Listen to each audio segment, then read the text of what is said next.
Hello again and welcome to another Modern Glory live stream.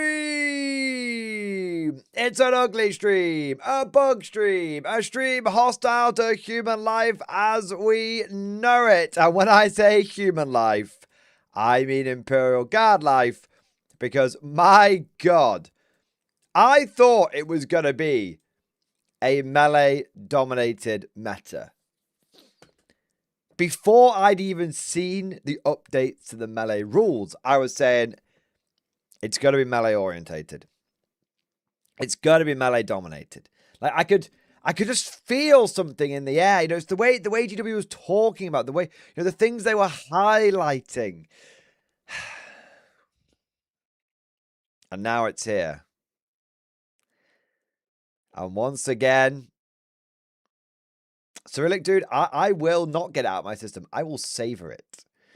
Like I savor my haircut. Send me to the black ships. Send me to the black ships. For I have once again been proven right. No, Mordian, it's not going to be a melee edition. It's going to be shooting. Wait and see. How many times have we heard it? How many times do we need to learn the same lessons? Wait and see, crowd. In shambles? Exactly, Wolfenbach. Wait and see, crowd. In shambles. Because once again, we have waited. And we have seen. And we have seen ourselves proven right.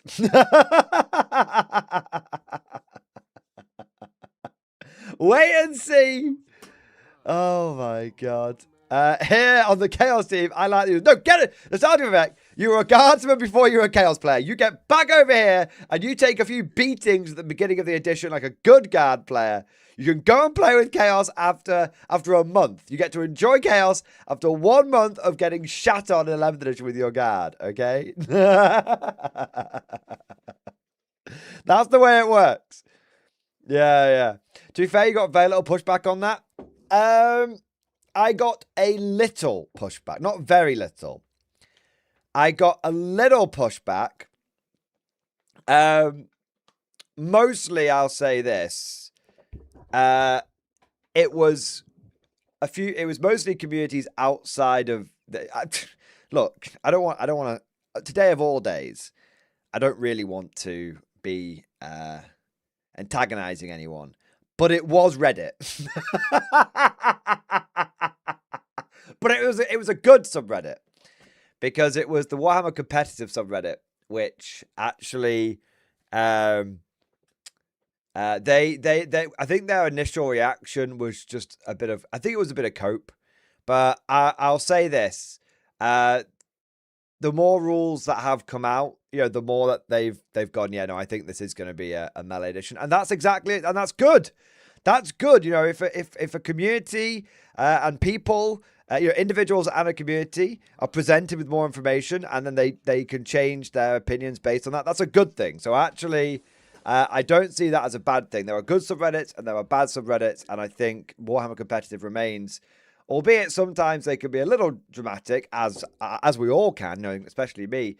I actually think that over time, over the last week or so, I think they've been pretty fair with it. And I think at first there was a bit of hope, a bit of, well, we don't know it all, you know, maybe it will be, we don't know it all. And now I think it's fairly unequivocal. I think everyone's thinking the same thing. You know, it is looking like it's going to be a very, very strong melee edition.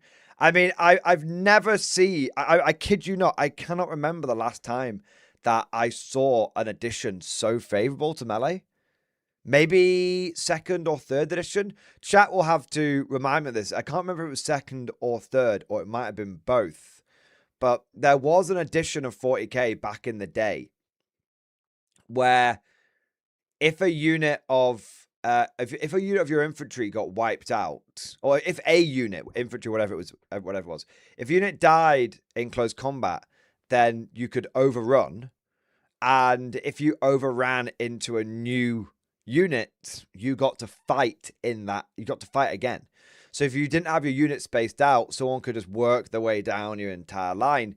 And there was I remember an old meme where you had an old metal guard sergeant, the old metal cagey one with it looks like almost like a hooked sword kind of thing, and his last pistol like this, right? And you had one of the new plastic sergeants, and it was the old metal model like talking to the new plastic one. It's like you new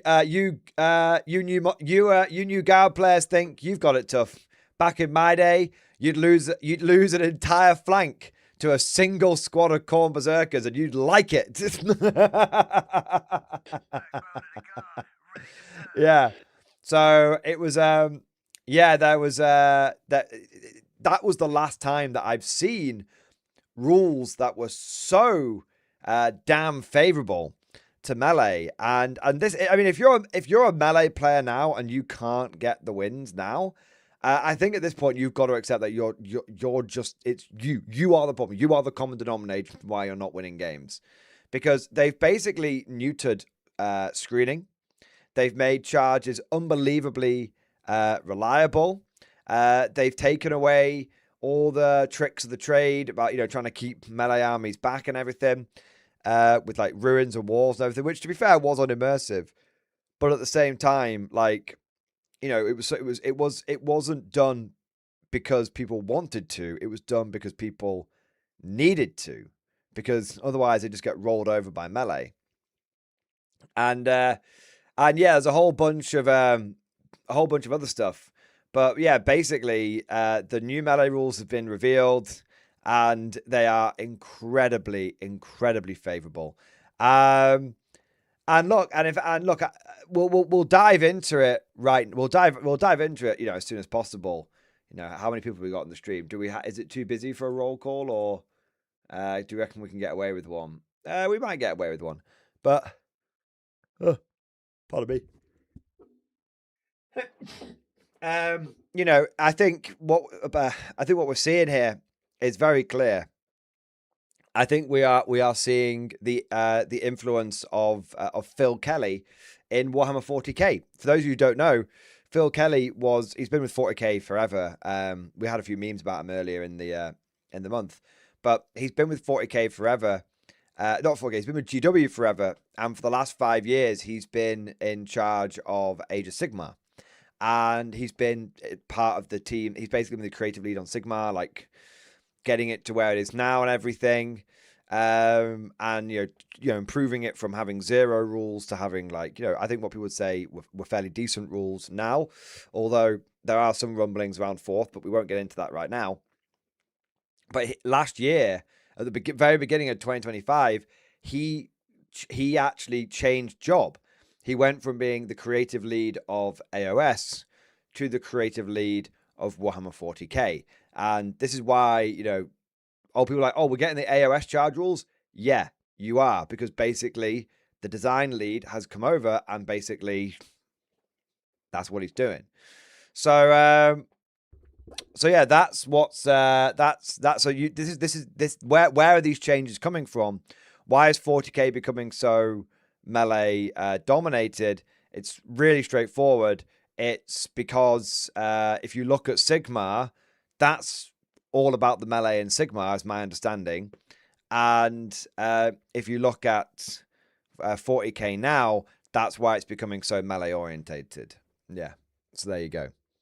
Nostalgia, hope this means the combat patrol will be great too. Unfortunately, the guy who designed Spearhead left 40k. So there's the guy who made Spearhead great isn't there to make combat patrol great. So we'll have to see. So yeah. It's going to be a melee dominated edition. And we'll get into all the details, obviously, later on in the stream and everything. But it's this is just the lay of the land, boys. This is just the lay of the land. And look, I'm neither crashing out nor hyping it up. I'm just telling you the way I see it. And I'm telling you, it stonks in Bulgrin going up, stonks in Rough Riders going up. It's going to sound absolutely insane. It's going to sound, this is going to sound absolutely bonkers. But to give you an idea of why I think, just to give you an idea of how melee orientated I think we are now, I think that at his current points cost, Dreer is now worth it. Internally, the internal balance, Dreer is now of the guard. Dreer is now worth it. Because what would you rather do? Spend 290 points on a Rogue or Dawn commander who can just make himself hit back on 4s again, or save 70 points and have a unit that hits on 2s, rerolling 1s, dev wounds, who does an average of 10 dev wounds before any other damage. That's what Dreer and the Death Riders do now. And that's not even taking into account the other units he could order. That's just self-contained. Yeah. Like, Dreer is actually worth it now. How do they fix Dreer? They just basically invert the internal balance of the Guard Codex. Why do you think he never got a points update? Why do you think he never got a points update? What's the point of updating his points when he's just going to be good in the next edition? Yeah. Why do you think he got a points nerf? That was the prophecy. That was what was being foretold. Yeah. Yeah, there you are. All right. So, with all that said, let's get into the stream proper. And, of course, that means we must begin with our traditions. Traditions are very important on the Mording Glory channel. Traditions are what separate us from the renegades, the heretics, the traitors, and what make us the Emperor's true finest, his Imperial Guard. Stand up and be counted. It's time for roll call, baby! Who is in the stream tonight? Who is ready to rock out with their bayonet out? It's going to be a busy one today. I'm going to try and do it. We've got Cyrillic Dude, Sabian Wilson, Lord of Shovels, Spriggs, Ibram Gaunt, 6 foot tall angry dwarf, a gaming snooker, Tank Jammer, Sir Newbie, Max Jacks, Lord of Shovels, Mark Gull, Rizzleheimer, Wax Shani, Fears Les, Freeform Rue, Actung Nate, Magic, Zello, Jason Bailey, Eric. Oh shit, 1 minute, I've lost my place.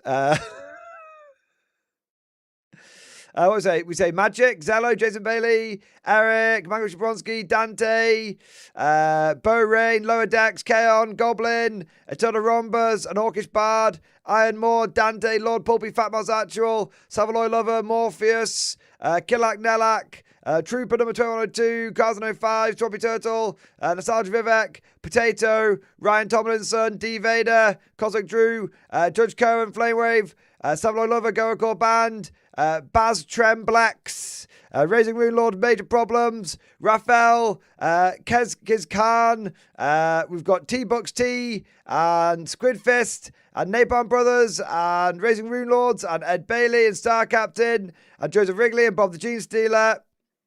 1 minute. It's jumped forward slightly. 1 second. And we've got Avery Anderson, Funky Chicken, That Rat Bastard, Sid Darius, Matt Reich. We've got Lee Whitehouse, Butt Mountain, Sindarius, Airborne, Drifter, Joe Aquila, Rider of Angmar, Brandon Roberts, Talzun, Simple Logic, Hobes and Jam, Yuli, Justin Miller, A Silent Warrior, Forgotten Soldier, Noble Memes, Lord J, and Sonsu, Cosmic, Watermelon, Uncle Clumsy, Ranger Holt. I think we're nearly all done. RK, Matthew Strong, Rudy, Logan, Sabian. Now people are trying to... Stop spamming! I'm trying to do the people that haven't done yet, you bastards. Artillery Dread, Relent, Spriggs, The Pork Shoulder, Mad Larkin, Simon Mastro, Wolfenbach. There you go. Lord Shovels, I swear to God, man. It's a busy roll call. You're making it even busier. Woot Eel Day as well. I think there's one I missed before. Welcome. Thank you so much to all of you for joining today's stream. Hope you guys are excited for it. Don't forget to go ahead and like the stream and subscribe to the channel if you've not done so already. And I also want to say a massive thank you to all of you crazy bastards who have gone above and beyond the Call of Duty, coming in with all the super chats and member flex and gifted memberships and all of that good stuff. And let's take a moment now before we get into the new rules to have a look at all the super chats that have been popping off and show our appreciation and our gratitude to those people that have supported the stream. We have got CB Cooper, who's come in with not 1, not 2, but 50 gifted memberships, baby. Yeah, buddy. That's 50 as in 50. 50 gifted memberships. My God, sir. My God. Thank you so much for popping off. You've been popping off every stream, man. Every stream he's been slapping down 50. He's an absolute mad lad. Dude, from the bottom of my heart, man, thank you. From the tip of my toes to the end of my big rubbery nose, thank you for going above and beyond the Call of Duty. Thank you for keeping us fresh up with new conscripts. We're going to need every last one of them because we're going to be taking horrific casualties in 11th edition. My God. People even saying like Met Guard is dead. I won't hear it. CB Cooper, thank you so much for the support, man. Thank you for doing your part. Amazing. For more than doing your part, bro. I raised my glass to you, man. Thank you. Absolute Giga Chad maneuver. What else have we got here? We've got Russell W. Thank you for the gifted membership, sir. Meryl. Thank you for the gifted membership, sir. Civil Logic. Thank you for the 5 gifted memberships, baby. Thank you, boys. Big thank you to all of you for the extra conscripts. Atomic Tyranny, thank you for the super chat, bro. Lessons from Sigmar 4th in stream discussion. All right. Let's have a look. They've copied the melee rules for 11th from Sigmar 4th edition. After nearly 2 years of playing it, here are some lessons that will likely carry over into 40k. Not having to choose a charge target. You can move near 2 enemy units, shoot one, then roll your charge. If you make it into one you shot, kill it completely. If not, you go into the other. This flexibility increases the damage focus of a unit. In 10th, where you must declare a charge target, you often avoid charging what you just shot. That's because removing front models can make the charge longer. In Sigmar 4th, this has led to more focused damage and worsened the Alpha Strike problem. Melee units can more reliably finish targets before they act. Bro, I totally agree. I absolutely, totally agree. Because basically, it's pretty simple. It just creates more efficiency of action. More efficiency of action means more deadly outcomes.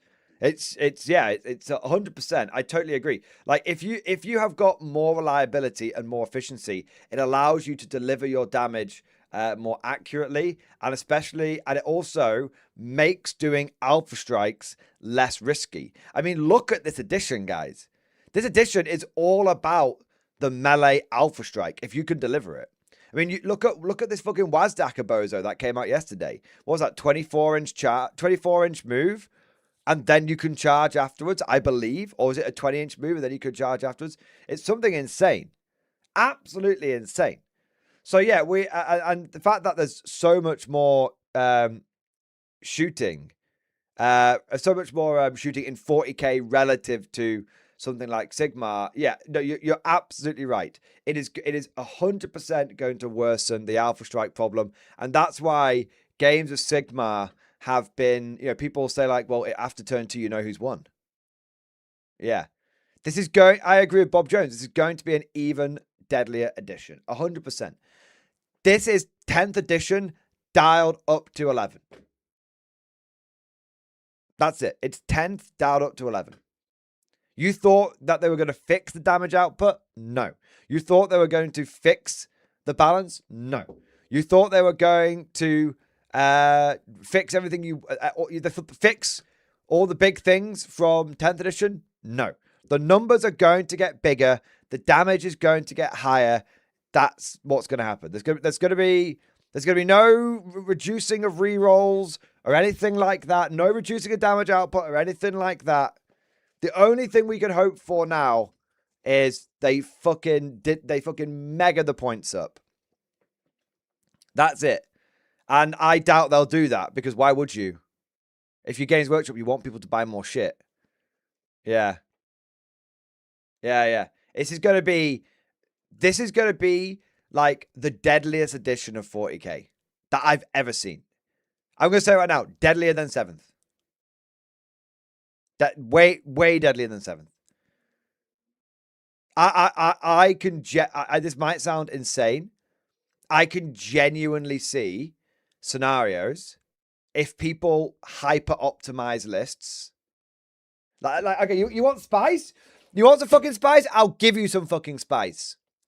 I can genuinely see people hyper optimizing lists so that it's all about mega speed, mega combat damage. You have two players that have lists that are designed to cross the board in one turn and charge and fuck you up. Right? I can genuinely see two of those players facing off against each other, rolling off to see who goes first and shaking hands. Because it's a case of, well, if I go first, I'm going to alpha strike you. If you go first, you're going to alpha strike me. We'll roll out the first turn to see if it makes a difference. Probably not. I can absolutely see that. And do you know how I can see that? Because that's exactly what happened in 7th edition. By the end of 7th. Yeah. Yeah. It's going to be...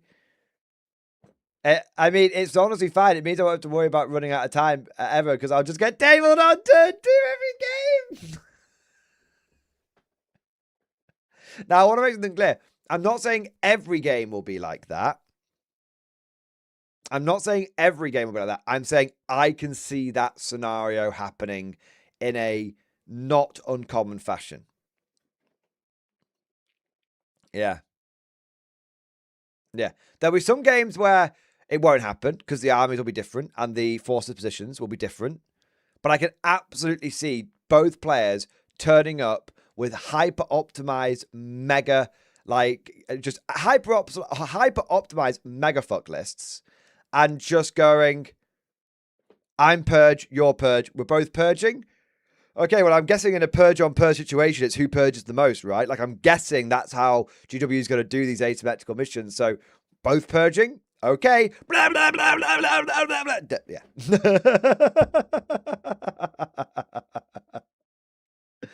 Yeah. Yeah. The single day GT will be much more efficient.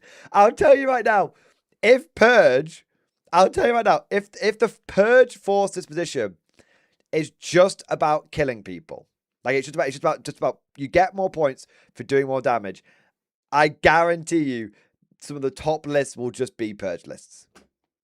Because just why not? Why the fuck not? You know?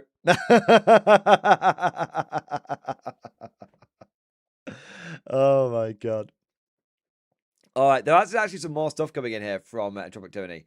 Sigmar 4th uses a 3-inch engagement range, which improves melee defense. You can position units that if one is in combat, nearby units are too. This is harder with a 2-inch engagement range, but layered conga lines are common in Sigmar and likely to appear in 40k. I could see that on some melee focused armies like World Eaters. Yeah, I mean, does that work? We'll have to see. We'll have to wait and see. I know, you can all take the piss out of me for saying that, but I don't know if you can. If you've wait.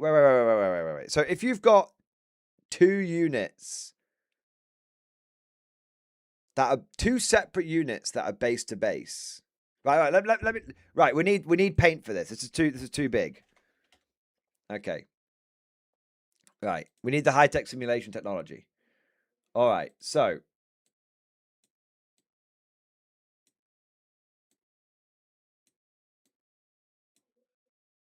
Right, so.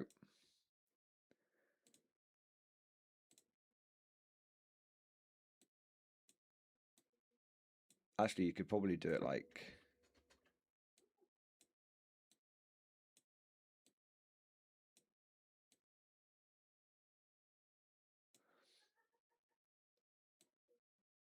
Right.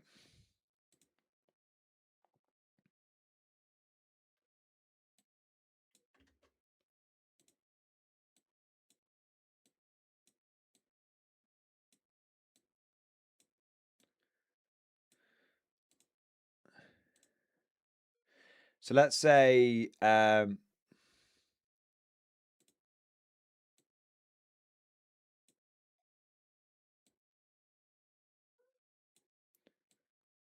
lack of a better, okay.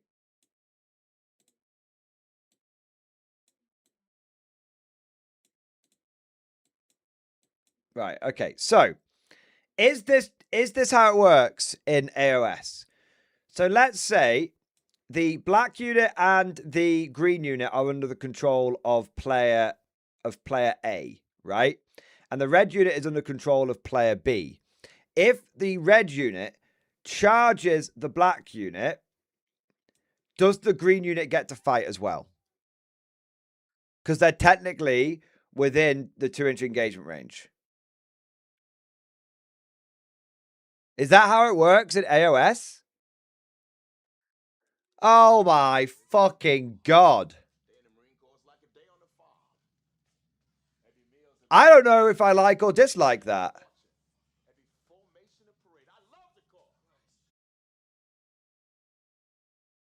I honestly don't know. I honestly don't know.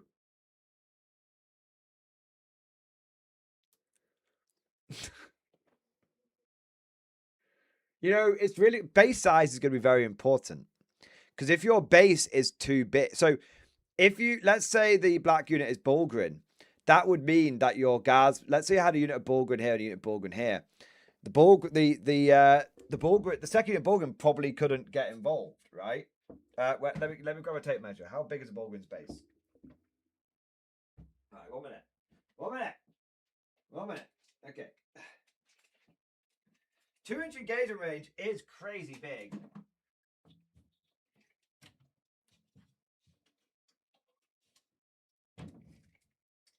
Oh my God, no, yeah, no. A Bulgrin's base is only 1.5 inches wide. So you could have, oh my God. Oh my, yeah, 18 Bulgrin mandatory. Holy shit, man. 18 Bulgrin mandatory. Because in AOS, it's 3 inches. That's insane. So someone's like, okay, I'm going to charge you. And you're like, okay, well, you charged my 6 Ogrin, my 6 Bulgrin, but now my 12 Bulgrin will fight you. Oh my God. That's crazy. I'll be honest, Raising Moon Lords. Guardsmen fighting with 3 rows deep, whilst very cinematic, doesn't really mean much because they're all going to die anyway. Nothing new says you have to base the base on charge, or that you need to end within 1 inch of the charge target. This allows for deeper piling and slingshot maneuvers. Oh, that's just like back in 8th and 9th edition. Yeah. Oh my days. Oh, it's gonna be a mental edition. Like, I'm not even, like, here's the thing. I'm not even dooming over that. That's just mental. That's just, we've never had that before. That is actually, like, that's just crazy. The charge phase is gonna be, it's gonna be crazy. Yeah. If that's how, yeah, presuming that how, if that's how it works in iOS, that's how it could work. Yeah. You know, oh my God, what if you like, I mean, there's so many ways you could set that up. Like, oh, I'll have some chaos cultists at the front and then have some like jackals. I'll have some possessed behind or something.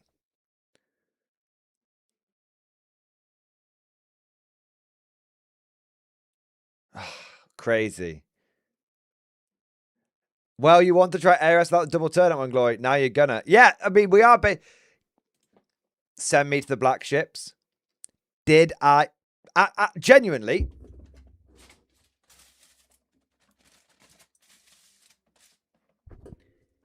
Did I not joke? Did I not joke a few weeks ago that we play Age of the Emperor now? We don't play Warhammer 40k. Warhammer 40k has changed so much now from its roots, from its original core game design. It's changed beyond recognition. Everything feels differently. The armies feel different. Everything's different. Age of the Emperor confirmed. This is not called. This is why they're not calling it 11th edition. Why do you think they're calling it hashtag new 40k? And they're not calling it 11th edition. This is Age of the Emperor 1st edition.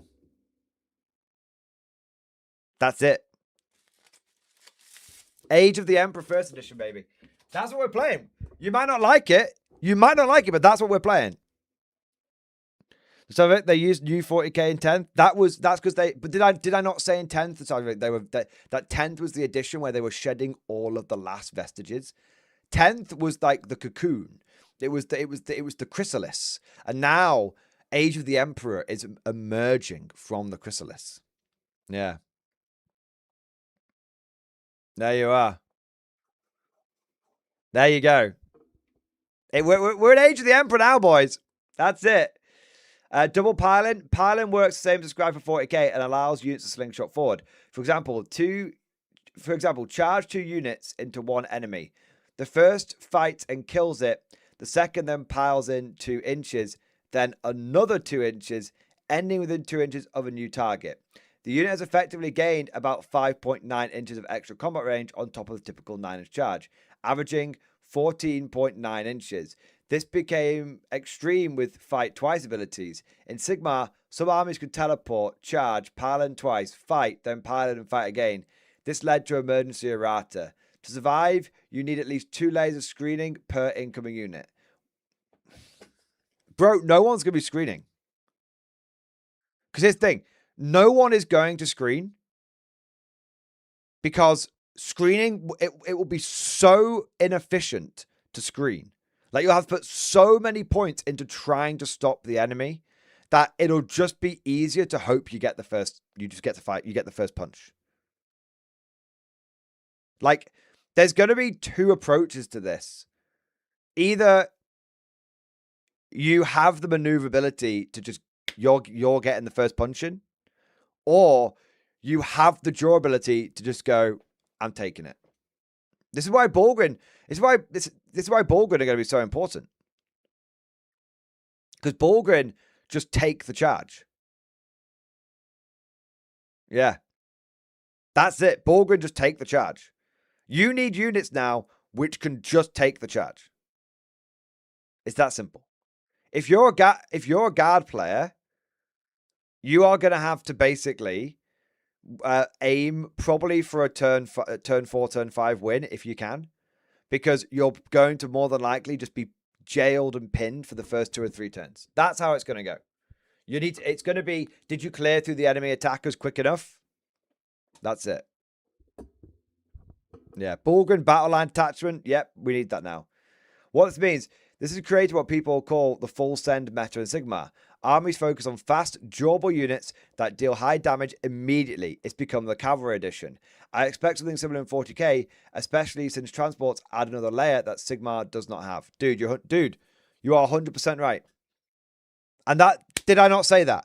Did I not say this was going to be the fast-moving elite melee edition? That's what I said, man. At Serie A, I'd always go for the invulnerable saves. Always. Yeah. Always.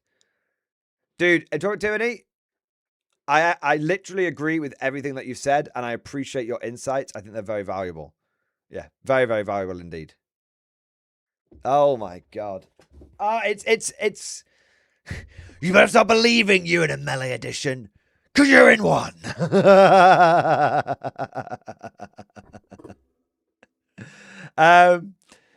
What we got next? Talzon, thank you for super chat. Required daily sanctifiers exist super chat. Yeah, man. I honestly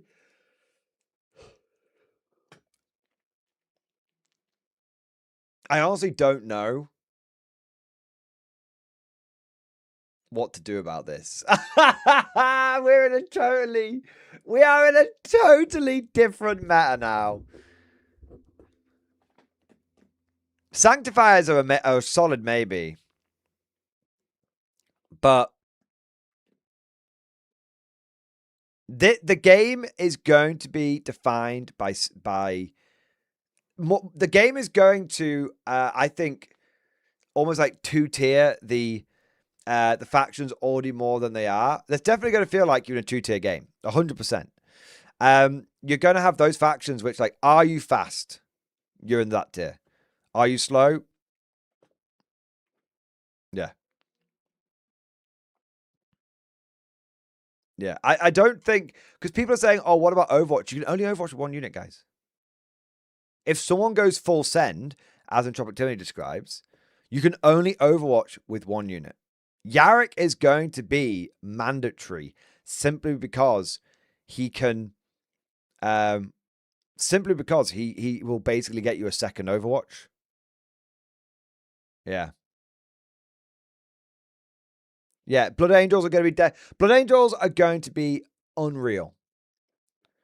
Because do you know what's going to be funny? Everyone is going to be, everyone at the end of 10th is going to have complained about Catan spam. And everyone now is going to be looking to Catan spam to save them. Every shooting army is going to be looking to that. Because the one thing that will hold back the tide of World Eaters and Blood Angels is going to be the fact that they just laminate themselves into Catan. Like, that's it. But it will probably be more of a rock, paper, scissors edition. Like fast, like World Eaters and Blood Angels eat Guard. Catan eats World Eaters and Blood Angels. Guard eats Catan. Yeah. Yeah, it's gonna be spicy. Yeah. I think it's good. I genuinely am not sure. Yarrick's going to be mandatory. Reliable Overwatch is going to be mandatory. 18 Bulgars is going to be mandatory. There's a few ways you could do it. The other thing you've got to think about is, weirdly, Death Riders might become really good. Because someone could end their move. Because you've got to think about creating space. The addition is going to be about creating space. Because if the enemy just pressures you, let's say someone you have a bunch of like Death Riders. The enemy moves within 9 inches. What you do is you then reactive move towards the enemy. Because the idea is you then basically push your screen up. Defensive scouting now very well. Defensive scouting now could very well look like you just push, you just literally push forward, not into the not out of line of sight, you push forward to hope that the enemy just eats those guys and then is exposed. But it's gonna be insane, man. I think the orc I think the orc jail list will be ridiculous. I think jail lists are absolutely back on the table now. Thunderwolf, Cavs, Wolf Jail, Biker Jail. It's going to be all about the jail. Yeah. Full send jail lists. That's what it's all going to be about. Crazy. Mac IQ and all list types on table? No, they're not. Mac IQ, I'm going to be honest with you, man. You're going to come in here. I know you. You know you. And you know that I know you. You are going to try and run defense and ball wash on this situation. And it's... I'm just going to say, buddy, read the room. I'm just going to say it, man. I'm just going to say it. We're not dooming. We are not dooming in here whatsoever. So don't feel like you need to defend the billion-dollar corporation. But I'm telling you, man, saying that everything's going to be viable is just patently false. There's very clearly going to be units which are going to work in this edition and units which won't. There's going to be very clearly defined 11th edition viable units and ones that aren't. It's that simple. Like, it's not like it's going to be different. It's going to be a crazy, crazy edition, but it's going to be... there is going to be a lot of people who are going to have strong feelings one side or another with this. Some people are going to be grinning so evilly tonight, and some people are going to be contemplating like playing a different game. There's gonna be an extreme. It's the reaction to the edition will be one of extremes. Yeah, it's that simple. That's every edition to a greater or lesser extent, but I think it's to a much greater extent this time. I think it will be a much, much greater extent. Yeah. I think this is going to be one of the more extreme editions that we've seen. And I think anyone, and look, I'm just telling you this, guys. I've been playing. If I can just wipe myself off and wipe my credentials off for a moment, I'm not even going to get bogged down into the weeds and the specifics. I'm just going to say this. I've been playing this game competitively for 15 years now. From 6th and 7th through to where we are now with 10th. I mean, that's 6th, 7th, 8th, 9th, 10th, 11th, right? 15 years of competitive play. And this is good. And I'm telling you right now, this is going to be an addition of extremes. There will be extreme movement. There will be extreme damage. It will be an addition of extremes. This is not going to be a half-measured edition. This is not going to be a chill edition. This is going to be a full send edition. It's that simple. Some people will like that. Some people will not like that. But it's gonna be a fucking hard edition. Like it's gonna be like this is gonna be born again hard. Yeah. Yeah. It's gonna be fucking. It's gonna be fucking something. Oh man. Anyway, what have we got here? Sindarius, thank you for super chat, man. New beef alert. Alpha Legion infiltrated your memes. Dude, thank you so much. Yeah, we're not going to talk about it. We've said everything we've said about the situation that happened earlier in the week. I think we capped it off well with the video that went out today. Hope you guys all enjoyed it.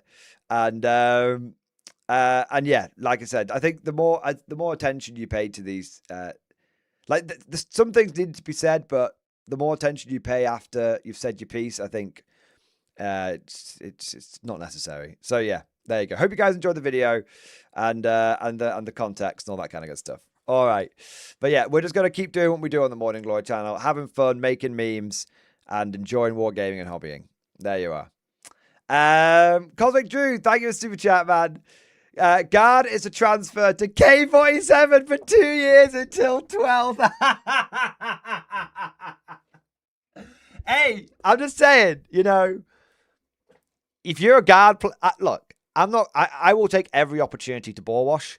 If you're a guard player that's looking down at this edition and going, this seems fucked, all I can say is, welcome to the Rift.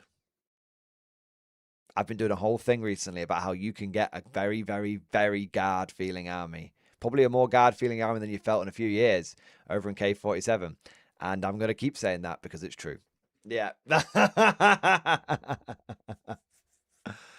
Do people use guard models in K47? Ember Slime, you can use whatever models you want. Like, okay. This is the way to... If you are someone who's conflict curious, whatever the situation may be, okay... Whether it's in the wake of this or just generally speaking, or you don't even give a shit about 40k in any way, shape, or form. The way, if you're an existing 40k player, for example, if you've got 40k models, there's nothing wrong with proxying a bit whilst you test out the game to see if it's for you. I would always say that, like, if you like the game, then support the company.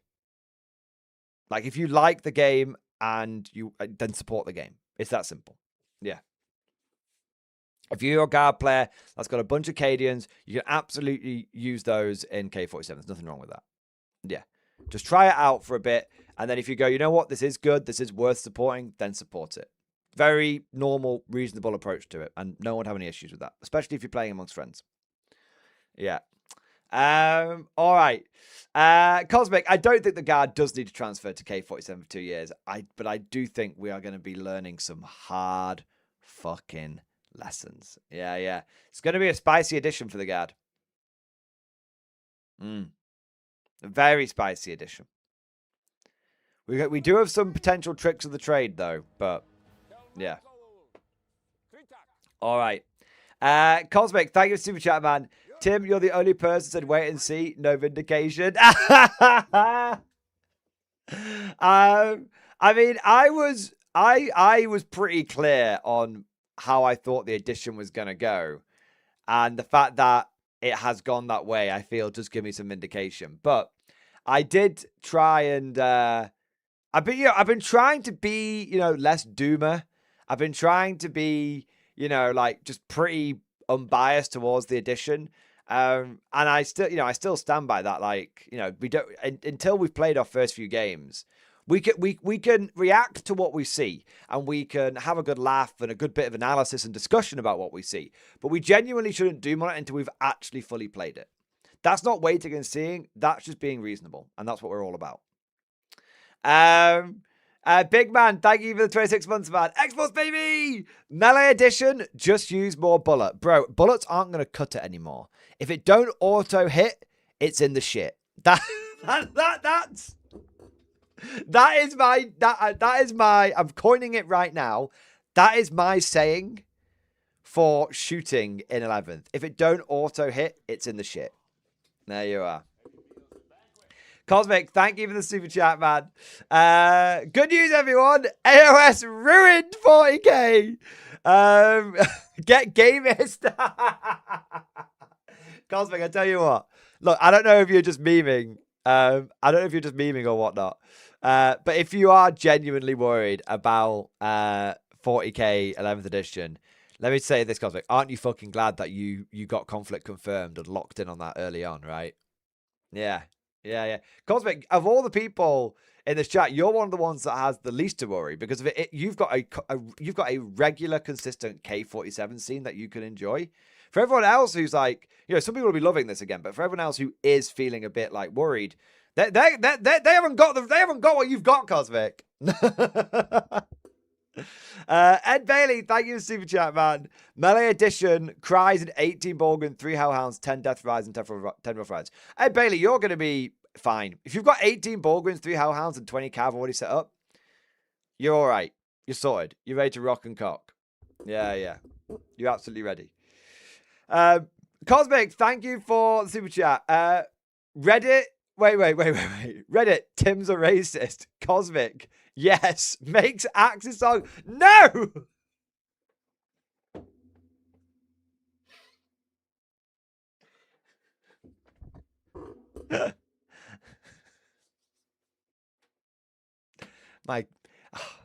I'm just going to have to deal with these fucking memes for a while, aren't I? God damn it. Lord Castellan, thank you for super chat, bro. Just assembled the new terrain in stream discussion. Let's have a look. So after assembling a board with new terrain, I'm fairly certain that Deep Strike is risky as hell now. The backfield has practically no terrain. If you fail your backfield Deep Strike charge, your unit dies. Way too much of the terrain is populated into the mid board. You're absolutely right. The mid board is very, very dense, and the back it's like both sides are fighting into the ruined city, which is kind of a cool vibe. Don't get me wrong, but it is very, very. It's strange how concentrated it is in the mid. I am genuinely surprised they didn't try and spread the terrain out a bit more, but again, it's just.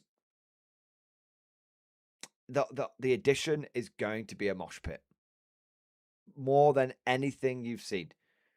The worst or best, depending on your perspective, 10th edition melee mosh pits are going to look like nothing in comparison to 11th.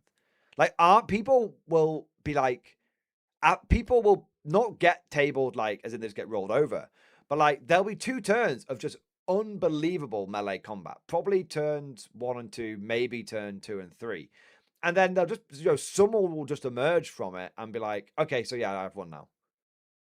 It's going to be so lethal. And it's going to be because so much of the game is going to be, it's going to be combat from turn 1. Yeah, it's going to be combat from turn 1 for a lot of armies. And I think that's the way that people are going to build their armies. That's the big thing. Yeah.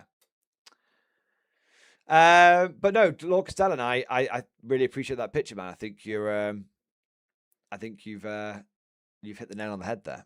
Yeah. I think it is the addition of the Alpha Strike. Yeah. I think it's going to the addition of the Alpha Strike.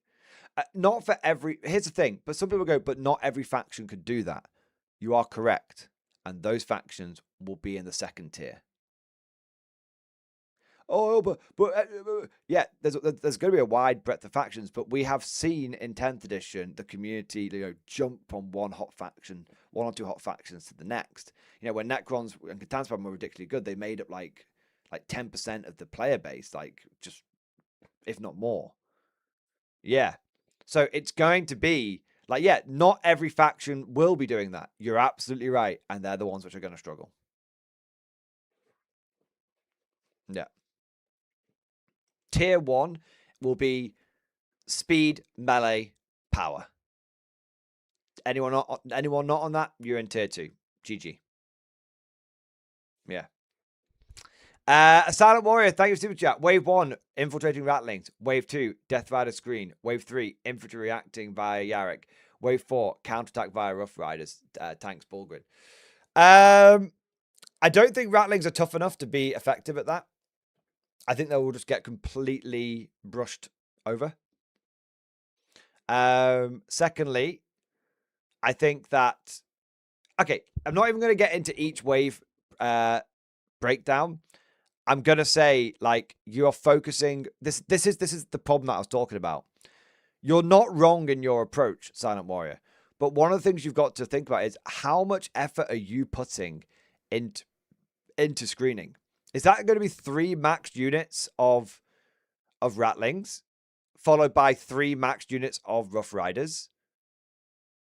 Okay, so on your screening alone, you're spending, 600 points on units you're not expecting to do damage, versus someone who, and that's not even taking into account primary game, secondary game, all the 4 pillars. That's just screening. That's just to try and stop the melee army from doing what they're doing. Meanwhile, the melee army is putting 100% of its points into fucking you. Into getting a big old mail mitten on that plate mail glove on that fist and just...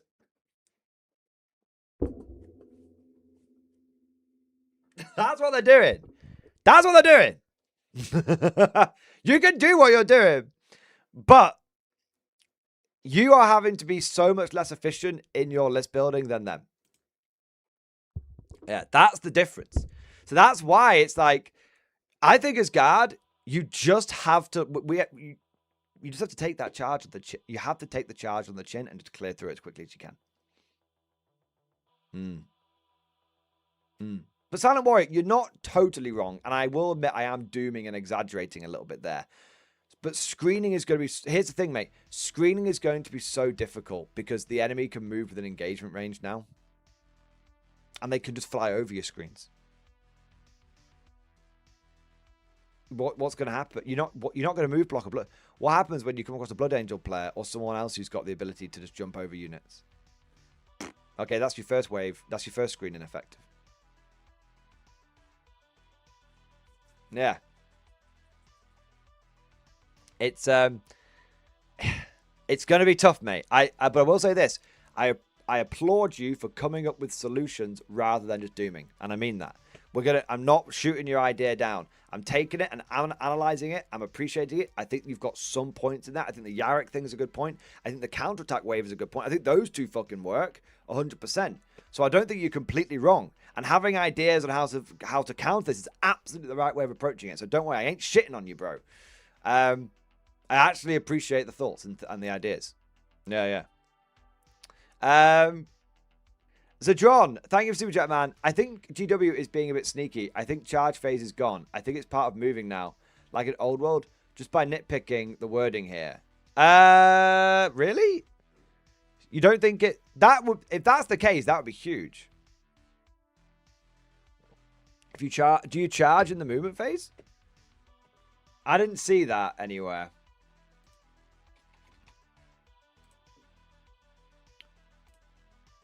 I'm going to have a look at this.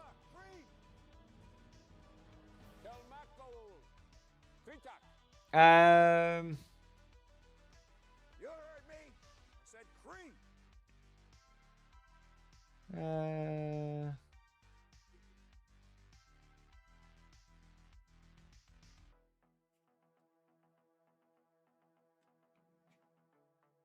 I don't see anything that indicates that.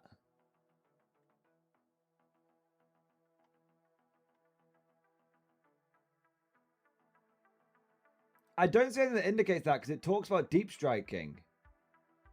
Another key change is ingress moves, which cover all types of special deployment, like deep striking and other ways of moving in strategic reserves. Allow you to set up more than 8-inch away from enemy models rather than the current 9-inch. This means that you still need to roll a 9 to successfully charge out a deep strike, but now your potential landing zones are larger and you have much more flexibility to move your models around when the dice gods are kind. Judging by how they list it, see move phase 3 in the card.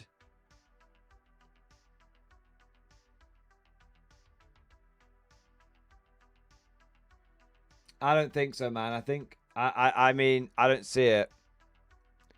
It's called a charge move. It's already called a charge move, man.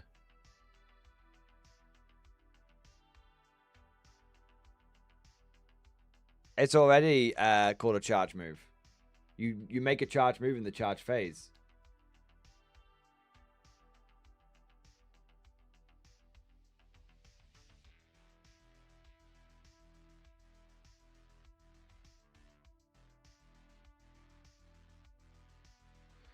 Maybe that would be a. I mean, that would be a massive shakeup, but I don't. I think that would be a massive shakeup, and I think they would have been much more upfront about that. I think that would be literally the first thing that they had announced in 11th edition. Yeah. Yeah, so John, I see what you're saying, and look, I'll take all the hopium I can get. More hope! More hope and cope at once! Open the taps! I hope. But I don't see it. But if you're right, then you get a big gold sticker. And I don't mean that in a condescending way. I mean that in a legit way. And you can say vindication, and you can lord it over all of us. I will allow you to publicly lord it over myself and everyone else. I don't think that's the way it's going to work, but I can see what you're saying. But I just feel like they'd be so upfront with that. Like that would be like, oh, and we've changed, movement in this way. Yeah.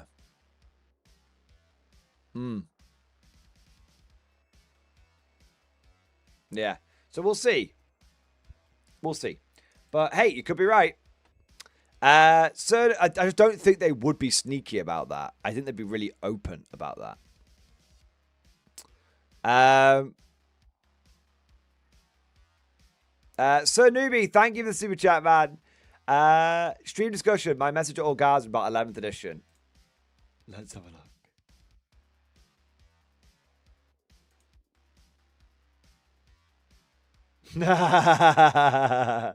In light of 11th edition, I say to all guardsmen, in the quite likely event of an emergency, put your head between your knees and kiss your bum goodbye. In the quite likely event of an emergency. Oh my god. Yeah. I think you, I don't know. I don't think it's that bad. It's going to be a different edition, though. The problem is going to be the overrun. They're just going to... double pile in and overrun, right? Because it's like everyone's going to basically be consolidating like 6 inches or something, but then also like fighting. Oh, yeah, it's so bad. Like, you're going to have a unit like Khorne Berserkers, which is going to like charge. 2 units are going to charge. 1 unit's going to kill 1. Then you're going to get the overrun. Then you're going to get into 2 inches for another unit. Then you're going to get the pile in.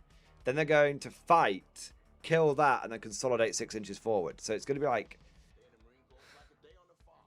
unreal. Unreal, man. Yeah. Yeah. Unreal. World Eaters make it worse with 6 inch pile in and consolidate? Yeah. Do they get both 6 inch pile in and consolidate? Crazy. Yeah, World Eaters. The only thing stopping the World Eater dominated meta now is going to be Catan spam. Average White Shark, thank you for the super chat, man. Krieg with Command Squad and Psychers 4+ invulnerable save mandatory. Average White Shark, 37 months. Excellent, baby! Unfortunately, the invulnerable save does not work in melee. It's only in shooting. If it worked in melee, it would be really, really good. It doesn't, so yeah. Trey Dudley, thank you for super chat. I'm excited about melee edition for my Khorne Demons. I bet you fucking are. I bet you are, you saucy bastard. Bloodthirst is wiping squads and slingshotting each other forward. It sounds like a lot of fun for you.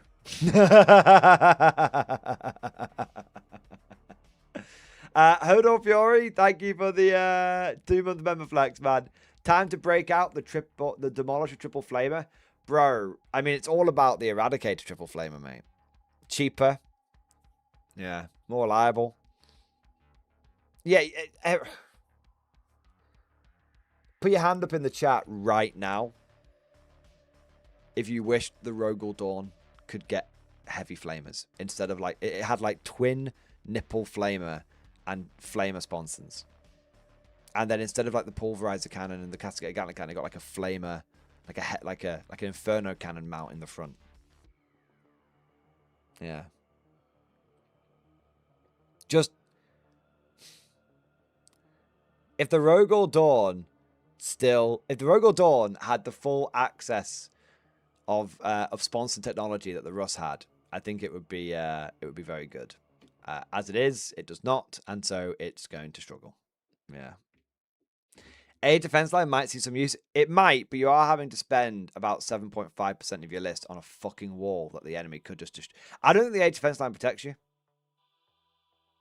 I think our dreams of the Age defense line are dead, and I'll tell you why.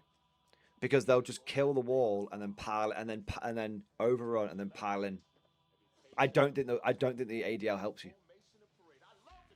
Sad times, I know. It was so close. We were so close to having an Age defense line meta, and I don't think it helps you. Yeah.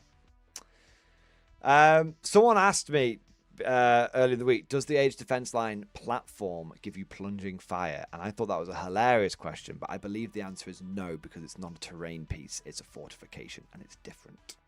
But if someone could look into that, that would be amazing. But my instinct is no. Astro Baby, thank you for super chat. I hear you're racist now, Mordid. Yeah, me too. I mean, I didn't know it, but I apparently that's what people are saying about me. Catastrophe, thank you, super chat, man. With the changes, I suddenly feel a lot better about buying that Black Templar lot for 4 bills today. Picture in stream discussion. You got a Black Templar Combat Patrol 9th edition, Black Templar Combat Patrol 10th edition, 3 Castellans, 3 Marshals, 20 Sword Brethren, wow, 4 Crusader squads, 2 Repulsor Executioners, 2 Intercessors, sorry, 10 Intercessors, 10 Assault Intercessors, 10 Jump Back Intercessors, Hellbreak Commanders, Emperor Champion, Apothecary, Librarian. I think that's a proper way to start a second army. Met 2 different people today to buy Black Templar lots local. Wow, look at that. Yeah, I think you're ready for 11th, man. I think you're ready for 11th. I think you've got it fucking nailed there, bro. Yeah. I fucking hate you. 450 total for everything. That's amazing. Those people should have waited. They should have waited a a bit longer. They could have got double for it if they'd waited and done them, played the market, as it were.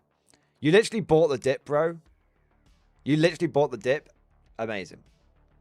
Merlin, thank you for super chat. Hobby update, in stream discussion. Let's have a look, man.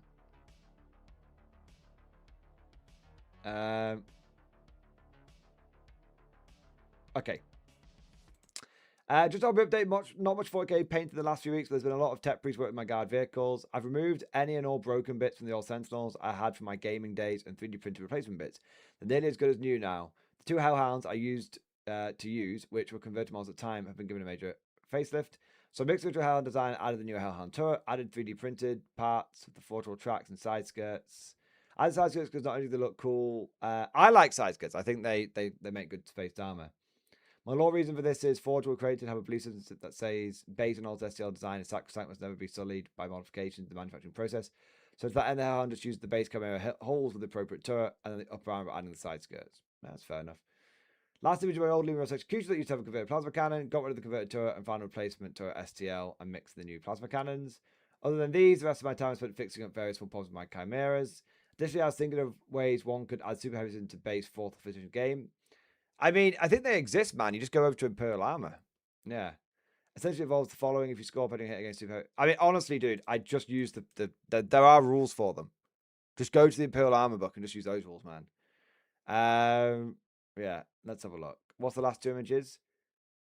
5th edition Army Builder. And everything in blue is everything the guard has. Oh, yeah, I saw this. Like, how many... Yeah, you got a lot of units. Hey, man, they look good.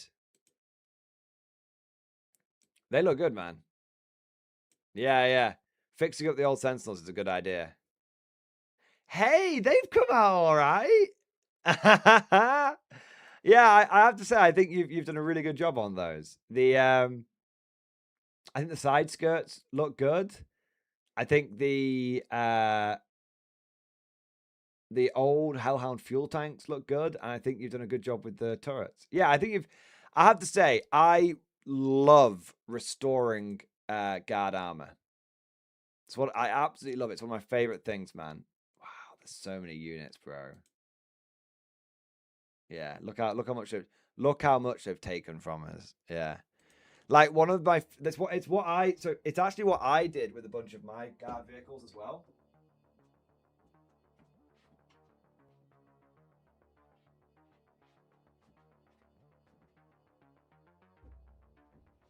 So, this Chimera here is one that I've had for about 20 years.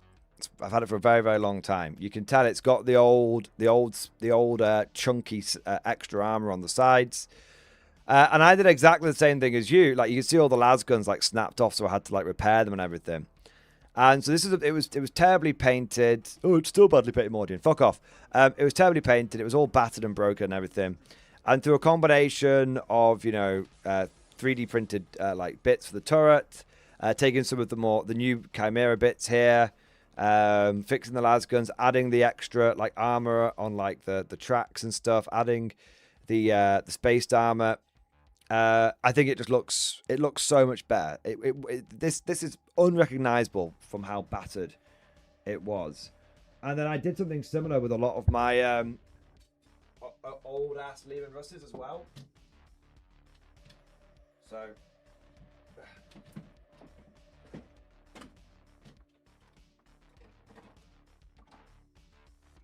like this is one of my really like old like El Clasico Lehman Russes, and it was so badly battered and broken. And so basically like the tank hatch had all busted off and everything. So I ended up just like raiding the bits box for everything that I could find, and I added on all of the extra like storage and bits on top, covered up like there was an actual like random hole in the turret, just covered that up and everything. I thought let's go for like a decorative statue like on top of the turret and all that kind of stuff, yeah. And I did this with all of my Lehman Russes and all my vehicles, and I think restoring armor, I really like it, and there's sort of 2 reasons for it. I like it because, you know, I never like to see models going to waste. I think, you know, it's, I think if you can, you know, I always think if you can, you know, restore a model to its, you know, former glory, that's a really fun, not only is it a fun hobby project, but it's also a great way of, you know, saving a bit of money and all that kind of good stuff. So it's like there's like a whole hobby, it's like two aspects there. You know, it's more, you know, it's more fun doing that, and you can really personalize the models, you can make a whole hobby project out of it, and you can save a little bit of money. But the other reason I really like it is I find it really immersive. The idea that the guard would have like loads of old armor, like probably like stored away, and some of it's been stored well, some of it's been stored badly, some of it's like things that have been like battle damaged and sent back to the repair yard and it's been like sort of stuck in the repair yards, like storage yard, all that kind of stuff. And the idea that basically you're not just like building a model, but you're actually almost doing like they do in real life. You know, you are restoring and reactivating like, you know, damaged or old bits of armor, which is what happens in, you know, in real life in wars and everything. So yeah, like I really like the process because I actually find it like really immersive as well. Like it's part of, like, to me, it's like actually like part of the, you can make a whole lore thing out of it. It's part of the headcanon, the lore that you build up for your army and the way you get immersed in the hobby that is Warhammer 40k. Yeah. So yeah, dude, I love that. And so I'm a big fan of that. Big fan. Chaos, thank you for super chat. All you say is fine, but until we see points, nothing is definitive. If guard battle line costs 30 points, you may see differently. Of course, you are right, Chaos. Everything is points dependent. And I do think that we'll probably see a really... I mean, I think there's a very strong chance. I don't know if GW have officially said this, but I think there's a strong chance that the edition will launch with like a massive Munitorum field manual with everything updated. Could be. Could be. And that could absolutely change the tune of things. But I worry that what would likely happen is you'd see things like, because Games Workshop sometimes has a bit of a strange policy of not looking at like why a unit is being taken so much, but just seeing that it's an auto include and then just like knocking it on the head. And I'm worried with guard, they would see people taking, they'd be like, well, 18 Bullgrin is mandatory, so we need to stop people from doing that. So bang, we'll make them like 300 points. And they've like knocked it on the head without realizing like actually the reason people are taking this is not because the Bullgrin are OP, but it's just the only fighting chance that people have got. So I do agree with you, but I for every problem I can see points changes solving, I can see them creating another one. Points go up and down all the time. But they, yeah, like I said, I think they'll fix some. I think they'll fix some problems, create some problems. Grey Knight 1, thank you for super chat, man. Right now, I'm still very suspicious why we haven't seen the new shooting rules. I mean, GW has to know how much they are favoring close combat here. I'm it's a very good point. Sometimes it's not about what GW is telling you. It's about what they're not telling you. But I agree. I am very suspicious. In a funny sort of way, we have seen new shooting rules, though, because cover is generally a shooting mechanic. So we have seen the new shooting rules. The new shooting rules are cover gives you -1 to hit. They might do more, but I know what you mean, Grey Knight 1. For Games Workshop, it's not a... Melee is being massively favored right now. Will shooting get something to balance it out? Or are they going... Here's the thing. Are they going to balance it out by improving shooting? Or are they going to nerf shooting when we see the shooting rules to improve melee even further? You don't know. Lichfire General has a great point. Are there new shooting rules?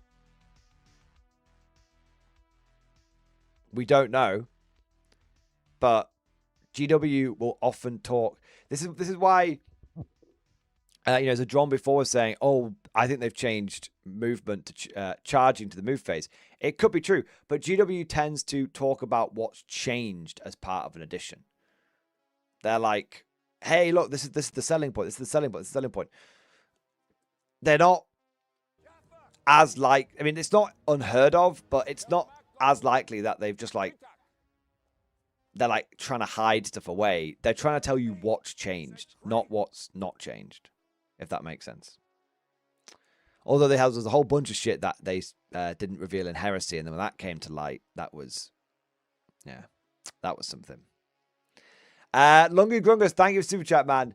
Can you explain why, with 200 engagement range and 8 deep strike, they claim you still need to roll a 9? Just bad at math. No. So you still, yes, I made the same thing. I was like, oh my god, they've made like 6-inch charges out of deep strike. What the fuck? The distance that you need to get for the charge is still done. It is now done from base to base. Not still done from base to base, it's now done from base to base. So before, you had to get within engagement range, and that's still the case. But now you have to like meet the charge distance. Does that make sense? So you don't need to get within base to base, but you have to measure your charge distance that you need for your charge roll from your base to the enemy base. So that's why it's like, if you deep strike 8 inches, if you deep strike and you're over 8 inches away, then you need your charge distance is 8.1 inches. That's over 8. So you need to roll a 9 to make your charge distance. So basically, it's a small yet very significant change in the process of how charging is done. So you're not measuring to get within engagement range. You're measuring that all that's gone. All of that is gone. The process is now. We work out the distance between the units base to base. That distance determines what I need to roll, and all of that is separate from getting within engagement range. This is for all charges. Is it so Helens? I don't know, but it is the same with all charges. Yes. But a multi-melter 8.1 inches away now gets a melt bonus. Correct? Correct. So deep striking multi-melters will be more powerful. Yeah. So before you had to roll like 1 under what you needed for the charge. Now you need to roll 1 over. It's a small change, but it is significant. There's going to be a lot of people that are going to be like, but I've got within engagement range. Like, yeah, I know, but you didn't make your charge distance. Basically, you used to charge to get within engagement range. Now you charge to fulfill a charge distance requirement. Yeah. Hope that makes sense, Lungu Grungus. Major problems. Thank you for Super Chat, man. Personally, I'll be solving this problem like any good guard commander should. Feed waves of guards at it until the problem goes away. Horde meta. Yeah, Horde. I mean, maybe. Maybe. I do wonder what it's going to look like if someone tries to charge 20 Orc boys and they accidentally charge 40. You take a line of 20 Orc boys, put another line of 20 behind, and they all just go, yeah.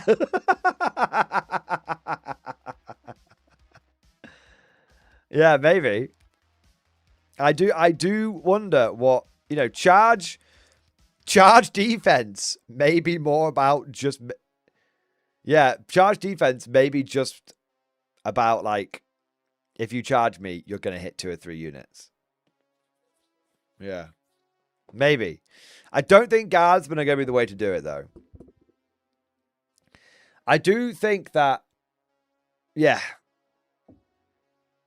I don't think guardsmen are going to be the way to do it. I think guards are I think you're just going to get tenderized. Guards are too easy to kill. I think Orc Boy, God, if Orc Boy meta becomes, if Orc Boys become meta, you've got to send them to the black ships. Because I just got these because I got those eBay Orcs fucking 2 years ago. Do you know what I mean? Yeah. Florida Eccentric, thank you for the super chat, man. 2 Totem core with 2 Riptides each is legit. It is. And by legit, if you mean horrific to deal with if you're not prepared for it, then you are correct. But the thing is, what I love is that if someone turns up with a lot of totem core, every faction in K47 has what they need to deal with it. Yeah, just bring a squad. Just bring a squad of bears. Bring a squad of wolves. You know, bring a squad of assault frame. Yeah. Cosmic Drew, thank you for super chat. I really miss the Hades breaching drill now. Me too, man. Me too. Being able to, like, send a fleet of Hades breaching drills in to deal with the problem would be very, very cool. So, John, Return of Minister on Priest? I don't think so, unfortunately. They're just... Like, guys, we don't know for sure, but I don't think Guardsmen... I don't think making Guardsmen better at melee is the answer to this. I think taking good melee units that the Guard has is the answer to this. I think if you put a unit of Guardsmen, if you take a Preacher and put him in a squad of 20 Guardsmen, you end up with 21 dead models. That's what happens.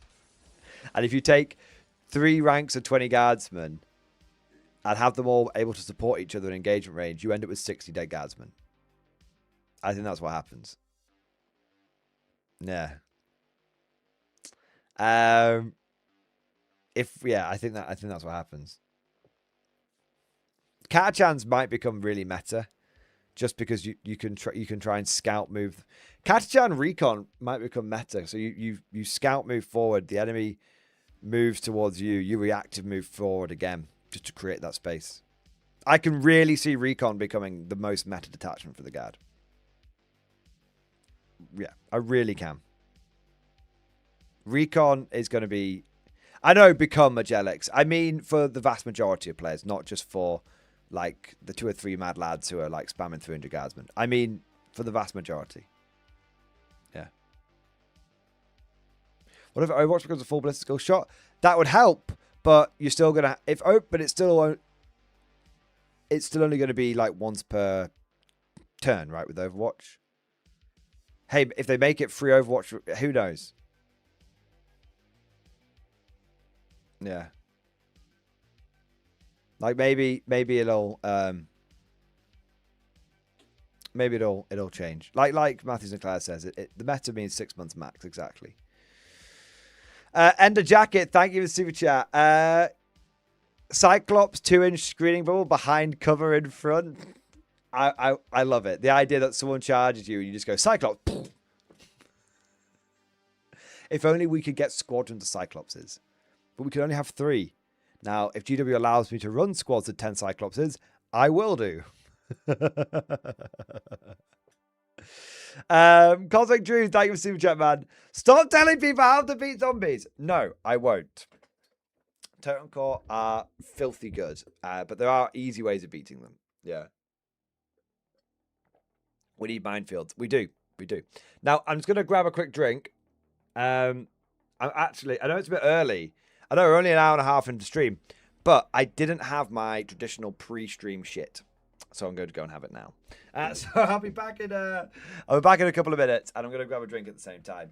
We've caught up with all the super chats, so don't go anywhere, because when I get back, we're going to go through the GW article in detail and talk about all of this from Warhammer Community. All right.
comes to fighting crime, there's only one man keeping the streets safe, while keeping it real.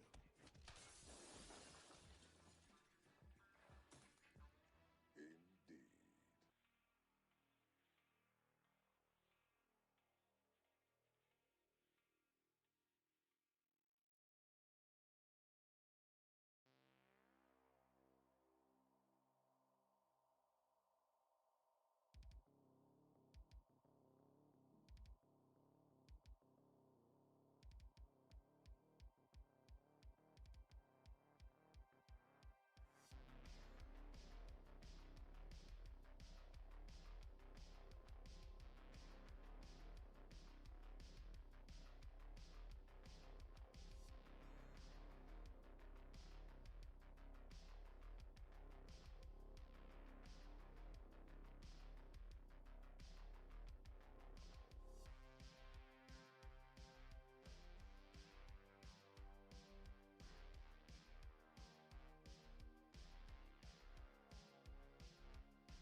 Like a day on the farm. Every meal's a banquet. Every paycheck a fortune. Every formation a parade. I love the cause.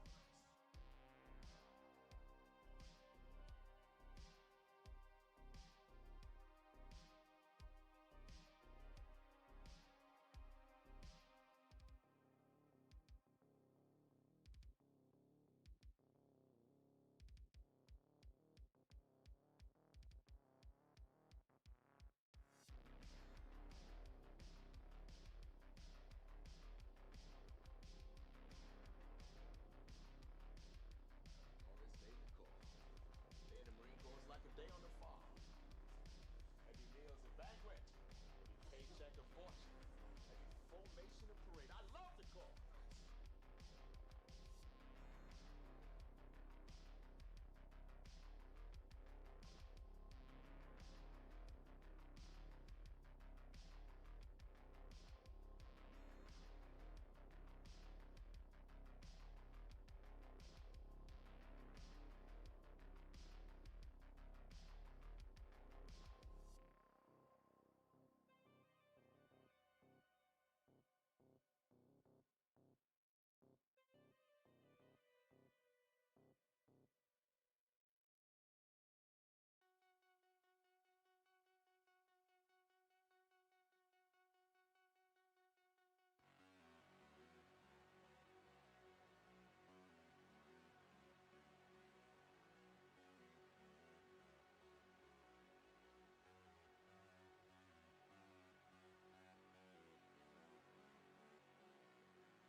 Needed a really big shit, and I've had one.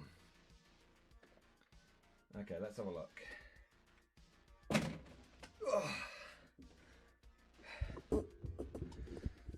Okay. Oh, wow, it's popped off. I wasn't expecting so many super chats whilst I was away. Let's have a look here. Whispering Monk, thank you for super chat, man. Vanguard, Space Marine Attachment, all head takers, Blade Guard, Wolford, and Vanguard vets with jump packs. Yep. That'll probably work. That'll do it. Yeah.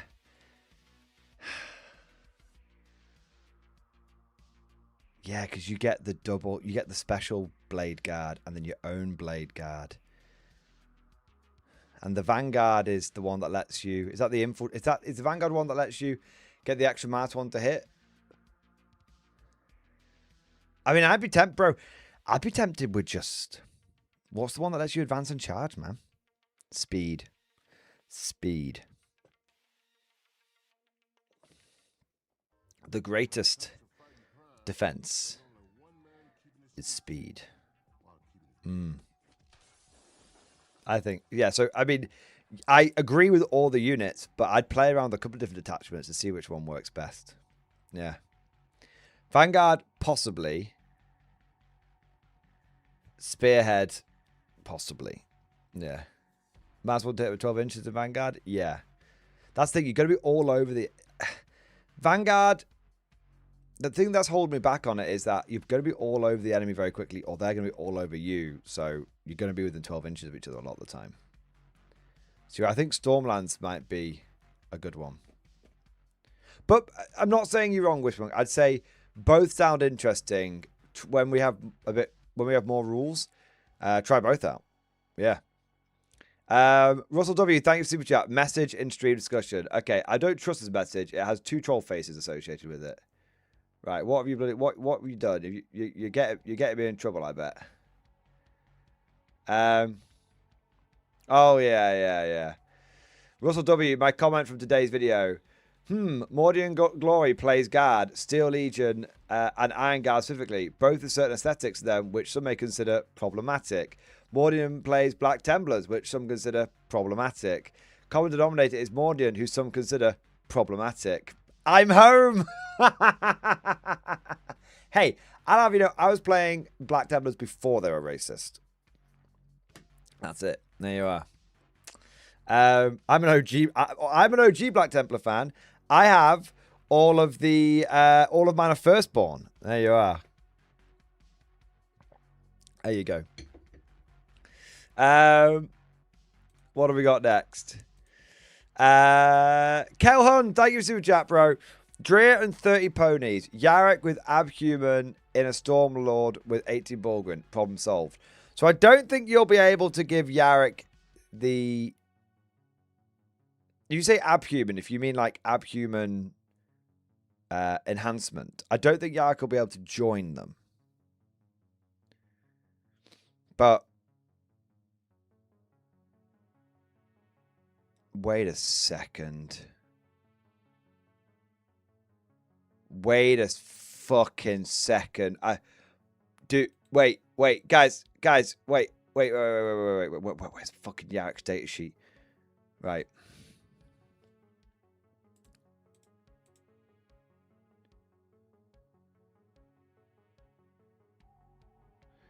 Ah, damn. Damn and blast.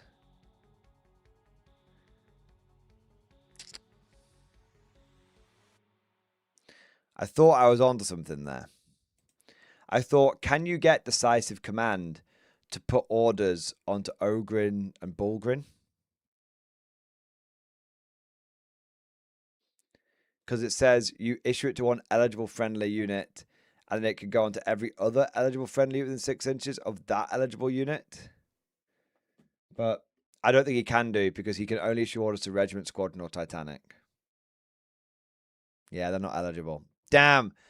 For a moment then, I was like, why, yes, I will take aim with 18 Ogrins. That would actually be quite good.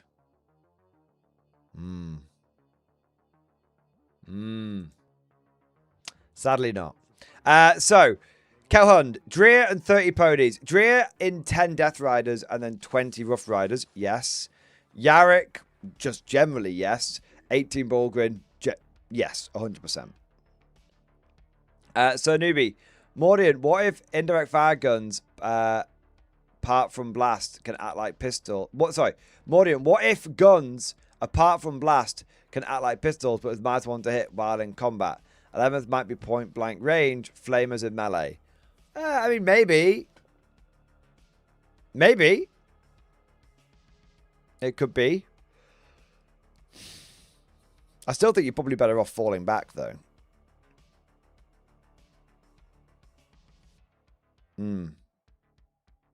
It's a solid maybe, Captain. We do need to see some shooting rules.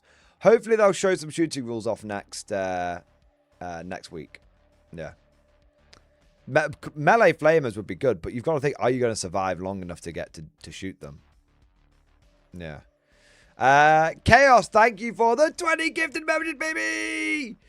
Thank you so much for 20 gifted memberships. Thank you for the extra platoon to hold the line in the name of the Emperor. Yes! Thank you so much, man, for more than doing your part. And I raise my glass to you. You're an officer, a gentleman, a scholar.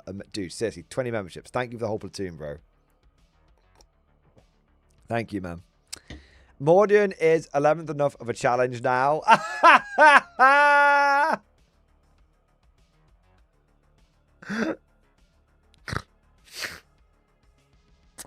You know, it might be too much of a challenge now. We may have overcorrected slightly.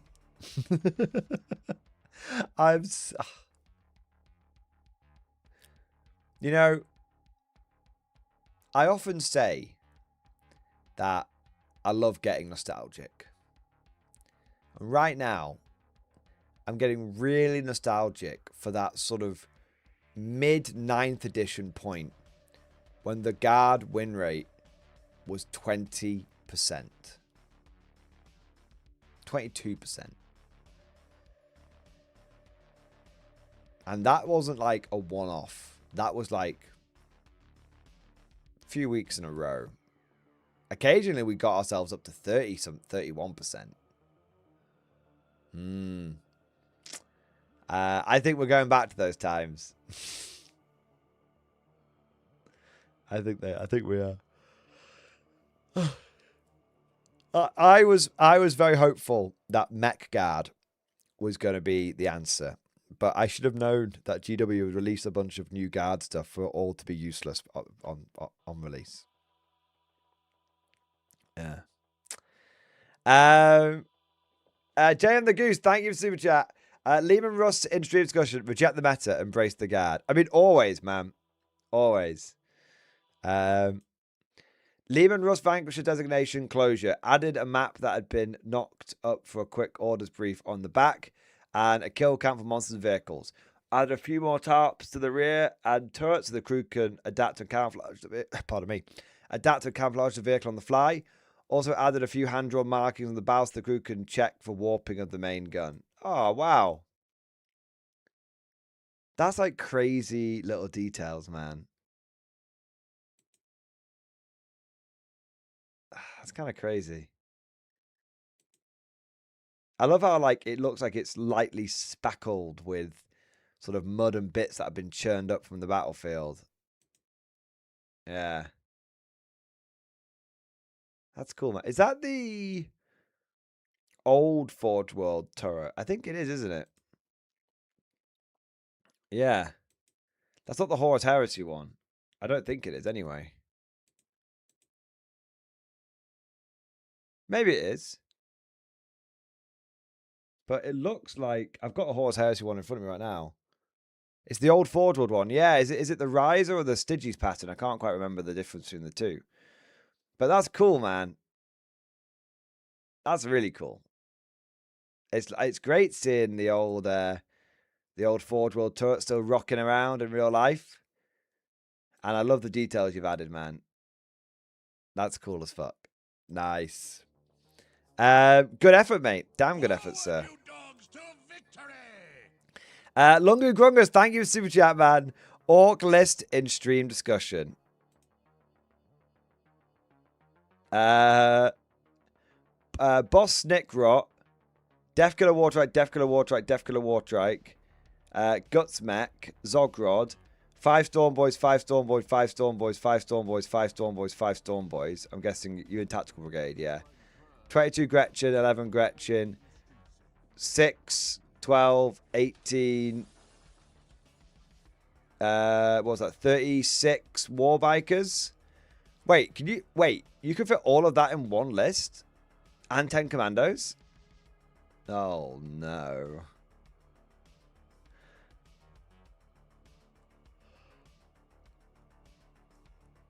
Wait, but you can't take that many Warbikers. I don't think you'll be able to take all the Warbikers and all the Storm Boys. Will you? Because they're only battle... Wait. Does Gutsmech... Gutsmech makes the bikes battle line.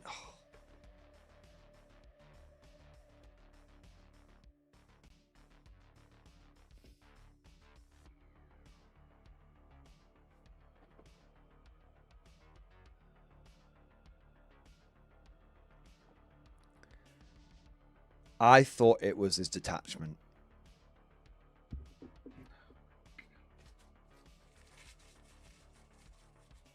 God. Honestly, we might as well just fuck off and go to conflict at this point. Like, that is crazy. So, it's probably... Well, it's more than probable that you'll be able to run max Storm Boys and max bikes, right? I mean, you could probably trim a few bits out there and make that possible, right? I mean, that is the ultimate Orc jail list. That is the ultimate Orc pressure list. 36 bikers supported by 4 characters. 60 Storm Boys. Blech. Blech.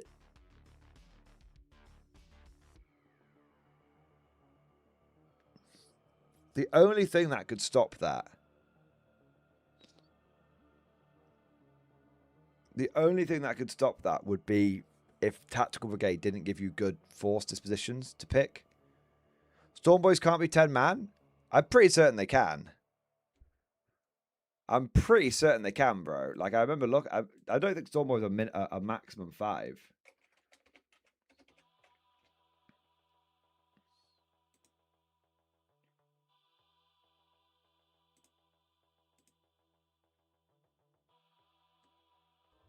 When it comes to fighting crime, Storm Boys. one man keeping the streets safe.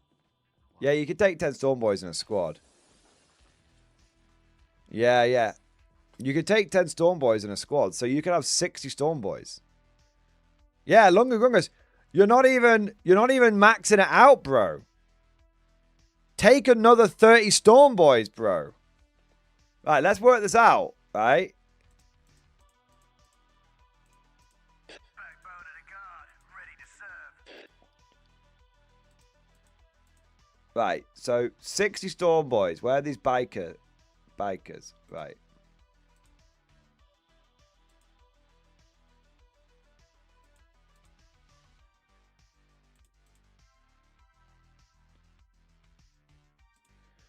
$1,560 points for max Warbikers and max Storm Boys. I mean, how much is a Defkiller Wartrike these days? I bet it's not even that bad. 80, yeah. So presuming that Wazdaka is 200 points or less, you can do this list. Because Wazdaka, because 3 Defkiller Wartrikes, 60 Storm Boys, and 36 Warbikers comes to 1,800 points on the nose. So that gives you 200 points for Wazdaka.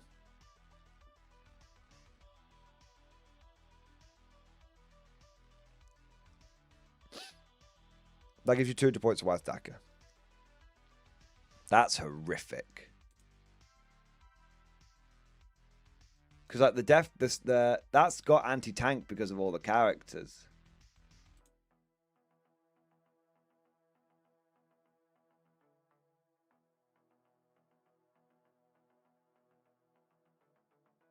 Fuel mixer got each time this model's unit advances, do not make an advance roll for it. Instead, until the end of the phase, add 6 to the move characteristical models in that unit. So you could move how far do bikers move? 12 inches. So what is that? Move. So you go wah, move 18 inches forward, charge.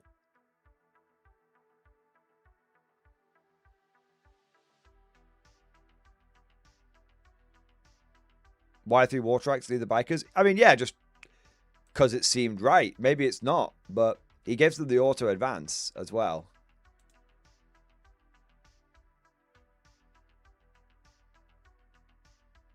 Funny thing is, they actually wouldn't be that bad at shooting either. Because twin Dakar guns are assault, so you can advance and shoot them. They're rapid fire 2, so they'll get 5 shots each. They hit or they get -1 to hit because of cover, but +1 to hit because of the Death Killer War Trike, so that's back to normal. And they're twin linked at strength 5, and they're AP -1, which now matters. Not always AP, but when they're within half range, they're AP -1. They get an extra AP like Ogrins. So actually, their shooting would matter.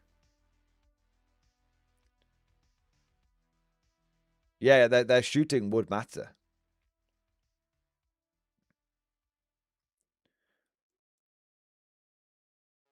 Trikes are command squads. They can order or charge. Oh yeah, what does Tactical Brigade even give us? Do Death Killer War Trikes get to do the listen here?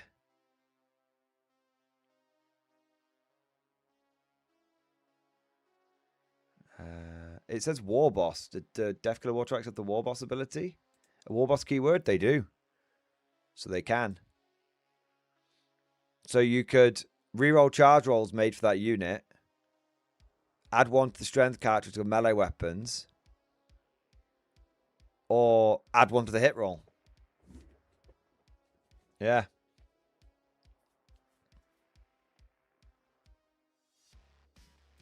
Fucking hell.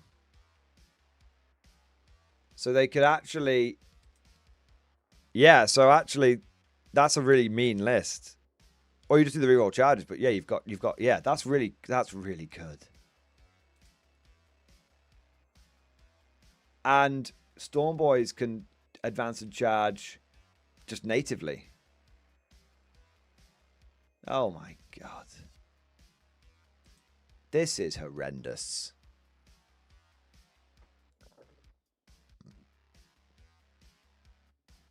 This is horrendous. What, like, what does the Speed Freak detachment even do? Is it called to speed? That's it. Your user army able to shoot and declare charge so much they advance for that. You don't really care about that because of the WA, right? Because your army rule is WA.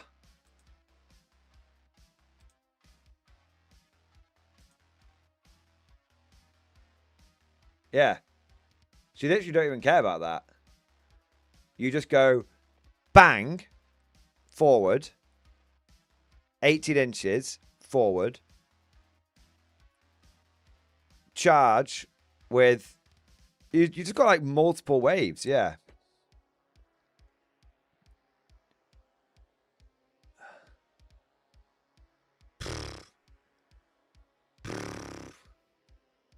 Heavy, man. Heavy. Lungu Grungus, heavy as fuck, man. Cosmic Dream, thank you for super chat, man. Dreadnought is back with Yarek's unit. What, Yarek? I mean, I don't know if Yarek... I mean, Yarek, I guess, is quite good in close combat, but you don't want Yarek in combat. Like, Yarek is a force multiplier. He's not meant to be in combat. He's meant to be supporting the rest of your army. I mean, you could dreadnought with them, but that is not the most efficient way to use that's a desperation move. Yeah. Absolute desperation move. Tails on, don't super chat. Me in 11th. Sanctifiers in Chimeras wave. Caden commands one with bodyguards wave. Bulgrin wave. Gaspas pony plus Scion wave. Rip my own wang off wave. Go home 5 wave. Alcohol wave. Seppuku wave. I think that is a very accurate portrayal of how things are going to go. Fun Jacob, thank you for super chat, man. I sent a DM on Discord today. Wasn't good.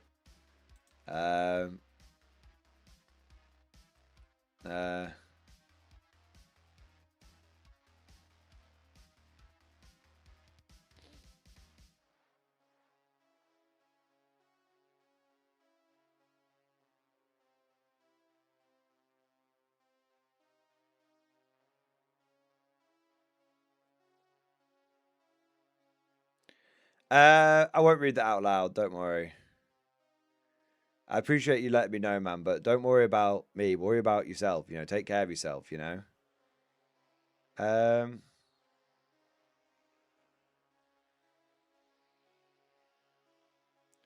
seems so strange. Not. It's like you said. The whole regardless outcome seems so weird.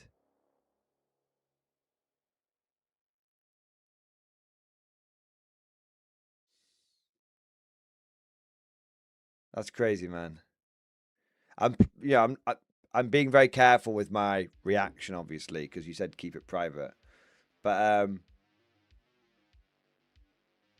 yeah, just look after yourself. Don't look after yourself. Take a little time, and I would say there are probably people out there who have been through a similar situation who might be able to help. I have no experience with it. But I suspect that there might be some resources available for how you can, because that seems very, very unusual. So yeah, I would say look at what resources are available to help you, beat this thing. Yeah, there you go. All right. Cosmic Drew, thank you for super chat, man. Hobby update and stream discussion. More zombies. See you guys in K47. Are you well, how many zombies? Oh, no, there you go. Let's have a look. Well, it was a great start. I've completed multiple zombies as well as over half now to prepare for basing. I still have plenty to go. For those who die to the blades of Bohemia, do not forget their duty. The line will hold no matter how many times a man can still rise. They can still fight for the Great Baron. And somehow, some of my fireflies got in there too. Weird. Anyway, stop telling people about zombies. I still have to get all 66 of them ready. Cosmic, I will tell people all about the zombies. Both how to use them and how to fight against them. I love it, man. I love it.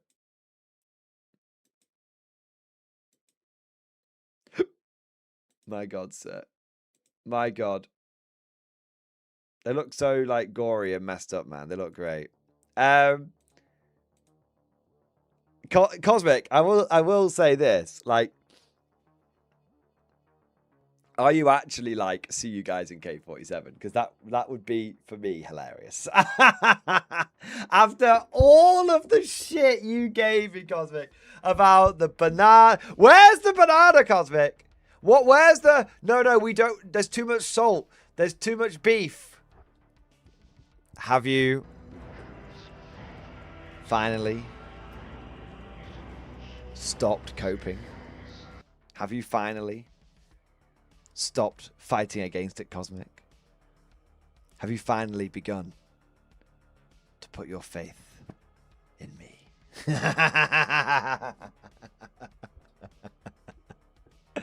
No, it's not going to be in 40k too. I almost said K47 again then. That's good to know. No, fucker, I'm doubling down. I'm actually planning on going to more tournaments. I mean, sure, if you want to, man. You know, go to more events. You know, you think of all that time that you could be putting into enjoying your tabletop gaming, though. There you are. Nocturne Owl, thank you for 22 months, man. Excellent, baby. Back to 5th when characters made units battle line. Is that what happened in 5th? Was it? I know I don't remember 5th all that well. I remember like I know there was I know in an old world you could take certain characters which make certain units that make certain units core. There probably was certain characters that made certain units troops. Like if he's like a Baden, he probably made chosen troops or something, didn't he? Yeah. Yeah. They're taking some bits from the old editions. Yeah. All right. John Henry Eden, thank you for super chat, man. Hey, I finally bit the bullet and picked up army painted speed paints. Only to be informed that my country has a shortage of speed paint medium. You don't need speed paint medium. Yeah, I don't. You definitely don't need speed paint medium. I've literally never used it. I always thought speed paint medium was like something you could use to like make speed paints out of non-speed paints. Like it's just like Lamia medium. Like I think it's just yeah. Yeah, so John Henry Eden, I don't think you need speed paint medium like at all. I think that's just I literally have never opened my pot that I got for like free in like in a starter set. Yeah. So if that's the one thing that's like low in your country, then it's probably not because of high demand. It's probably because there's no demand. Yeah. Yeah, so don't worry about that one, man. But hey, good news. Getting on the speed paints, man. Amazing. Awesome. Starbucks Meg, thank you for super chat. Empire Army on Parade in stream discussion. Let's have a look. My Reichland and Altdorf army march across north into Westerland to meet the forces of landing with the Chaos Waves. Sorry, I completely forgot reading that out. My Reichland and Altdorf army march across the north into Westerland to meet the forces landing from the Chaos Waves. This is my army showcase of my terrain and Empire collections so far. Wow. That looks cool, man. I like the board. Yes. Loving all the Empire State Troops, bro. Hey, they look pretty good, man. I like the war wagon. That's cool. Wow, look at those Empire Knights, bro. They look amazing. I like the cannon as well. Honestly, it all looks really good. It all looks excellent. The terrain looks excellent. The army looks excellent. It all looks excellent. I see a couple of units of halberdiers, great swords, big ass unit of knights. Another unit of halberdiers here. Some accoutrements. A couple of big characters. Cool. Very, very, very, very, very fucking cool, man. I like it. Yeah, beautiful army. Yeah.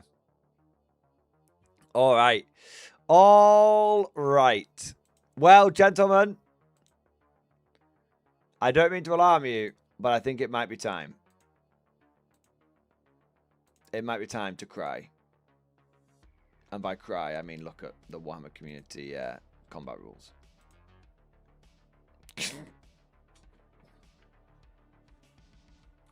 I almost can't look at it.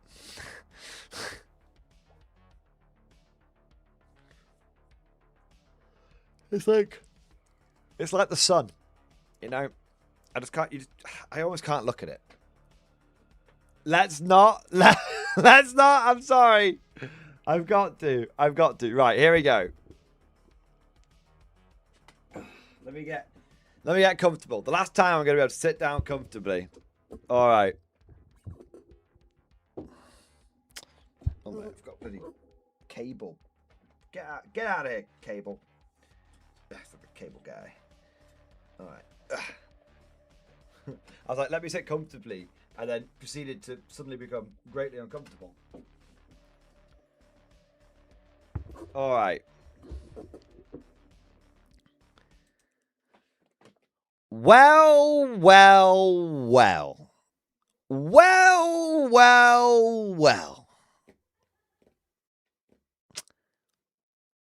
Would you look what time it is? Vindication time.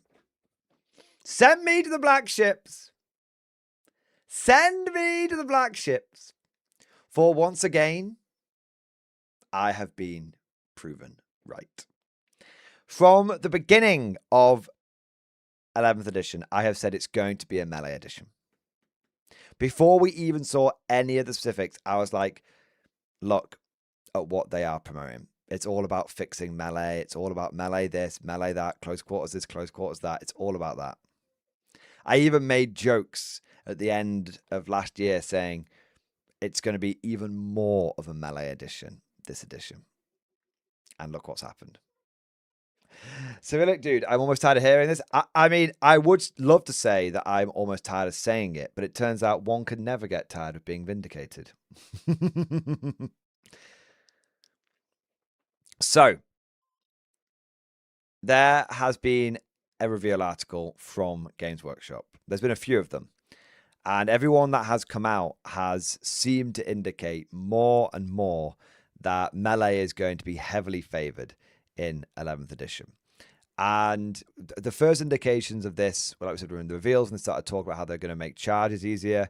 And then we started seeing how terrain had changed and how this was going to make shooting so much harder. The ability to stack minuses, you know, from the cover and from other abilities to mean that shooting is going to be, I mean, just it's going to be very divided on what shooting is going to be viable and what isn't. If it don't auto hit, it's in the shit. You know, that's basically it.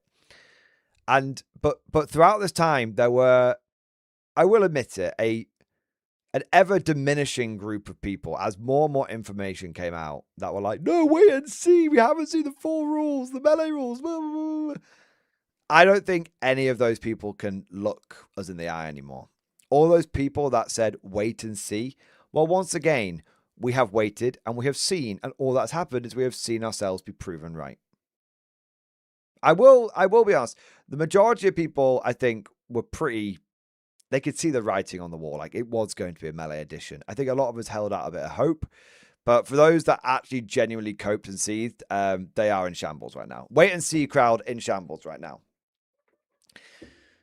And I'll just say this before we get into details. I will say this. I have almost never seen an edition that is more favorable towards melee. In 15 years of playing this game competitively, the last time that I saw something that felt so favorable to melee was the days of 7th edition Invisible Death Stars. Now, they were on a totally different level, and I'm not sure we're quite at that level of insanity yet. But we're certainly, you know, we're not too far away. Invisible Death Stars were just crazy, but this edition is very, very favorable to melee. It actually almost reminds me of, I think it was 3rd edition. It might have been 2nd, but 2nd or 3rd edition, where if you wiped a unit out in combat, you could consolidate into another enemy unit and then fight that one in the same turn. Then if you won that combat, you could consolidate into another enemy unit and carry on. So it was possible to lose like your entire army just if you didn't space out properly. It's like nom. Like that, but that's the level we're at. And this is one of the most melee biased editions that I have seen in a long time, in over a decade. Yeah, it's pretty horrific. As a guard player, I'm telling you, it's pretty horrific. It's all about the melee, and it's going to be all about speed, violence, and momentum. That's what this edition is going to be about. But let's get into what GW is saying. The new edition of Warhammer 40k aims to tell a story with every game, and nothing is more dramatic than the brutal, blade clashing, chainsword revving, blood splattering carnage of close combat in the 41st millennium. None of that carnage is lost in the new edition, and the phase is now faster and smoother than ever. No, you're absolutely right, UW. None of it is lost. In fact, a good deal of it is gained. And not only is the phase faster and smoother, but I suspect the game is going to be faster and smoother because it's all going to be over by turn 2, one way or another. I think there's going to be a lot of like mosh pits happening in the middle of the board and a lot of jail lists happening. I think it's going to be the addition of jail and the addition of mosh pitting. The first change you'll notice, engagement range is now 2 inches instead of 1. If you're within 2 inches of an enemy unit, you're engaged with it, and you can't finish a move within engagement range of an enemy without charging. Crucially, you can now move through an enemy model's engagement range in the movement phase. So there's a lot to unpack here. There's a lot to unpack. Just this alone would be ground shaking. And let me tell you, there's a lot more coming from this. So, point number 1. Engagement range is now 2 inches, and you cannot end a move within an enemy's engagement range unless you charge. That means there's not a 1 inch gap between units. There's a 2 inch gap between units that aren't fighting each other, which that could have huge implications for like objectives. Like you could keep someone. If you've got a horrific melee unit that they're definitely not going to want to charge, and they're like stuck in some cover, that means that you could basically create a 2 inch, you can't move within this bubble, and this is my objective kind of zone. That's pretty big on its own. Secondly, it says if you are within 2 inches of an enemy unit, you're engaged with it. Let me bring up the state-of-the-art, high-quality simulation. So,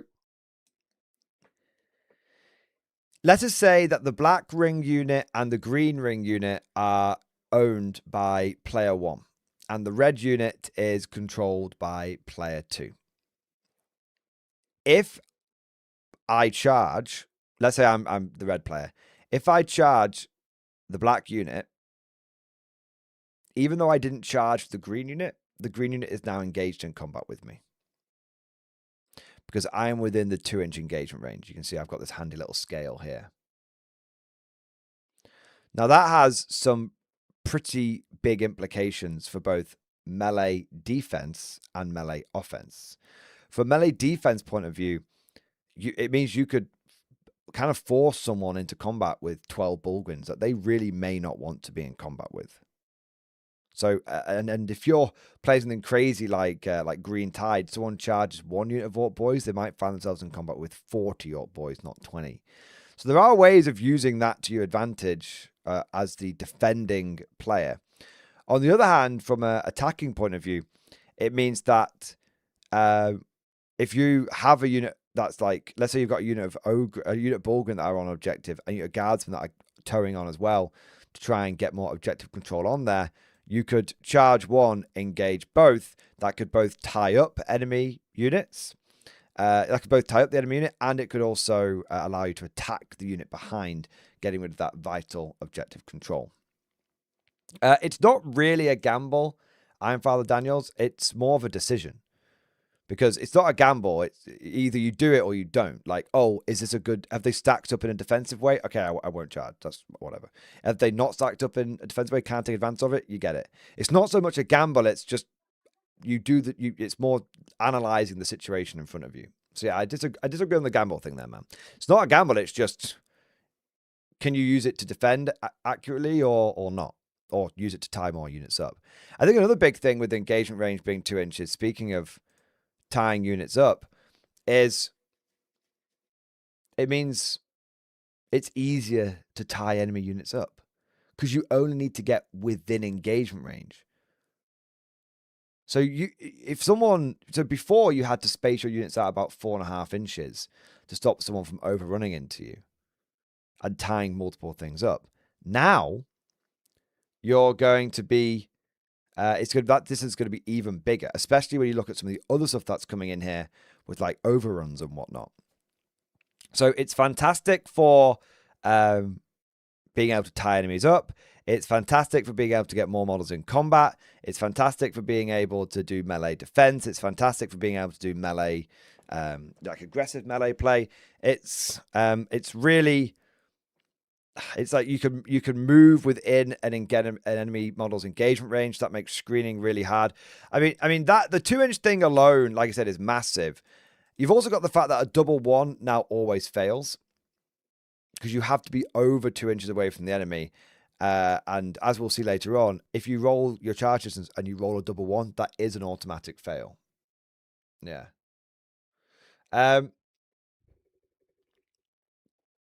Crucially, you can now move through an enemy model's engagement range and movement phase. That's also massive because that's going to have really big implications for screening. I'm just going to move through you. If you're on 25 mil, if someone's 2 inches spaced out, think about this. If someone is 2 inches spaced out, and you've got 25 mil bases, you can fit through that gap. If not more, right? Even 32 mil bases. Got a tape measure here. Yeah. So models have to be 2 inches for coherency. If someone spreads their models out too much, you can literally run through the models. Run through the unit. It's a bit, 2 inches is quite big. Despite what people tell you, it's bigger than you think. And there's going to be the fact that you could just move as long as you're not touching base to base. So it's going to make screening really difficult because, people are like, oh, well, just don't spread out over 2 inches. And it's like, okay, so now my ability to screen the melee army out has been reduced by half, if not more. Because rather than spreading out over 2 inches now, now instead I have to be less than an inch spread out for 25 mil bases. So that's a huge win for the screening arm. That's a huge win for the melee armies and a huge problem for armies that rely upon screening. It's funny. The more that I've seen Warhammer 10th edition evolve and now 11th edition, the more that I've seen screening basically get stripped out of the game one way or another. And this all began when everyone crashed out over Aquilans. I'm telling you right now, melee players will do literally anything other than bring the ability to remove screens. Yeah. Yeah. Literally anything they will do. Like, how can I deal if the enemy screens me? Well, what if we just took the screens away from you? Yes, please, and thank you.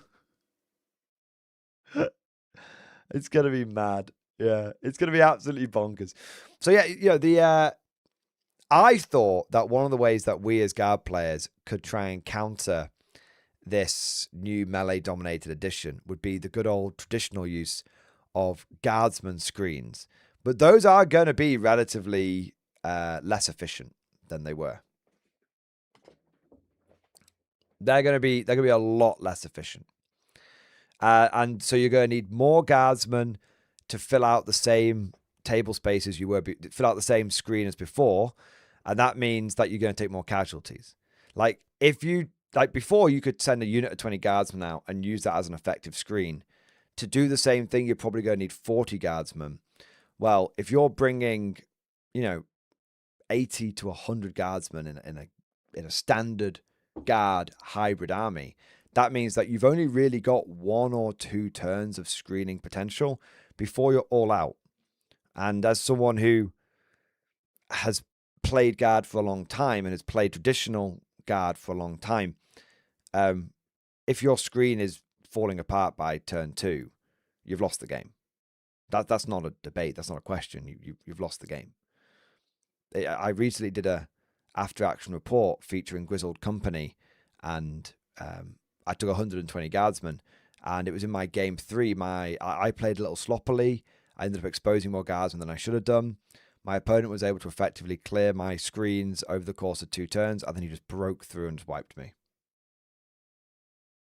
Yeah, it's definitely screening with traditional guard units is going to be way less efficient, and I think screens are just going to be broken.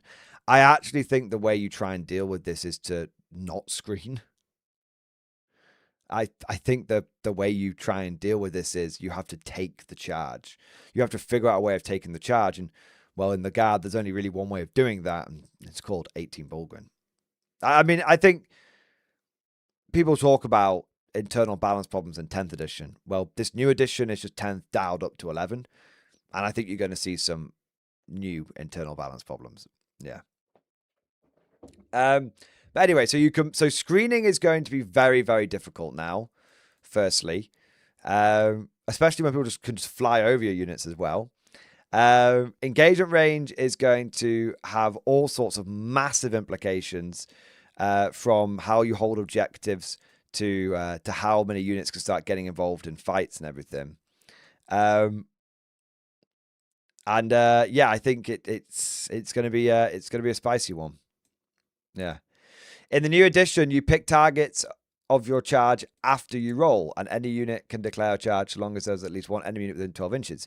This means there tends to be far fewer totally failed charges, where a unit is left standing around in the open, particularly if you're smart and position your unit to have multiple potential options depending on what you roll, including not charging at all if you prefer.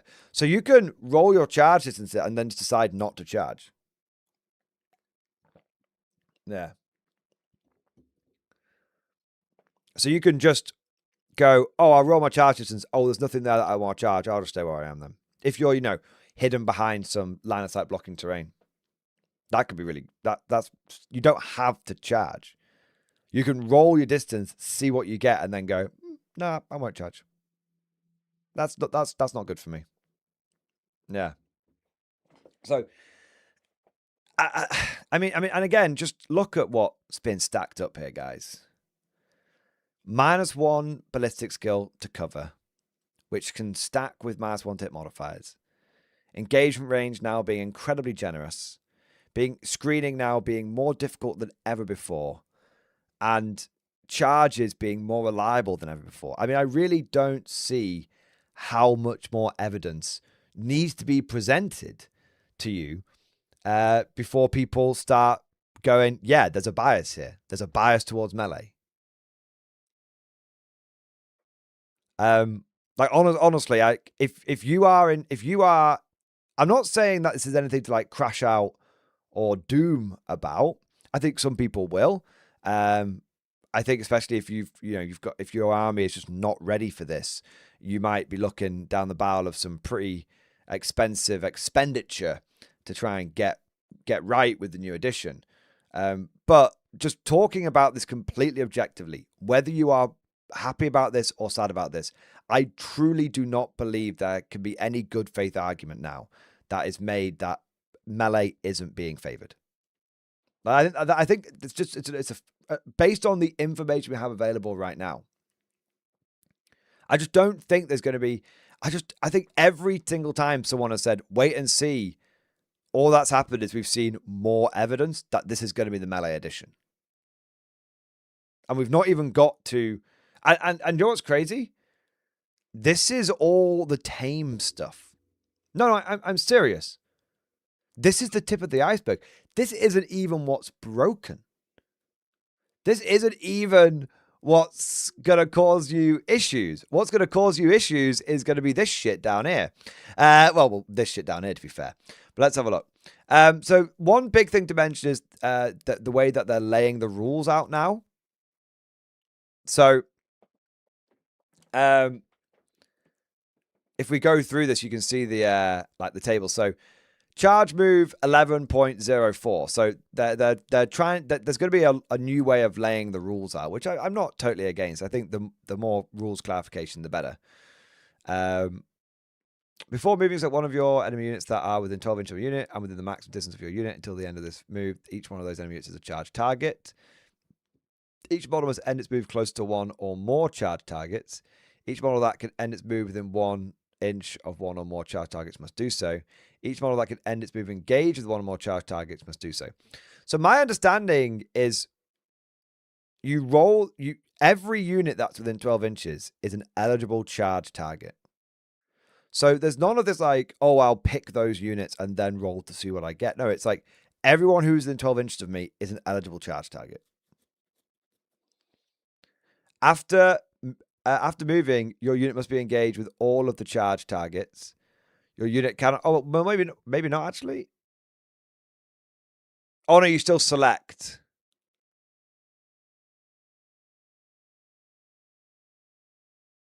Wait, so your unit declared a charge's phase. Effect, your unit moves described. Before moving, select one or more units that are within 12 inches of your unit, and within the maximum distance of your unit. Until the end of this move, each one of those enemies is a charge target. Each model must end its move closer to one or more charge target. Each model that can end its move within 1 inch of one or more charges must do so. Each model that can end its move engaged with one or more charge targets must do so. After moving, your unit must be engaged with all of the charge targets.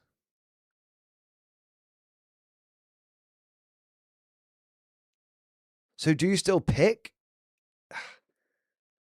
My brain, I feel like my brain is not really getting this. I feel like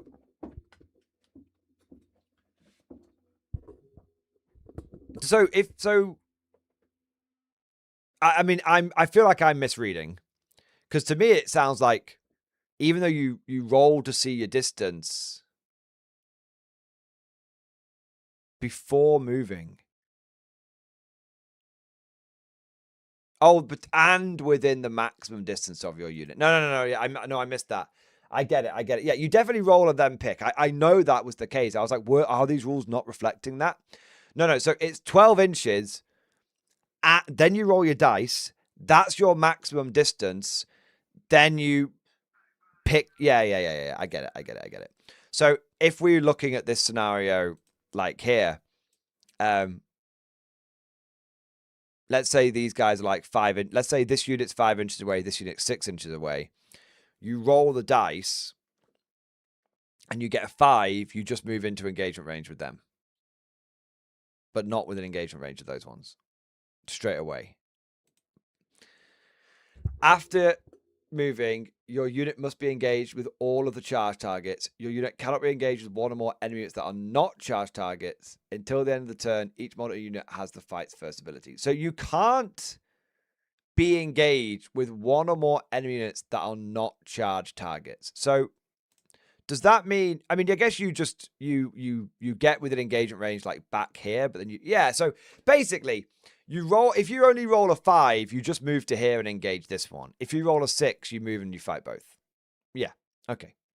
So it's not like you can use this unit back here to like deny charges to this one. No. You can't do that. Moving charges is also a little more generous. The target of your charge must be within the distance that you rolled, measuring base to base. And if you can get within an inch, when you have a move, when you get within an inch, when you move a model, you must do so. But if you can't, you only need to move to be within engagement range. This means that charging around corners or into terrain becomes a far more forgiving endeavor, as a unit only needs to make within 2 inches of the enemy. Literally. No, you don't need to be base to base, Dice and Glory. No. Dice and Glory, you don't need to be base to base. This is the big mistake everyone's making. You measure base to base to work out the charge distance required, but you only need to actually get within 2 inches. This is the mistake. Everyone's like, oh, wait, no, a charge distance is longer now. No. Charge distances are basically the same. Arguably, they're like, technically, you now round up rather than round down, but we won't worry about that. So charge distances are essentially the same. You just need to get within 2 inches. So, but when I say get within, this is where everyone's getting hung up. There is now, you no longer charge to get within engagement range. You're not measuring to engagement range. You're measuring base to base. So if my model 8 inches away is 8 inches base to base away from your model, I have an 8-inch charge. But if for some reason I can't get base to base, or I don't want to get base to base, I can just get within 2 inches of you. Yeah. So you've got a much more generous. Each roll that can is within 1 inch of one of the models must do so. So, okay, if you can, yeah. But if you can't, then you only have to get within 2 inches. The whole point of this is to stop people from hiding behind walls. So the whole I can't fight you because you're an inch behind a wall, right? That's now gone. But what you do is fail to understand is that was not done because people wanted to. It was done out of necessity because of the proclivity and the amount of like jail and melee armies that have been running around the game. Yeah. Crucially, you can fight any enemy unit within engagement range, 2 inches, which means there's no more of that I'm going to stand 1 inch away from the wall malarkey. Terrain can still help to limit how many models you get to fight, but it will rarely mean that a unit fails a charge because the enemy is positioned a line of troopers on the other side of a barricade. Yeah. So, you can fight any enemy within engagement range 2 inches. So even if you didn't, so in this scenario here, even if you're like, okay, these guys are 5 inches away, these guys are 6 inches away. I roll a 5, so I only get within engagement range of them. But then when we pile in and we get closer base to base, now I can fight both units. Yeah, it's gonna be gnarly. It's a very melee edition. Yeah. You can't reach out to a 14-inch charge. No. I'll read it. Let me. The best way of trying to understand this is all you're no longer charging to get within engagement range. All you're doing is charge I had a better explanation for this before. Distance. There's a difference between engagement range and the distance you need to charge are now separated. That's the way of understanding this. So you just go, right, my model is 8 inches away. When I measure base to base, is 8 inches away from your model. I need an 8-inch charge. Not a 7-inch charge to get within engagement range, as it was in 10th edition. Not a 6-inch charge, because engagement range is 2 inches in 11th edition. It's just, this is the distance we are apart. This is the distance I need to roll for my charge. That's it. So there's none of this, oh, I'm 8 inches away, but engagement range is 1 inch, so I only need to roll a 7. It's just, I am 8 inches away, so that's my charge distance. And then once I know what my charge requirement is, I then roll the dice, and then we start fucking around with engagement range and what all that means as well. Yeah. So it's not extending your charge range, it's not reducing your charge range, it's not doing anything like that. Charge, distance, range, all that stuff is now separate from engagement range. Engagement range is just determining when we're actually doing the fighting, not when we're doing the charging. So as it sort of describes it here, the blue unit, this Ultramarine Biker, declares a charge, and the charge roll generates a maximum distance of 7. Unit A, over here, is within this distance, so can be selected as a charge target. But the blue unit would not be able to end its charge move engage this unit after moving around the intervening terrain feature. This blockade here, this crate here. B, this unit, so B here, this unit is more than 7 inches from the charging unit, so it cannot be selected as a charge target, even though the charging unit could end its charge move within 2 inches of the unit. See, engagement range is separate to charge distance now. C, these units, these two here, are both in 7 inches, so can be selected as charge targets. The charge unit can end its charge move engaged with all of its charge targets, so this charge move can be made. So if you choose to charge both, you can charge both. If you choose to only charge one, you only have to charge one. Yeah. Okay.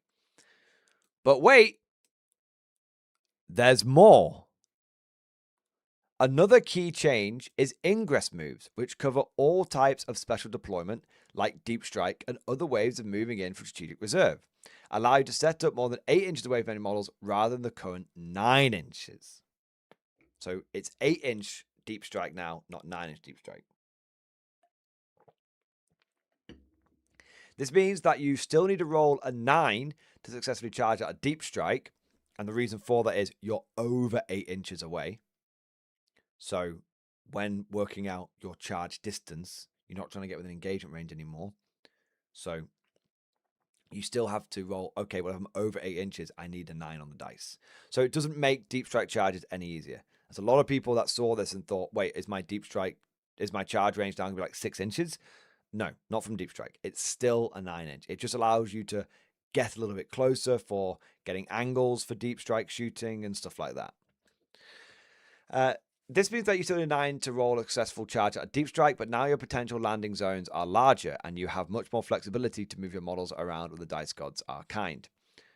Okay, so this is more interestingly, this is more of a shooting thing, because you can now, unless melter weapons change, you can now deep strike within melter range with multi-melters, which is going to be a big buff for Imperial Knights. Hey!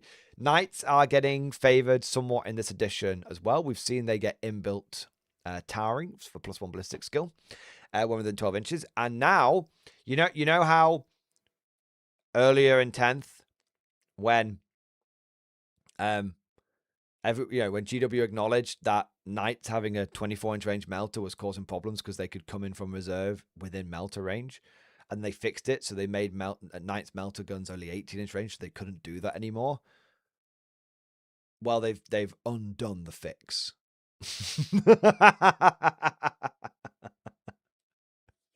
Sadly, they've undone the fix. Also, you've got the big, so that problem's back again now, which is great. He says sarcastically. And then the other big one is Tau. Your Tau will now be able to deep strike down within melter range, because Tau melter, Fusion Blasters, is an 18-inch range. We fixed the glitch. No, Russell W. They've glitched the fix. That's what they've done, man. Pile-in moves. So that's quite a big implication there with the unless all melter weapons go down to 8 and 16-inch ranges, which they could do for multi-melters. Yeah. I wonder how this will affect deep striking within 6 inches. Are we now going to be able to deep strike within 5? There's a few, and if that's the case, does that make... So either 6-inch deep strike is exactly the same as it is, in which case it's now worse now because it only gets you a couple of inches closer. Or they reduce that back down to like 5 inches now to compensate to have the 3-inch difference. So there's always like a 3-inch benefit. If that's the case, then melters are back on the menu. Yeah. Fusion is 12-inch range. Is it? I think there's Mac IQ, I'm pretty certain there are tiled attachments which make it longer ranged. Yeah, not all fusion, but I think there is ways you can make it. I think there's ways you can make it much longer range, like experimental card or something. But the big one. So again, all of this is just window dressing. All of this is just like, oh, that's kind of spicy. That's all right. Oh, this is all pretty tasty. Oh, this is all pretty tasty. No. This is where it gets fucky. This is where I'm going to say right now, it goes from, ooh, melee's looking strong to melee is broken. Full blown broken. And I don't use that word lightly.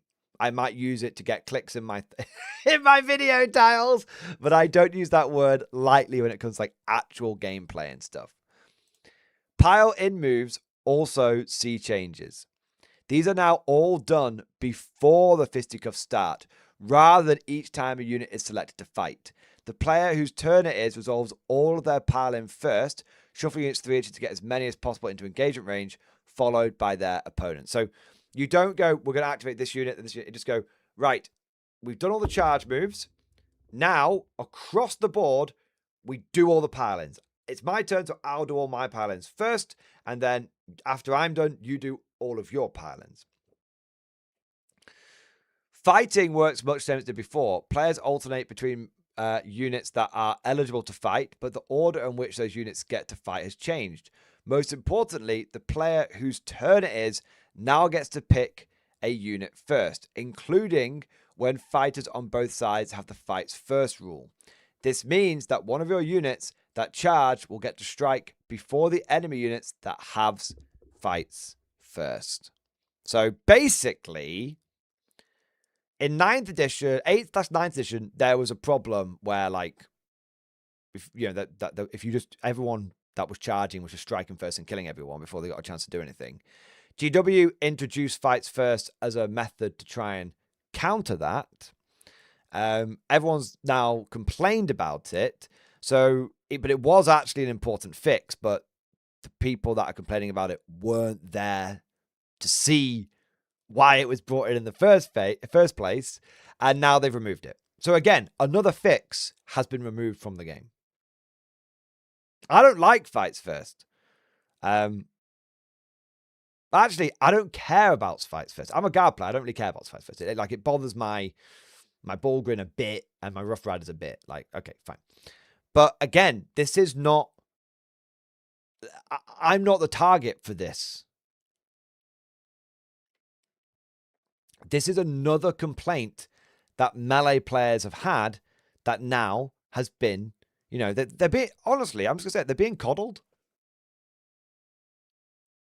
Like melee players are being fucking coddled at this point.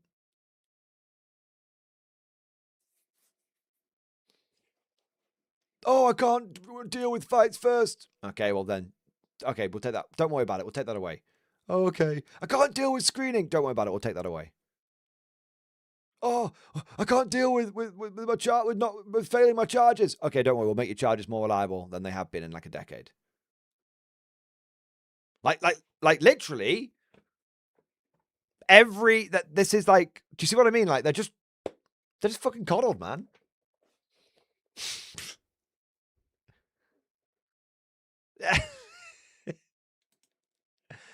There's even more stuff to this. Like, most importantly, the players whose turn it is now gets to pick a unit first. So, you know, the whole thing that people were saying with like Yarrick and his counter strategist ability. So he can you can get your Rough Riders to charge in, and then the Rough Riders would technically fight first because it's not your turn. Yeah, that's dead now. Like the whole, oh, I'll charge this to my Rough Riders will like actually have a meaningful charge. It's like, yeah, no, that doesn't matter now. Yeah. YT, dealing with fights first was advanceable tactics. Not everyone could do the slingshot thing. So what you're saying is there was some skill involved with it and people complained about it, so they took it away. Also, what about the fact that, do you know how you deal with a unit that's got fights first? It's called you soften them up first and then you charge in. This is what I'm talking about. Like, back in the day, old man Mordian shouting at Cloud here, back in the day, melee players understood that you had to set the charge up. Like, you didn't just charge one of your full strength units into one of their full strength units. What you did is you softened the enemy up and then you sent the charge in to like deliver the decisive counterblow, to tip the odds in your favor. And now that's no, I charge. It's like what the fuck is going on here?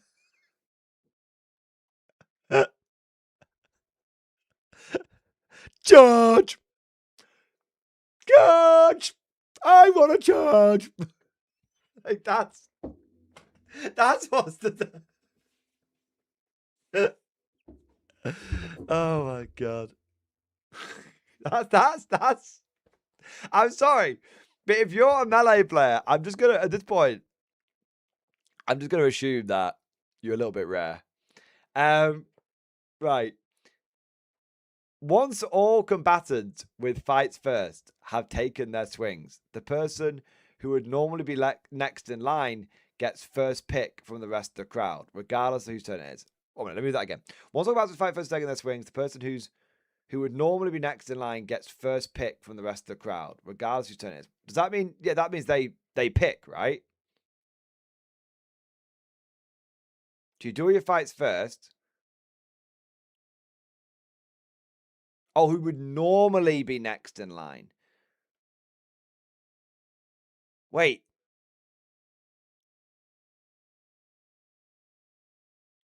Is that like...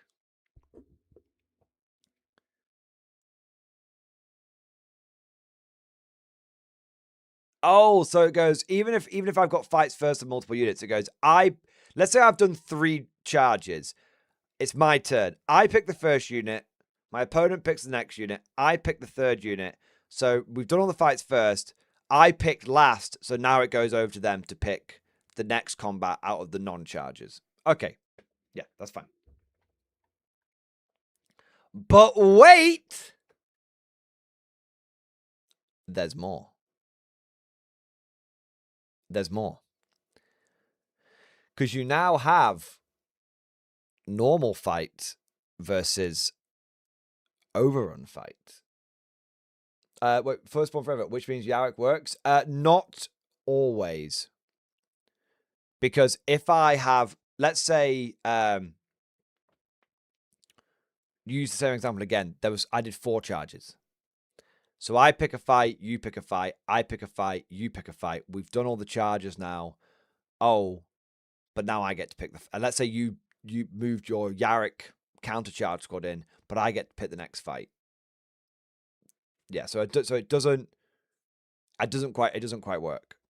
I don't think. Yeah, maybe the whole Yarrick thing does work. We might need a bit of clarification on that, but I feel like it. I feel like it's you pick who's fighting first. That means one of your units that charge will get to strike before the enemies have fights first. Maybe the Yarrick thing does still work. Yeah. Maybe the Yarrick does. No, you're misreading that. It was only if both units have fights first. Oh, okay. Yeah. So I guess what we need to... Okay, so the question is it still the defender's turn? Is it still the defender that gets to pick the first non-charging unit to fight? Does that make sense? And Syriade is correct, actually. So if both sides have fights first... I just can't get my head around this, man. Like, okay, can I just say something? All right, you know what? I'm not even going to try and understand this. I'm going to tell you why I'm not going to try and understand this. Because why can't we just bring initiative back? How is this easier to understand than just the bigger number goes first in combat? We fucked around with fights first, not fights first, charge bonus, fucking... It's a Fugazi, it's a Fugazi. Like, why can't we just have initiative? What? Well, no, I get fights first. No, I get fights first. Well, no, I'm the active player. No, I'm the defender. Like,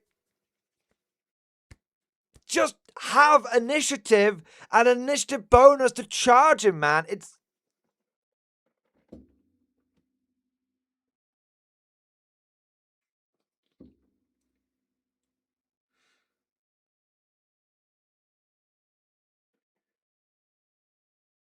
Like, I honestly,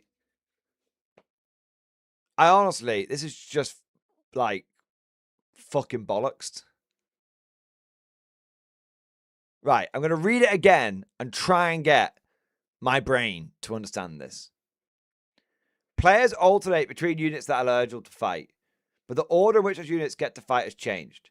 Most importantly, the turn it is now gets to pick a unit first, including fighters on both sides have fights first rule.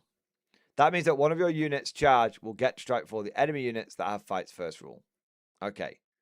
So if I charge, I have fights. I think it's basically the same as last time.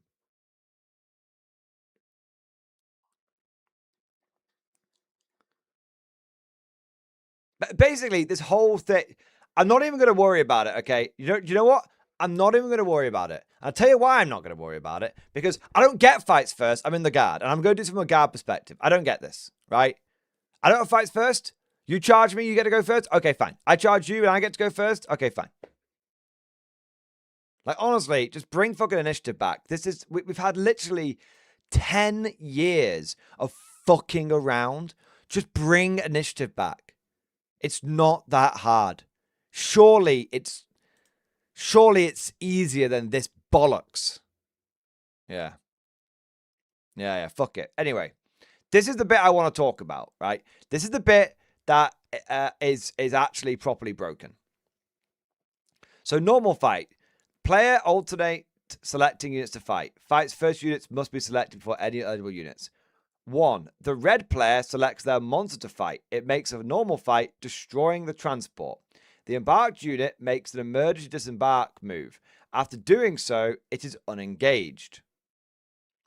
Overrun fight. The blue player has no fight's first units. So the red player selects their next unit because these guys charged. So they still have fights first. The red player selects another fight's first unit. The unit is unengaged, but it was engaged with the transport at the start of the fight step. So it can make an overrun fight. It first makes a pile-in move to engage the unit that disembarked, then fights, destroying 2 enemy models. Let's be real here, okay?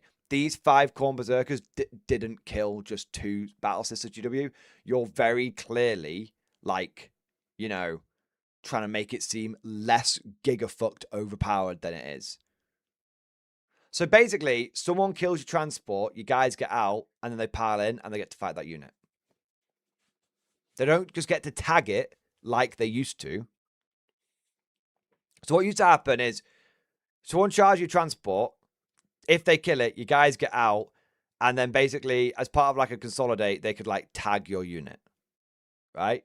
So now, what happens is they kill your transport and another unit goes, oh, well, I haven't fought yet, so I'll overrun and fight you. Only if he hasn't fought yet. That's true. So this guy doesn't get to do it, but these guys do. Yeah. No, Mr. Monk, you're misunderstanding me. I was using an example from 10th to compare it to 11th. I wasn't saying that's how it works now. I'm saying, like, that was an example before. This is how it works now. Listen.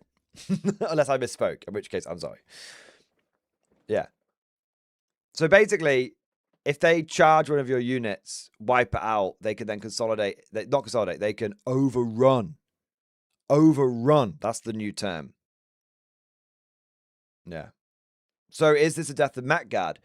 I mean, if people if someone double charges a Chimera, then yeah, it's a death of Met Guard. It's a reward for playing badly and overcommitting your melee units. Exactly. Don't worry about overcommitting. Don't worry about overexposing. Just bleh. Just go.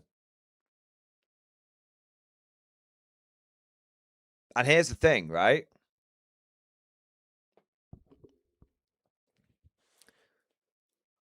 How does this work with 6-inch pile-in and consolidate?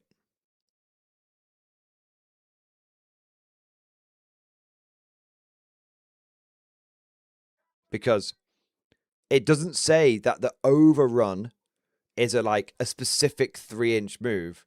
It just says you make a pile-in move. Well, if you have an ability that says you pile in 6 inches, then you get to overrun 6 inches. Look, the red player selects another fight first unit.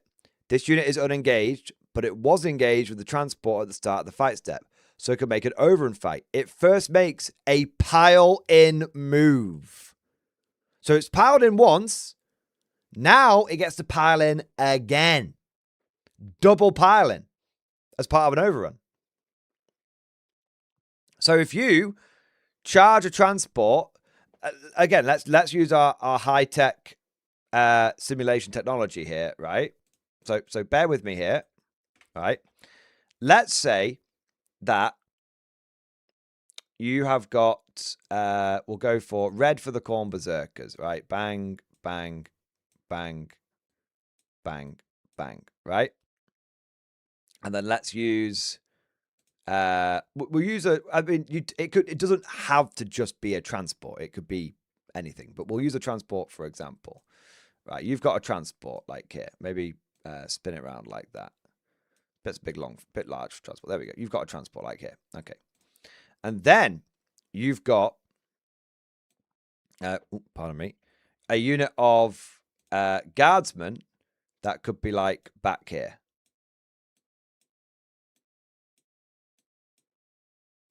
Not even the ones that are in the, not even the ones that are like in the transport, right?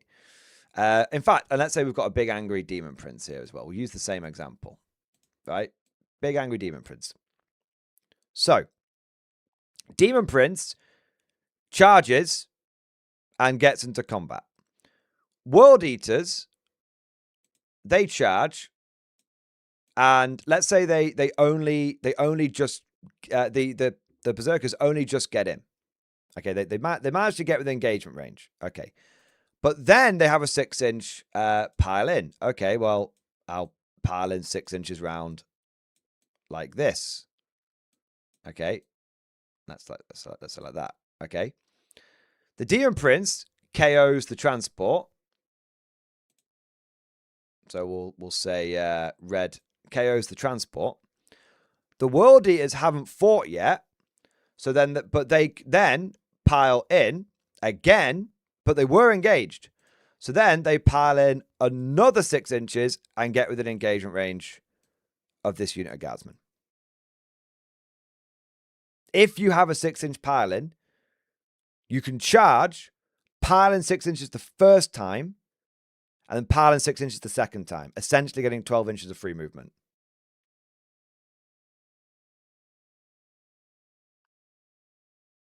All you need to do is kill the initial target.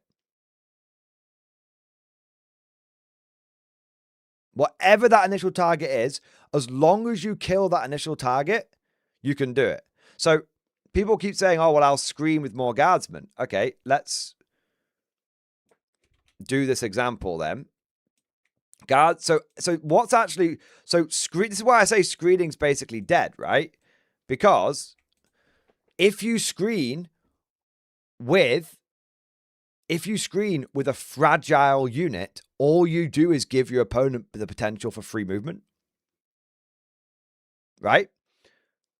So, Demon Prince here. Guardsman here. Another Guardsman squad like behind here. Right? And then let's say, we'll just take what do you call it? Like a couple of Corn Berserkers, right? Corn Berserkers charge, they get in.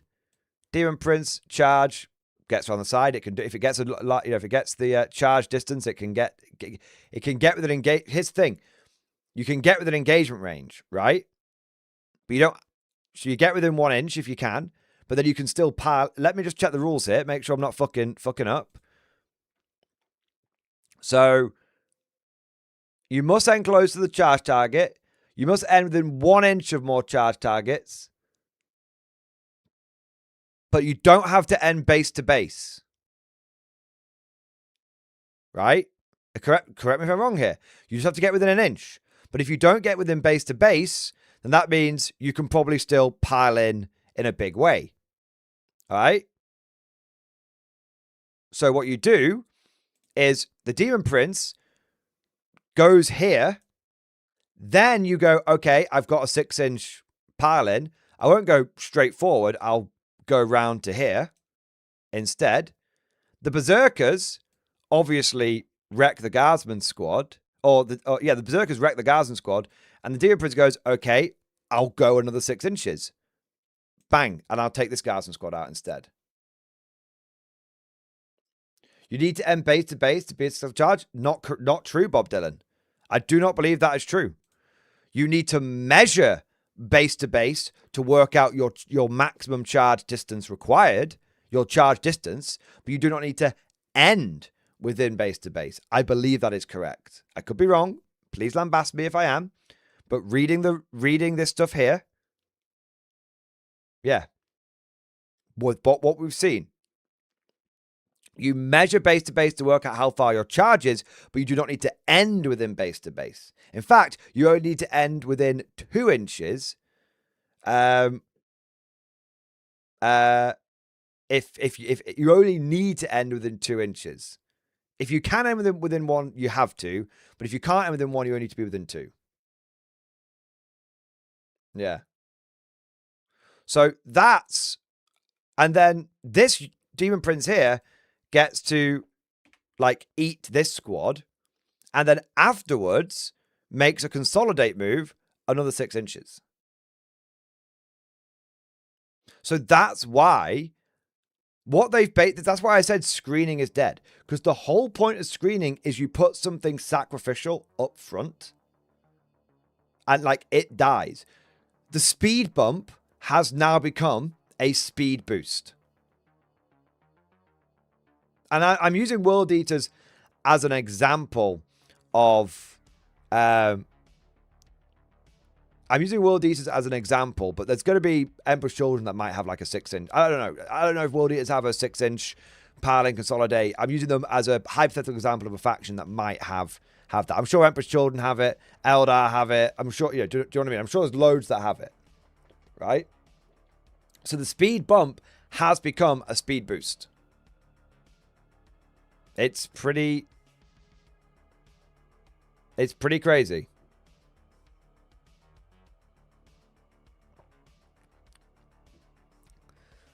And so there's going to be like, it's going to be very, very rough. It's going to be very, very, very rough. Yeah. Also, Mac IQ, speaking of surge moves only need to get within 2 inches now. Not within 1 inch engagement range. But do surge moves allow you to get into close combat? I don't know. I think the World Eater one specifically does, right?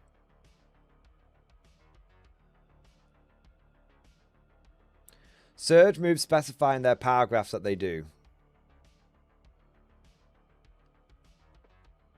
So I think if you take the current World Eater surge move, that would actually mean that if you shoot a World Eater unit, if you're not over 8 inches away, they can have the potential to surge into combat with you.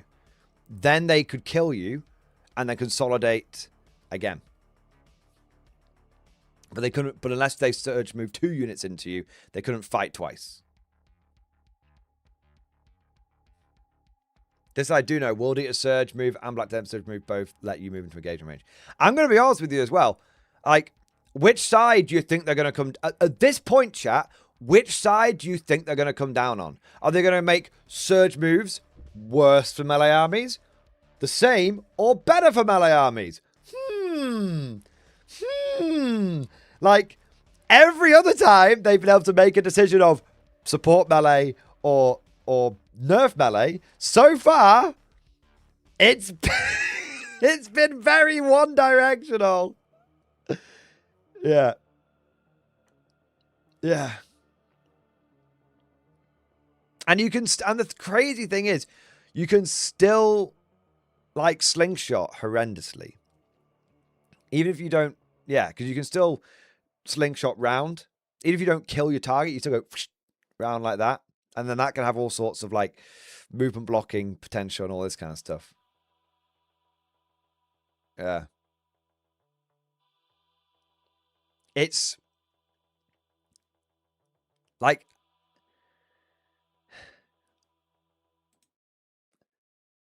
it's getting a little ridiculous. It's getting a little ridiculous now. Sometimes, in fights with lots of separate units involved, your troops might find the models they were previously engaged with are dead by the time it's their turn to swing. Fear not, if they're eligible to fight but unengaged, they can make a special overrun fight that gives them a second pile-in move before picking their new targets. Finally, when everyone is done knocking the stuffing out of each other, I'm not sure I'm doing any stuffing knocking. I think I'm getting the stuffing knocked out of me. Consolidate moves are all made at the same time, similar to piling moves. They can be used to maneuver further into combat, leap on enemy within 3 inches, or 6 if you've got a 6-inch combat, or dash to nearby objective. But be careful when engaging a new unit that hasn't fought yet in that phase, as they'll still get the chance to fight despite everyone else being done, just like it is now. More on its way for the new additional 140k soon as well. Yeah, another merch reveal for the Organ box on Monday. While you're waiting for the next update, sign up, blah, blah, blah, blah, blah, blah, blah, blah. Yeah. So, to summarize, engagement range is now bigger. Screening is now harder. Charges are now more reliable.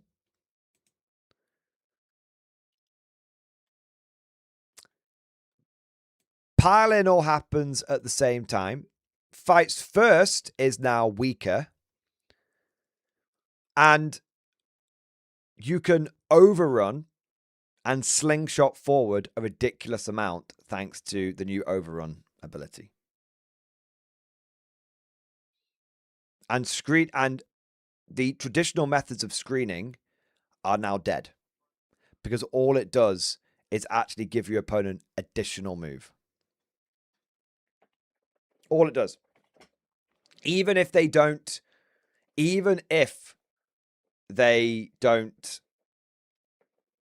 overruns like a new unit, they could still, I mean, let's check. Yeah. Maybe you can't overrun if you can't get in. Maybe you can't overrun if you can't get in range of a unit. Maybe.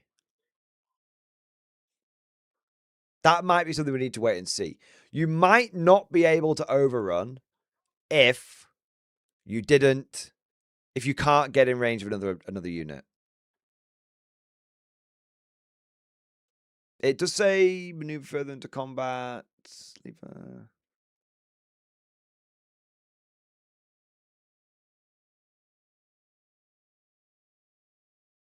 It says you get to make the overrun second piling before picking their new targets. But it's 5 inches gets you into engagement.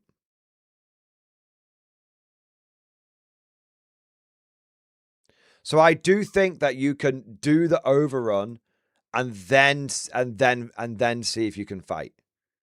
So you just get the overrun. You just go and you just go for it. I think. Not confirmed, but my suspicion, again, is that you still get the 3-inch overrun. I mean, that, yeah. So you could charge. So in a very extreme example, a unit of World Eaters or a unit with a 6-inch consolidate could charge 12 inches, overrun, charge 12 inches, pile in 6 inches, overrun 6 inches, and then if they successfully kill that unit they've overrun into, consolidate 6 inches, giving them a total of a 30-inch movement in one turn.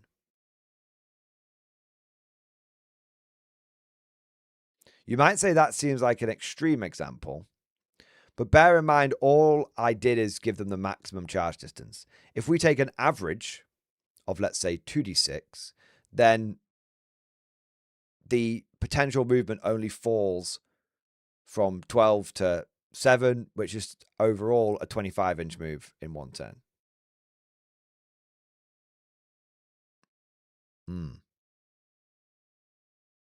Ah, yes, you could move, advance. Oh, no, don't get me wrong. You could move and advance and charge. So you could move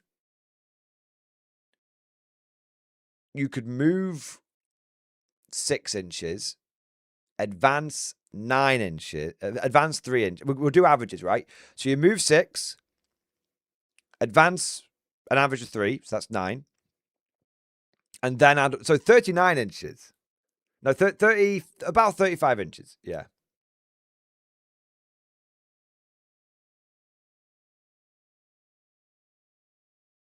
Cyrillic dude just crashing out. He's like, it's too much. I'm going to bed.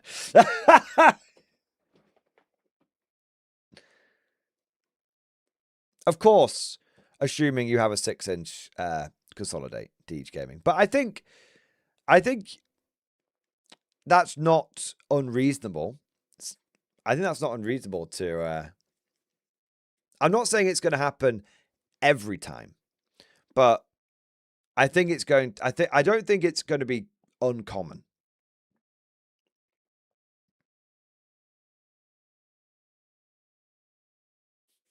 There's going to be armies. So, I mean, there's going to be armies out there which have got army-wide advance and charge. There's going to be multiple armies that have stratagems and stuff that allow you to auto-advance, or army-wide rules, advance, charge, auto-advance, and consolidate, auto-advance 6. I mean, which army out there has access to advance and charge, auto-advance 6, and consolidate and pile in 6? Because that's the army that's top tier.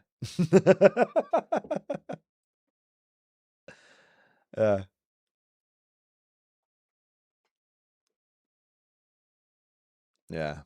Eldar probably. World Eaters probably. Space Wolves probably. Emperor's Children probably. Yeah. And I think again, I can't speak for every faction out there.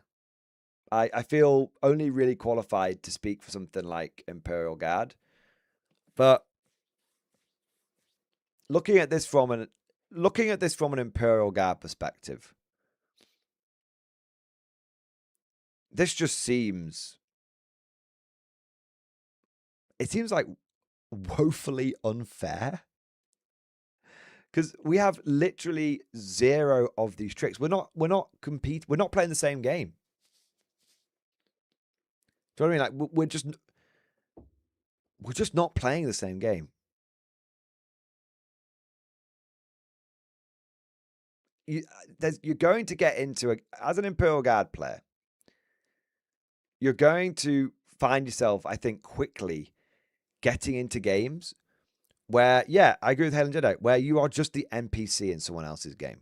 Like, you set your models up, and they're, dashing across the board, ripping your guys to pieces, consolidating another platoon, ripping them to pieces.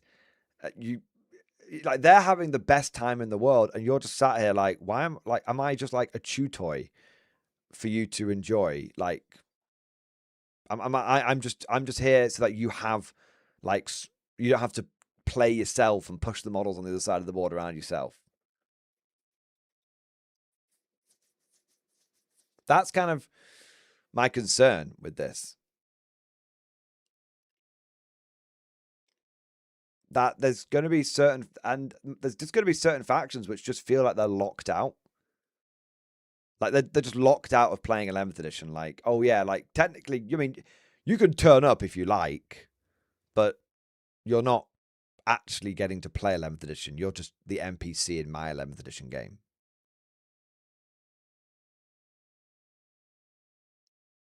That's my concern. If I look at this from like a guard perspective, we can do melee like a bit. We've got some Rough Riders, we've got some Bullgryns and stuff, but we're not going to be able to do melee as best as the best melee armies as we shouldn't, because we're not a dedicated melee army. But we're just going to, it's all well and good saying, oh, we'll spam max Rough Riders and spam like Bullgryn. But I feel like with the best win in the world, there's probably, like, we can spam our best melee army and it probably won't help. Yeah. Yeah. Isn't screen chaff the answer though? Absolutely not, Janitor. As we were explaining before, speed bumps are now speed boosts for the enemy. Yeah, this is going to be a very, very interesting opening to the edition as a guard player. I think it worked. Do you know what's interesting? I think if I was to give you my analysis of how it's going to go, I don't think it will be as bad at first, because I think there'll be a lot of people that are feeling out what works and what doesn't work. I think where things are going to get, I think there'll be some people that can jump on this very quickly. People who have got the collections to do so. But I think what will happen is over time it will get worse as people get more and more optimized. And that's where the two-tier situation will develop, because there'll be some armies which just do not have the tools in the toolbox to be able to have the right mechanics within their army to exploit what 11th edition is all about.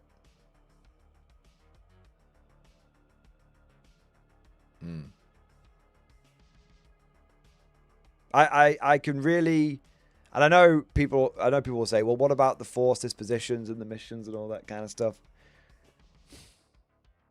I think that's probably the last hope.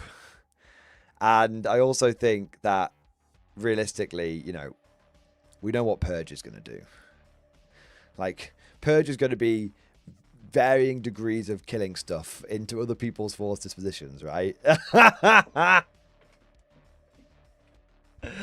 So yeah, I'll wait and see what the Purge missions are into everyone else's dispositions, but I got a fucking feeling it's going to involve killing stuff every time. Yeah, and I tell you what, I agree with Scribbles here. Why play Guard if you force play a gimmick list? Yeah, exactly. Like, look, in the nicest possible way, I didn't get into the Guard to play Max Bulgrins and Cavalry. Like, I got into the Guard to play infantry and tanks. Yeah, like, I got into the Guard because I like to play the normal humans fighting against all the mad shit. I don't want to get into the Guard and feel like I'm just running a big mutant army. Like, going full potato skins is like a cool idea for like a fun list that I might run on occasion, but I don't want my entire faction's identity to be Ogrins. Like, if I wanted to do that, why wouldn't I just go and play Ogres in Old World? Yeah. There's a reason they're pushing horses so hard. Exactly. Like niche armies like Max Cavalry and Max Ogrin. They're niche for a reason. They appeal to some players, but not to all players. I don't really get why my faction's identity is now all the weird niche shit. Yeah.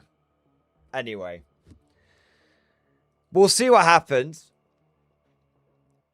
But if I was to give you my honest take on this, I'm not.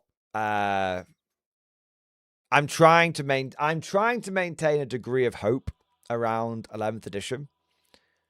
But I'll be honest, the more that has been revealed, the more I'm not so certain. I'm not so certain. And this is the last thing I want to say. It's the last thing I want to say. It never feels good when something is so obviously being favored. Like, yeah, I can improvise, adapt, and overcome. I can pivot. Of course I can. Of course I can. I can and I will. But it never feels good when I feel like, how to put this? It almost feels like you're not wanted. It never feels good when feel like you're in the wrong game. It never feels good when it feels like, someone else is getting preferential treatment over you. Like, that never feels good. Like, regardless of any other factors involved. Regardless of any other factors involved, just fundamentally boiling it down, it never feels good when one thing is being favored over another unreasonably.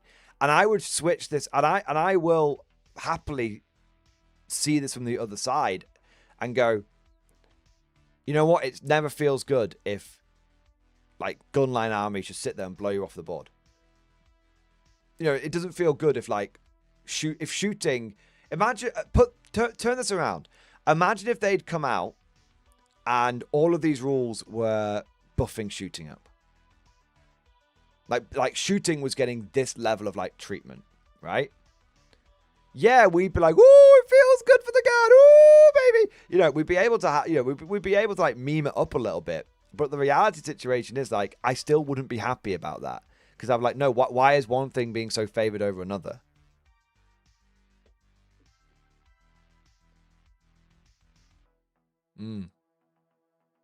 Favoritism is not good for community cohesion.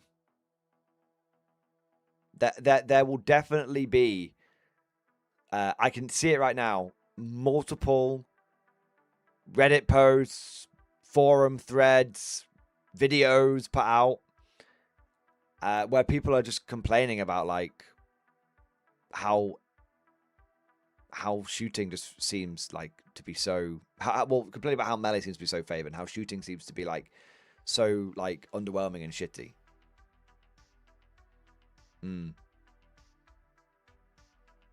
So that's my take. I think every single reveal that we have had for 11th edition has shown that melee is going to dominate.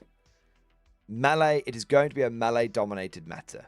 Every single reveal. At this point, if you're denying that, I think you're. I actually think it's beyond cope. I'm gonna say it. I'm feeling spicy today. I think if you're no longer saying that this is going to be a massively melee favored edition, you are actively spreading disinformation and being disingenuous, and you're trying to almost like get people to not believe the evidence of their own eyes. I think you are being you're not arguing in good faith. I think you're trying to, I don't know what you're trying to do, but I don't think it's good.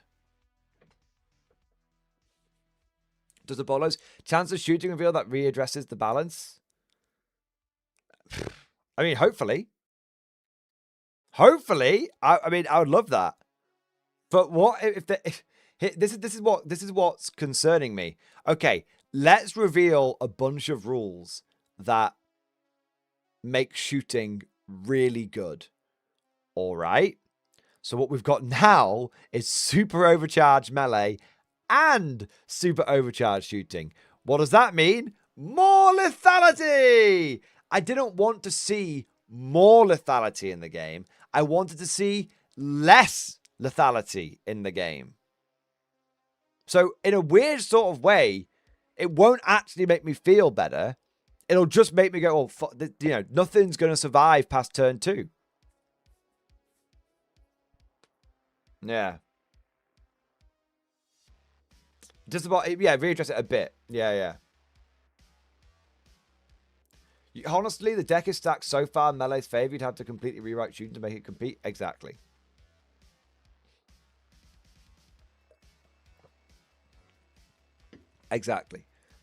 And I know that there will be people that will go, if I'm a guard player, I want to turn up with my platoons of infantry and my tanks. And I don't need that to be meta breaking, but I need it to like feel semi-viable or just viable. And I don't want to feel like GW's twisting my arm to buy a bunch of cavalry and Bulgrin to compete. I just won't go to a lot of tournaments in that case. I'll play some battle reports with friends. Yeah. That's the thing. All this will do is just massively skew the tournament scene. They're killing 11 so they can release Warhammer Classic. I mean, I don't need them to release War. I know what you're saying, but I actually don't want GW to release Warhammer Classic at this point. I just want us all to consolidate around 4th edition, please.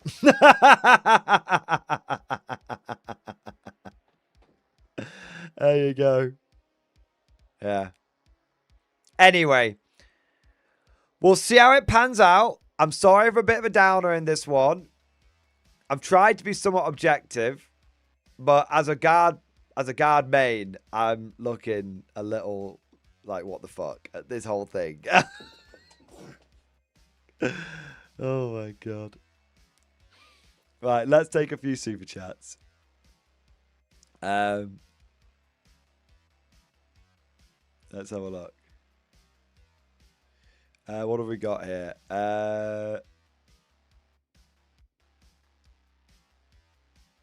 Morgan, thank you for super chat. Money for the money jar and a late 07 hobby update and stream discussion. Let's have a look.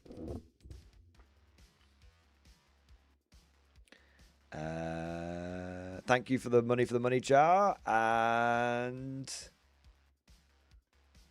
hobby update. The Angels of Mortem are a grim and enigmatic successor chapter of the Blood Angels lineage, believed to have been formed during the Shadow Third Founding. Their gene seed is rare and controversial, since it's derived from the Angels Vermilion and the Angels Sanguine, a union that many within the Adeptus Mechanicus would deem dangerously unstable. Let's have a look. Hey, they look pretty beautiful, man.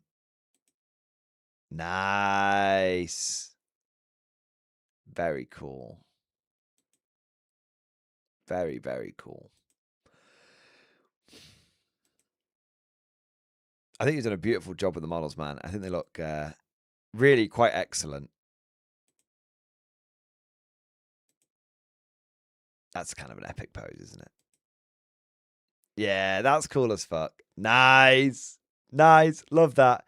Excellent work, sir. I think you did a good job, and it looks like a beautiful army, and it looks like you put a lot of love and effort into it, which is, I think, always to be rewarded. Yeah. Applauded. That's the one. That's what word I'm thinking of. What have we got next? Squid Fist. 40 months. X-Force, baby! My God, sir. 40 months. Dude, crazy. Hobby update and stream discussion. Let's have a look here, bro.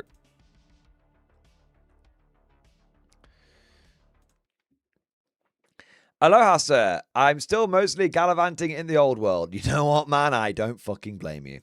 Attached to a few set of photos in no particular order. Started my Chorfs army. At least I thought they were Chorfs. Turns out I'm actually a Hobgoblin player. Hey. I inherited an Orc army. Good timing, so building a truck for them. One of the few hordes I haven't tried yet. We also have some Battle March games we've been playing when time is short. It's also the maiden voyage of my homemade Green Flock mat. Came out decently and loving the green terrain. And lastly, our late 2K game in the Vampire Counts versus Empire campaign. Vampire Count Blood Knights did great work this game, and he ended up taking it. Great game overall. Next and final installment shall be our Great Siege game, so I'll get to bust the castle out and brush off some siege rules. Anyway, life's good other than having too much fun that I can't fit it all in. Whee! Also, just ordered my StarCraft starter box, and even if I don't play much, nostalgia models look great. Thanks, streams. Looking forward to the new problems to solve in 11th. There we go. Nice.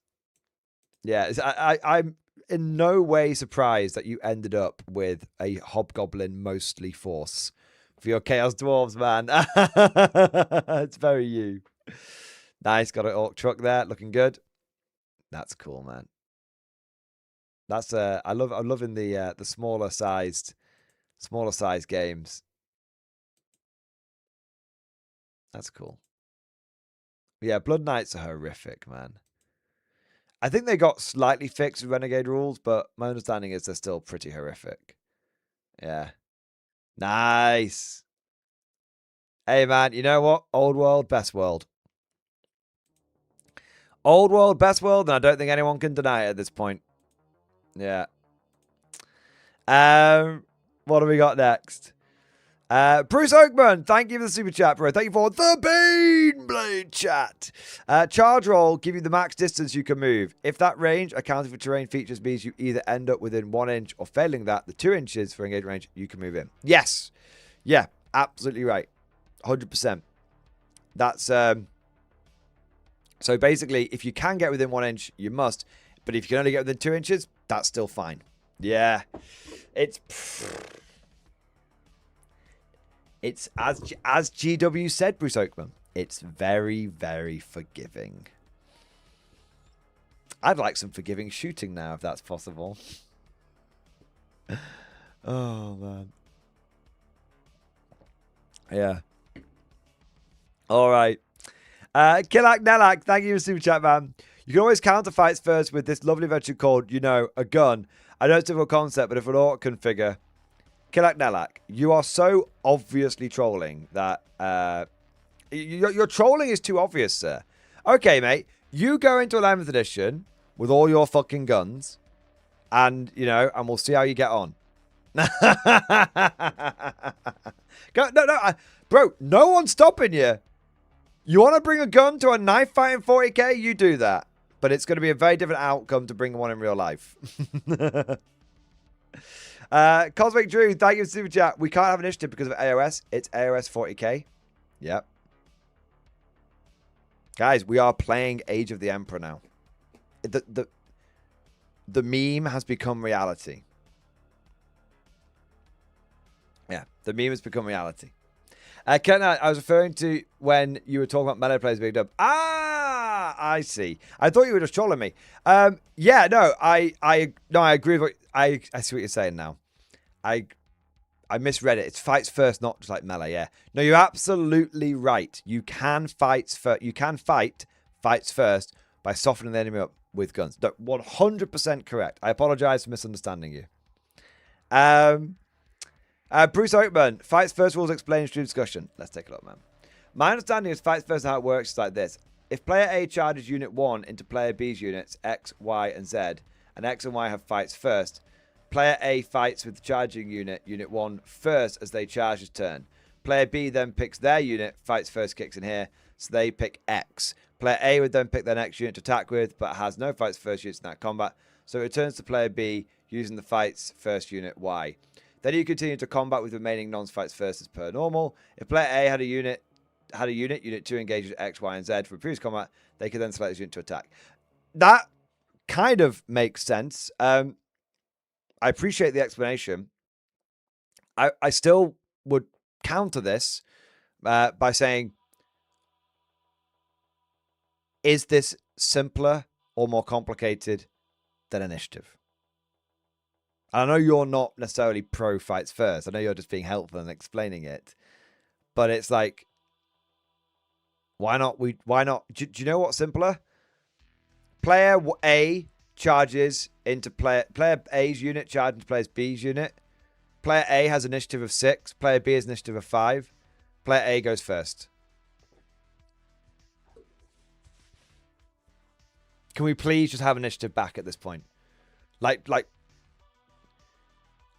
I think that we are now beyond. Yeah, we're at the point now where history is starting to repeat itself, and they're trying to use the same. It's like, what's the definition of madness? Doing the same thing over and over again, expecting a different result. Well, we've tried not having fights first, and that led to us introducing fights first, and now we're taking fights first away, and all that's going to happen in 12th edition is that's going to lead to fights first coming back. We just need, it reminds me of that scene in the book Day of Ascension when the tech priests are all all the minor tech priests are going to the Magos and they're trying to petition him for funding, and the Magos is giving out funding to different tech priests, and one of the tech priests goes and one of the tech priests is like, oh, my Lord Magos, I've come up with this design for a new metal. It's like a new liquid metal coating system that will make our Skitari 3 times more effective or something, or no, not 3 times, 10% more effective. And the Magos is like, oh yes, excellent, off you go and fund it. And one of the tech priests who's there is like, it's funny because I remember 100 years ago or something, 150 years ago, when another tech priest made exactly the same proposal and got funding for it. And we ended up not going with it because even though it made the Skitari more durable, it meant that they all it poisoned them and killed them all. So they all didn't last long enough to actually be worth a damn in combat. And now, that's why it got abandoned last time, but we've all forgotten about that. But clearly that's been forgotten about by the priesthood. So now it's being funded again, even though it shouldn't be. And it's exactly that's exactly the thing that we're seeing like now. Like there's a reason why. Like here's the thing. There's a reason why Fights First existed. It was solving another problem. So now that they're basically watering down Fights First, it's gonna just cause the same problems that led to it being created in the first place coming back. Yeah. Like it's. I think we are getting to the point now where some of these concepts that were conceived with Newhammer are really starting to show that they just don't work well enough. They work technically, but they don't work well enough. Mackie, I wonder if the changes to area footprints not granting benefit of cover to vehicles and monsters means that if vehicles and monsters can shoot through the footprints they tow into. Maybe, Mac IQ. I mean, I think shooting will still exist, but I think melee is going to be so powerful. Yeah. I think Aldeus has made a great point here. They blew up the rules and then they've realized all those rules existed for a reason. You are exactly right, but there's an extra sentence I want to add on to that. But they're too proud to admit it, so they'll just keep these weird fuck-ass solutions instead of just swallowing their pride and going back to a system that worked a lot better. Yeah. What are these support beams even doing? Do we even need them? Exactly, simple logic. Exactly. And go. I mean, if I may beef, can I beef for a moment? Can I beef for a moment? Just a little beef. And I kind of touched upon this before, but I really want to go at it again now, just for a second. Like, this doesn't feel. This I don't know, man. Like,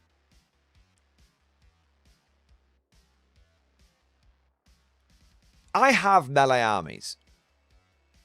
I have Tyranids. I love my Tyranids. I'm getting into orcs. I love my orcs. I have Black Templars.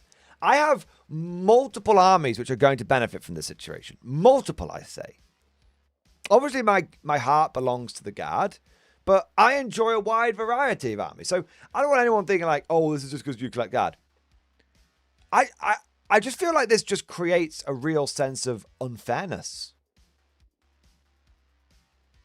Do you know what I mean? Like, it doesn't, like, people, like, when people play a game, they want a sense of, like, fairness. Like, you don't want to just feel like, what the fuck am I even doing here?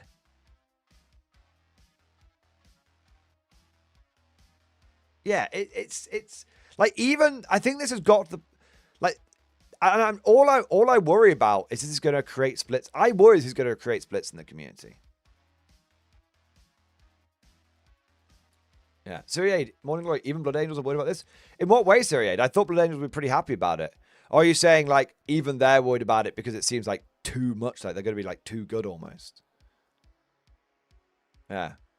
This is the thing, wargamers generally want a pretty fair deal. Yeah. I don't know, man. I really feel like this is... I really feel like this is going to cause a lot of feels bads. I feel like it's going to cause a lot of fucking feel badsies. Yeah. That's my big concern with this. Like, you're just going to have two players that are like, what the fuck's even going on here? The trading will be too severe and the support issues for the assault troops. I mean, yeah, the trading is going to be insane, man.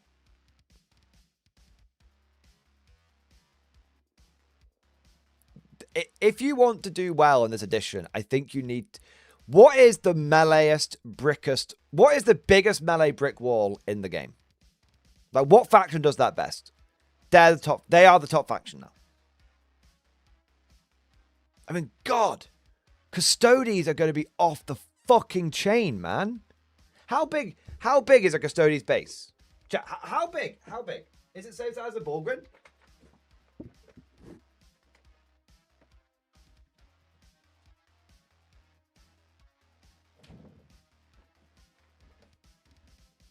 40 mil? Yeah, same size as Borgwin.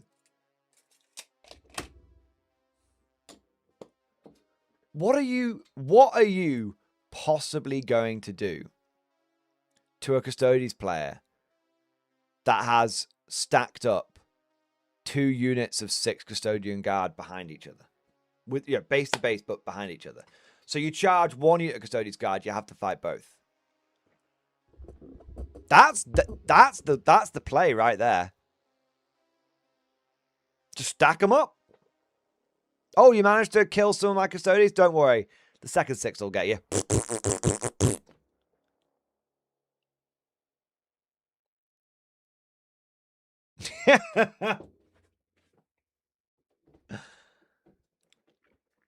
Yeah, like Custodians are gonna absolutely fuck hard in this edition. Maybe Death Guard as well. Yeah. What do we got next? The lower decks. Thank you, Super Chat. To avoid a red hot date with Destiny. Stream discussion. Let's have a look. Let's calm down the lower decks lore. So I'll say it's about the Penalty Troopers, a collection of more unlikable, poorly dressed, poor hygiene, degenerate bastards who would be hard placed to find outside of Imperial Ballroom. Or the Von Shithouse Officer's Mess. But when it comes to criminal minds, there are a few better. Also, Madlark is an excellent ballroom dancer.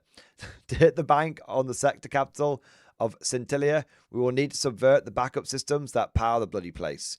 The bank itself is more a fortress than a commercial building. 2 electrical substations will need to be turned to our cause, quietly. In this, I saw the insane genius of Colonel Tiki at work. Rather than do any actual work, he turned to us W. Madlarkin and promised the man who did the deed first would not have to take his sister on a date this month. I've never seen the men work harder in their life, sir. Oh my god.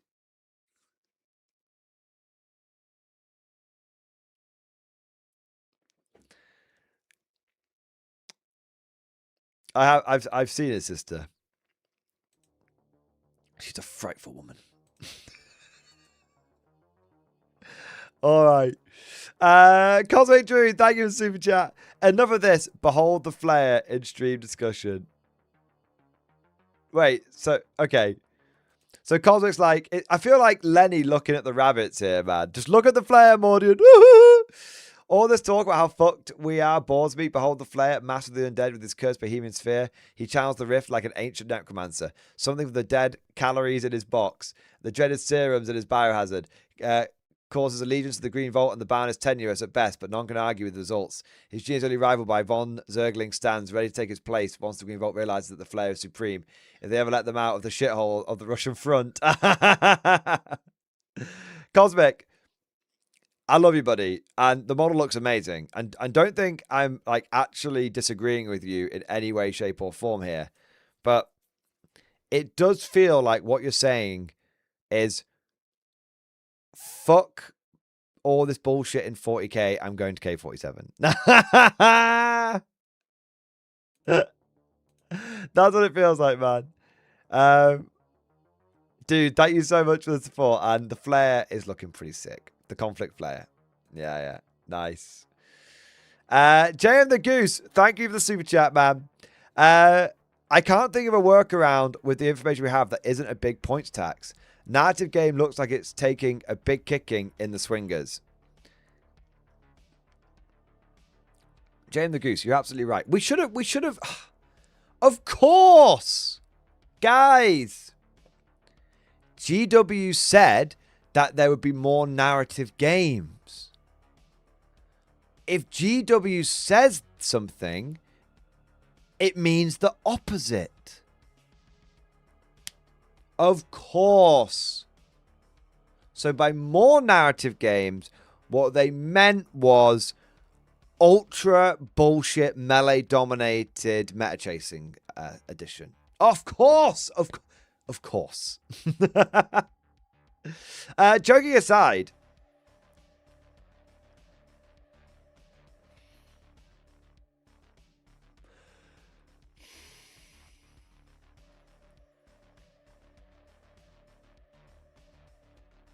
there will be plays around this.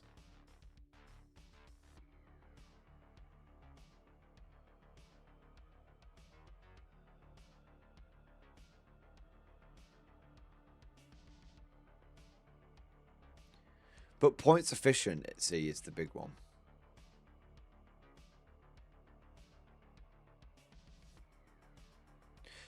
It's so boring, but it's just 18 Bolgan.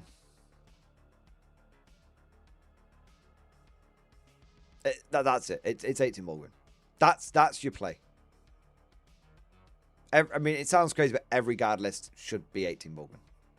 Minimum 12. Yeah. Minimum fucking 12.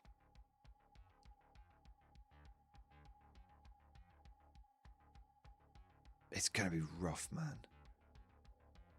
God, they're going to move across the board so quickly.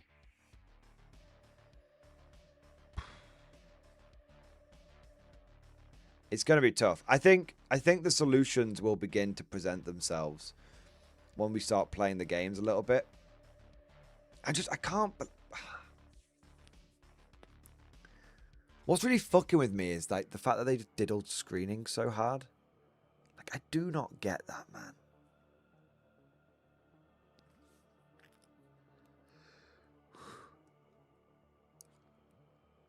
Yeah, the diddling of the screening is. Yeah, I guess what's frustrating is like it feels like if you're a melee player, you just run at people and just smash the fuck out of them. And if you're not a melee player, it's like you have to work twice as hard just to be able to be in the same room.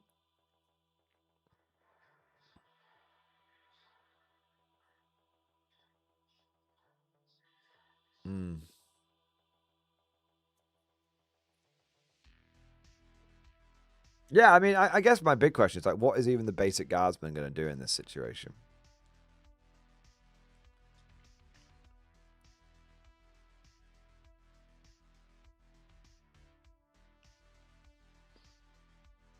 It's going to be, it's going to be very tough. I'm not worried about, I guess what I'm worried about is when things, I'm not so, like I said, I'm worried about when things start getting optimized. If I was to give you concerns, I'm worried about the optimization. I'm also worried that we'll see what happened to Age of Sigmar 4.0 happen to. I think it's what happened to Sigmar 4.0 is going to happen to 40k, unless there's some radical FAQs and changes. There's a topic too that said at the beginning of the stream. This is all going to lead to the same situation that happens in AOS.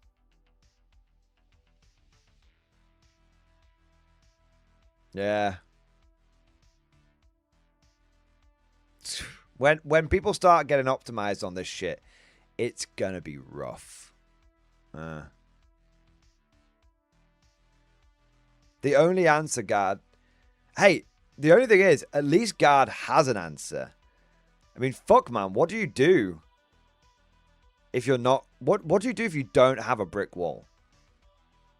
Like, everyone's going on about, like, how good, like, Eldar might be. I mean, yeah, they might be good. But... If someone gets the drop on you as Eldar, Eldar are always kind of good. But I'm looking at Eldar now and I'm thinking... Are you just going to get fucking flattened before you can do anything?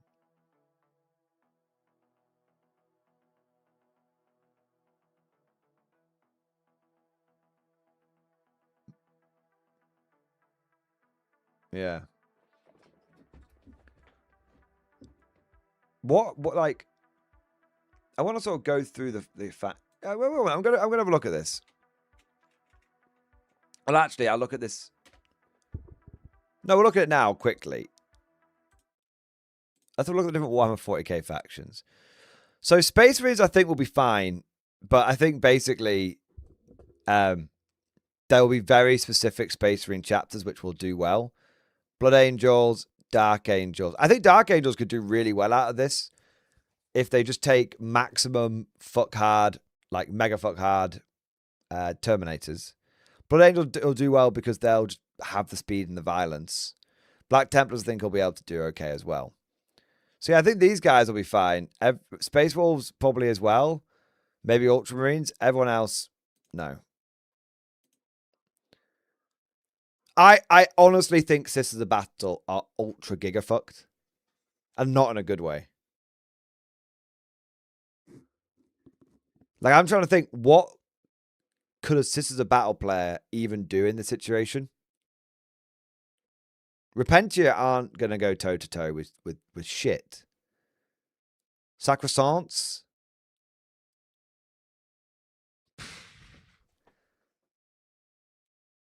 Heavy Flamer spam? I mean, that helps them a bit. I'm really not sure what Sisters will do. Maybe like the, what do you call them? The mech suits, the penitent engines. And the penitent engines and the war suits. Yeah, maybe they'll go Paragon Penitent spam. Maybe.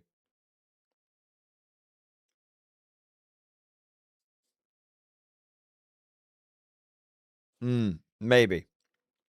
Custodians, I think, have made out like bandits this edition. Like, if I was a Custodians player, I would be... I'd be fully erect right now. Or, you know, moist with anticipation, depending on what Custodians you've gone for. But, yeah, I mean, if you're a Custodians player, you just double stack your fucking Custodian squads up.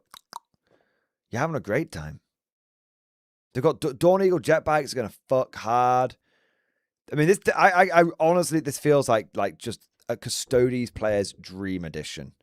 You're dead hard enough to take the hit. You're dead hard enough to take the hit. 100%. Especially with things like Wardens. Oh, you charge me? Fort feel no pain. I'm popping that bad boy.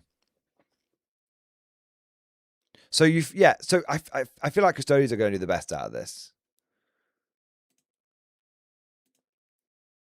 Admech?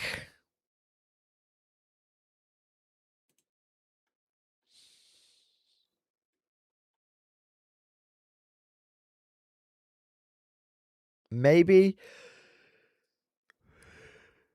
the Lance guys? I think these guys are probably the best bet.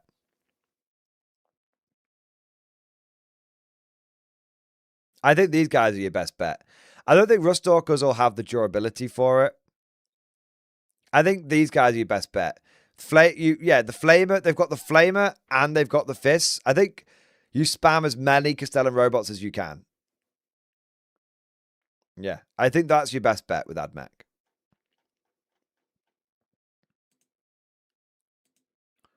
Guard, Bulgrin, Imperial Agents. Who? Imperial Knights. I could actually see Imperial Knights like really struggling, but we'll have to see. Chaos. I think Demons are going to do well. Chaos Knights are the same boat as Imperial Knights. Chaos Space Marines.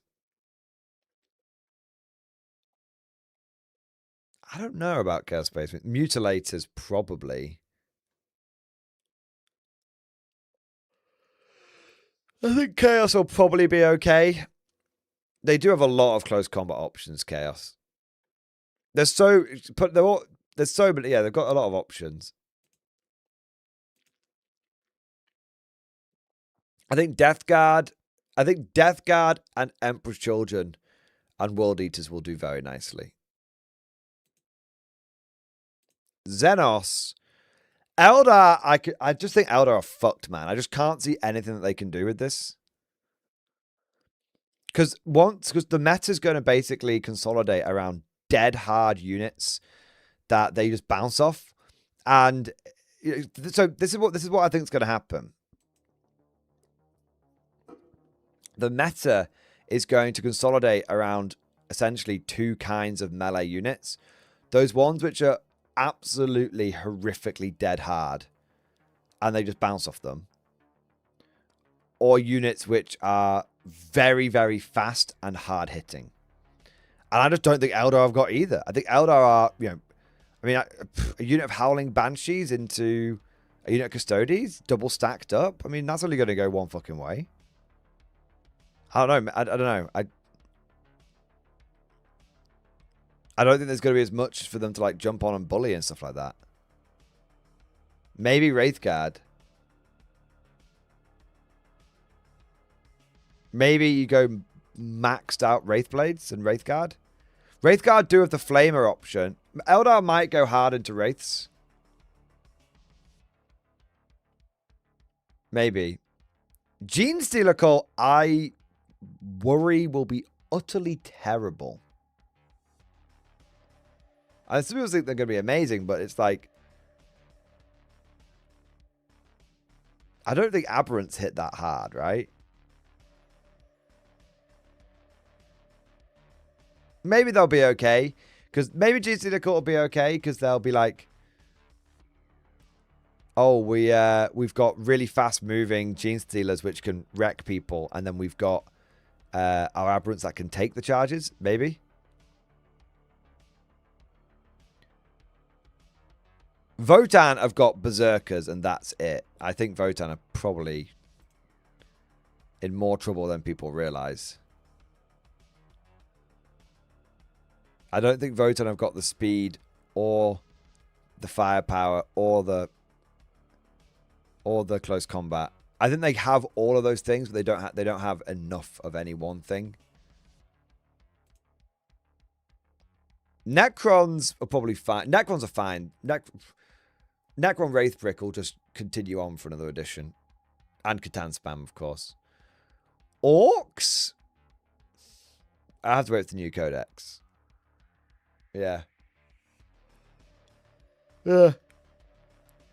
Orcs might be alright, but I think the new codex. Tau Empire might be alright. Tyranids. I think Tyranids are probably in for a rough one. I think Tyranids are... Yeah, I don't know.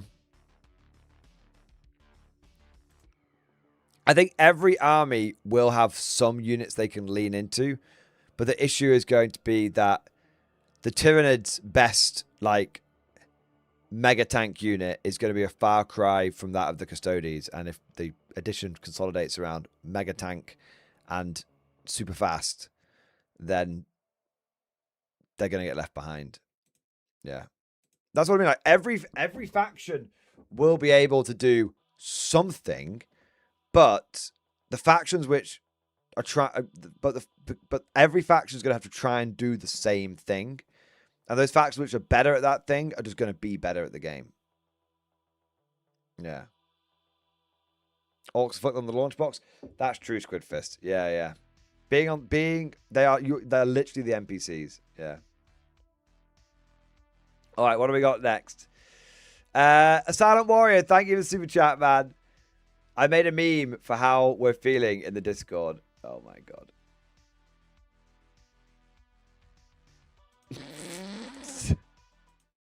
How do you do, fellow melee factions?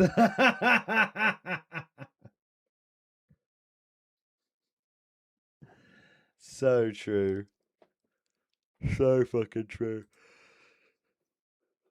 James Workshop thinking about record sales for all the meta melee chasers. Yeah, so true as well.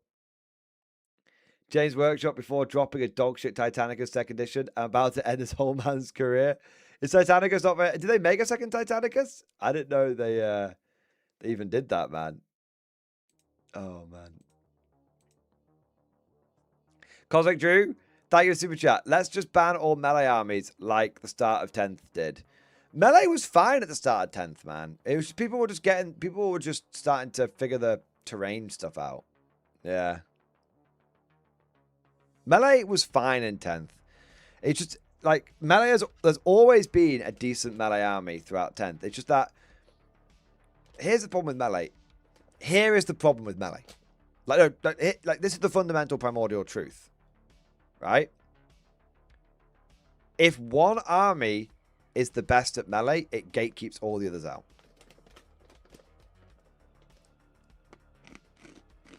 That's the issue. That's why, like, you think all of these melee changes are going to melee armies in a broad spectrum? No. There will just be one that is better, and they gatekeep everyone out, like Custodians did at the beginning of 10th. Like, World Eaters had good melee into everybody else, roughly speaking. But the reason why World Eaters completely dropped off the face of the earth at the beginning of 10th is because Custodians just gatekept them. Yeah.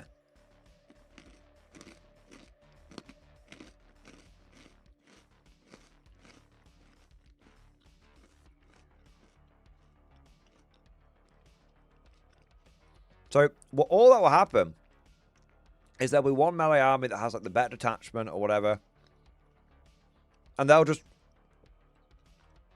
fuck it up for all the rest of them.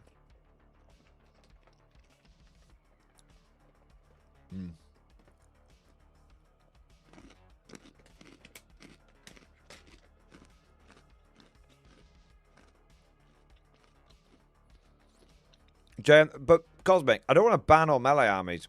I just want them not to be massively overfavored. JM the Goose, I only enjoy playing the guard if 11th is as anti-shooting as it seems. Sorry, I only enjoy playing the guard. If 11th is as anti-shooting as it seems, then I'm not looking forward to the BMW lot when they're already getting a leg up.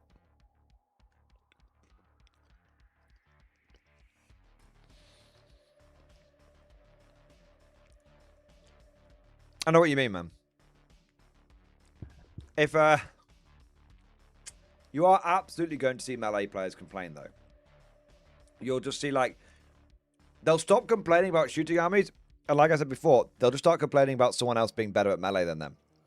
Like, all the World Eaters players are, like, salivating right now because they're thinking about how they're going to bully all the guard players, and they turn to their first tournament and they just laminate themselves against, like, 5 Custodians opponents in a row, and it's going to be like, well, got what you wanted.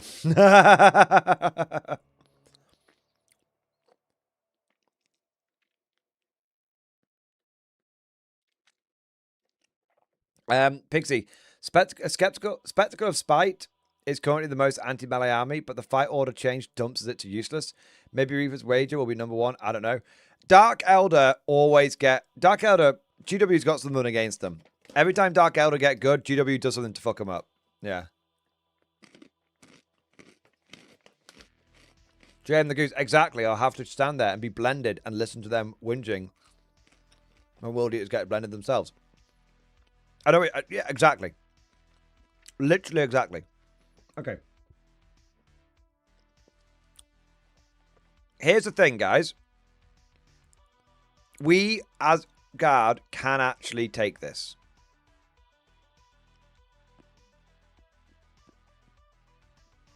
We can actually take this. Because if you can just... If someone charges you... If a World Eater player charges into your Bulgrin, you just fucking go, ugh, and just take it. Then you fall back, and then you shoot them to death. We can play into this. We can do. But you just need 18 Bulgrin. Well, 12 to 18.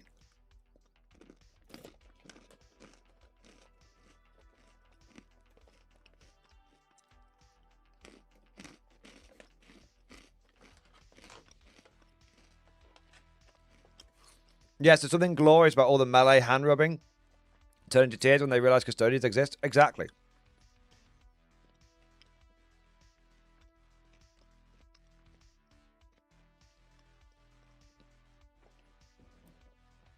That's it. Yeah, I think that's how you do it. You just take 18 Bulgrin and just back that up with an ungodly amount of firepower. It's the funny thing. I can absolutely foresee a situation where all of these melee buffs end up making like Guard a ridiculously good melee army. And everyone gets really upset about it.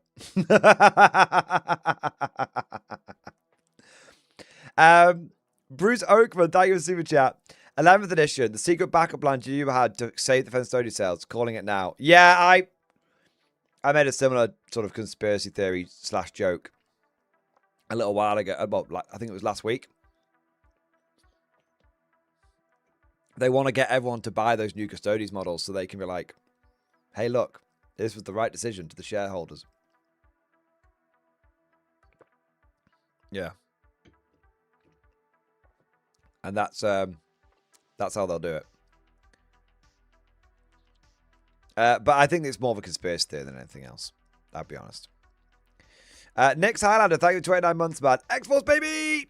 Thank you for your support, bro. Michael Gibson, thank you for super chat. I'm definitely K47 pilled now. Spent a lot of money on walkers, pictures to discussion, with a question for you there, MG. Dude, let's have a look. K47 pilled, baby. MG, any ideas on how to paint these for my Scots Guards army? Also, we dropped a lot of money on K47. I'm really enjoying the models. Yes, I love it, man. I mean, if I remember your paint scheme, it was like a tan paint scheme, wasn't it?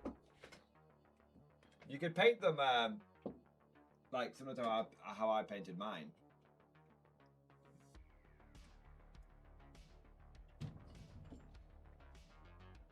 So I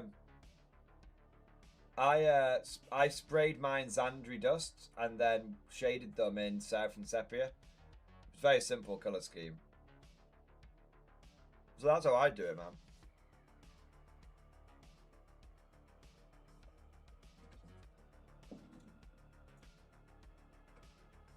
I think I've got an example for each one of the mechs so you can see how it works.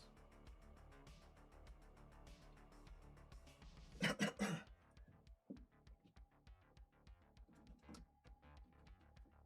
bastard. There you go.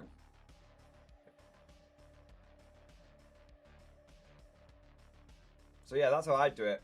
Good old Zandri dust and Seraphim Sepia.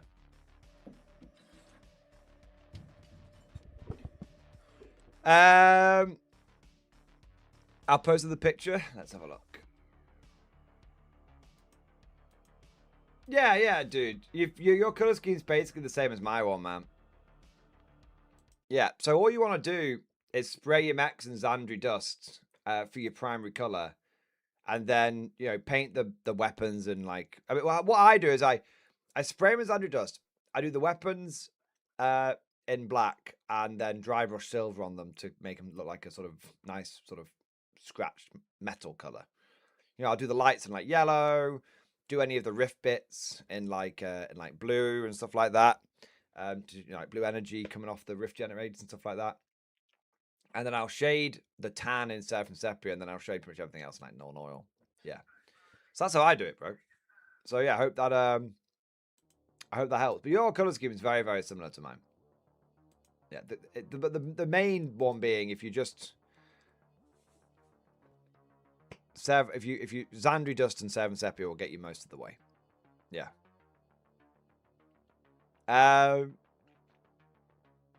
Azalea's Experiment, thank you for super chat. 18 Bulgrin tax. I'm not feeling so good, Mr. Mordian. Vanishes into dust. Oh no.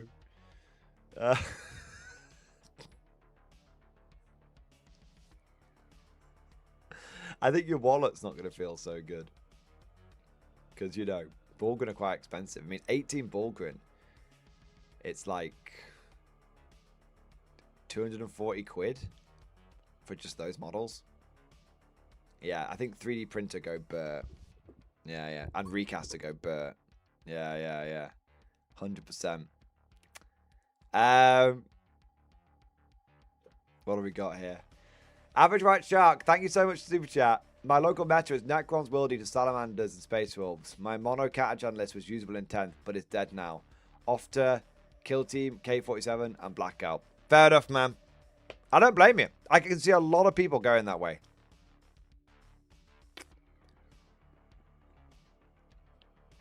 The sunk cost fallacy only has as much power over you as you let it.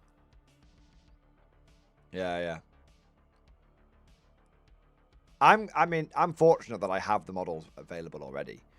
So I can be like, pretty much from day one, 18 Bulgrin. But that's because I, basically got them all well before all these price increases. And then I also got the massive care package from Willario and all that kind of good stuff. So, yeah. But yeah, I would write Shark. Just don't force yourself to, I would say this, mate. Try a few games of 11th. Because it might be different when you play it. Everything looks different on paper than on table. But I'd force yourself to play, even if you're not feeling it, I'd force yourself to play 3 games of 11th before writing it off. Play each one of those armies once, Necrons, World Eaters, Salamanders, and Space Wolves, and then make your mind up. That's 1, 2, 3. That's 4 games. 4 games, 1 against each person, then make your mind up. At that point, if you're not enjoying it, models are made of plastic, not milk. They don't go off. Put them on the shelf for a bit. See if 12th, or see if any changes attract you back into the game. If not, see if 12th fix sorts them out. If not, then you can sell them if you wanted to. Yeah. Trooper, my boy, thank you for the super chat, bro. 07, sir, I've made it home. Picture stream discussion. Oh, Trooper, double super chat. 007, sir, which Warlord or Wargames Atlantic model should I build for my brick of melee infantry? For Warhammer.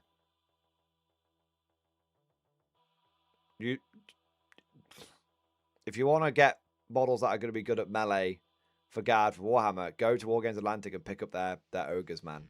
I know you've already got some. All right, let's have a look.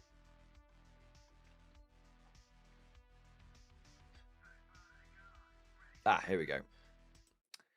07, sir. 1 new inbox, more than ready to begin the trading process. The price on the original packaging makes a man weep for the days he never saw.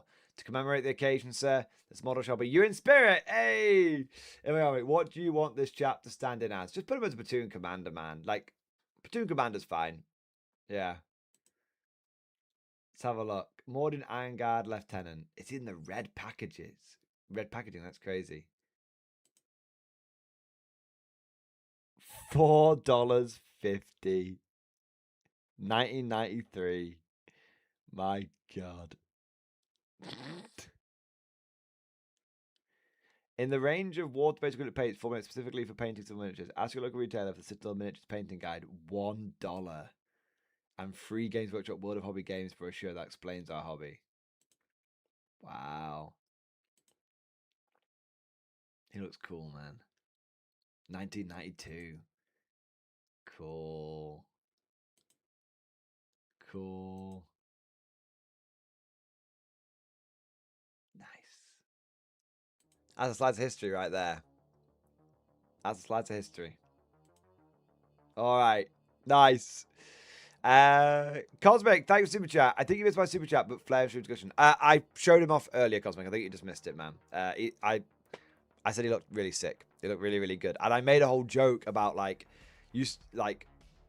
lol, you're saying I'm gonna stop moaning about 40k and play K47 instead. And I was like,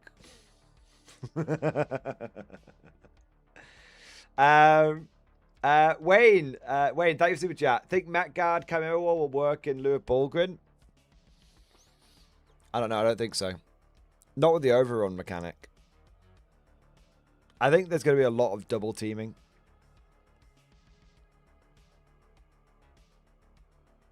Yeah. I don't think so. I'll tell you this. I'm really pissed off they've basically diddled Metgard. Really, really annoyed about that.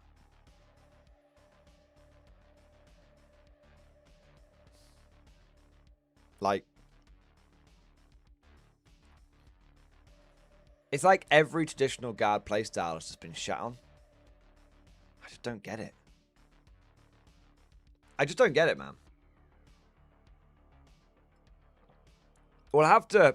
I mean, maybe Bulgrin inside a Chimera would work.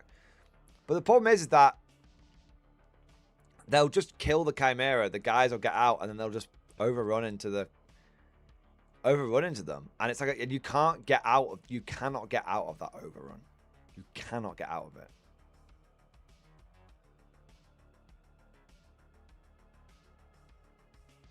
Yeah. You cannot get out of it. Yeah, it's going to be... All those new Centaur RSVs they were hoping to sell. Maybe some of them will sit on the shelf a bit longer. We'll see. And the jacket. Thank you for super chat. Good melee point increases could balance it. Oh yeah, I mean if they dumpster every melee unit into the ground with balance patches, but why would they? Why would they release an edition that is super favorable to melee and then completely which is one of the main selling points of the edition? Like everything that The USP of 11th edition has been we're making melee better. So why would they do that and then just go, oh yeah, and then you all like double the points? I mean, maybe they would. It's GW. They do some crazy things, but I think if we're getting to the point now where we're hoping against hope that the points will save us, you know. Miller, thank you for the super chat. Bend to my will, conscript. Bend to my will. Conscripts will come back, and I will just destroy. I will just destroy people with the new 11th edition rules. If conscripts, you know what?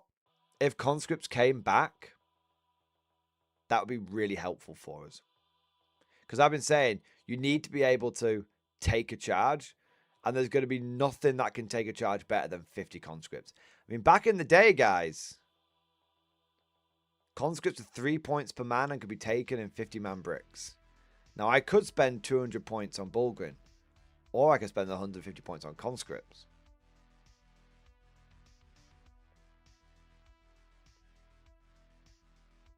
They weren't 2 points, Kian. They were never 2 points. Your memory is getting the better of you. I guarantee you the cheapest they ever got was 3 points. Because the whole joke was you paid 1 point for the flak armor, 1 point for the lasgun, 1 point for the frag grenades. Human filling comes free.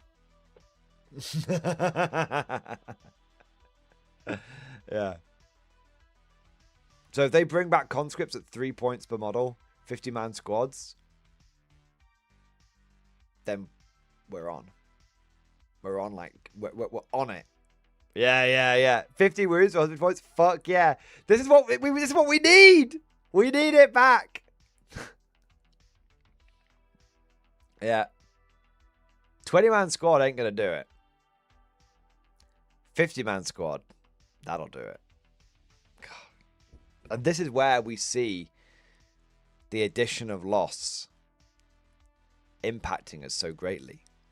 Because if we still had this tool in our toolbox, we'd be all right. But we don't have this tool in our toolbox. So we're forced to take a bunch of fucking smelly potato skin eating Bulgrins.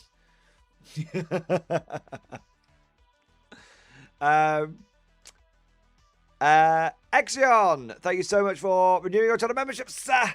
Thank you for your support. Thank you for doing your part.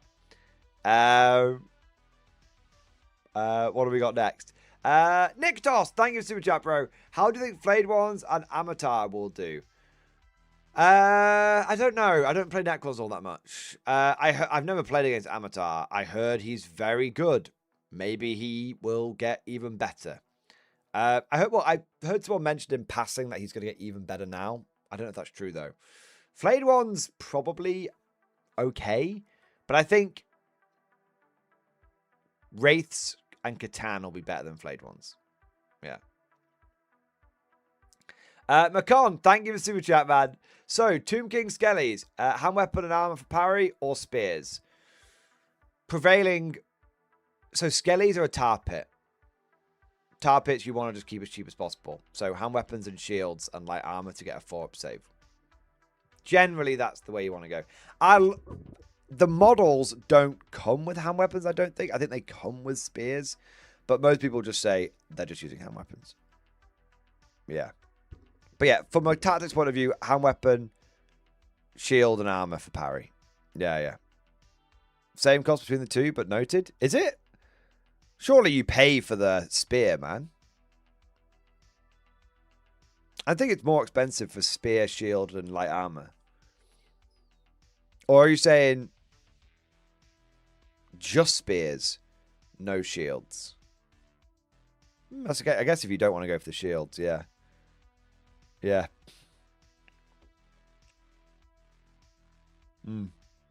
I still think hand weapon and armor. I've run a lot of spear infantry at the last Allwood event I went to, and every time they just pulled their hand weapons and shields out. Yeah, definitely hand weapon, shield, and light armor. Definitely.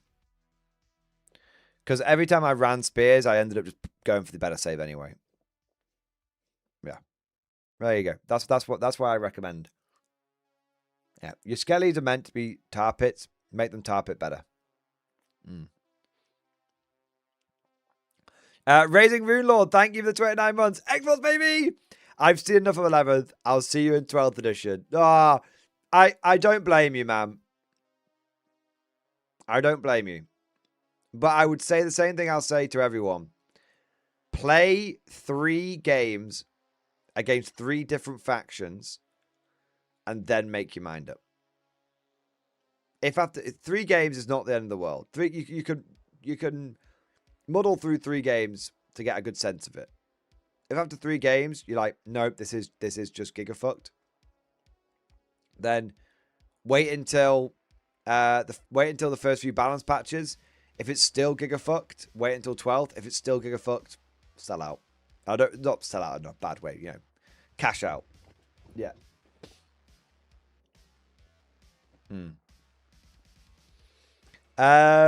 Talzon, thank you so much for Super Chat. Tanks are so 10th edition. A sad, sad list in stream discussion. What is it? Talzon. Perfected 11th melee guard. Yarrick, presuming 150. 3 Cadian command squads. Dreer, Tempesta command squad. 3 Ogre bodyguards.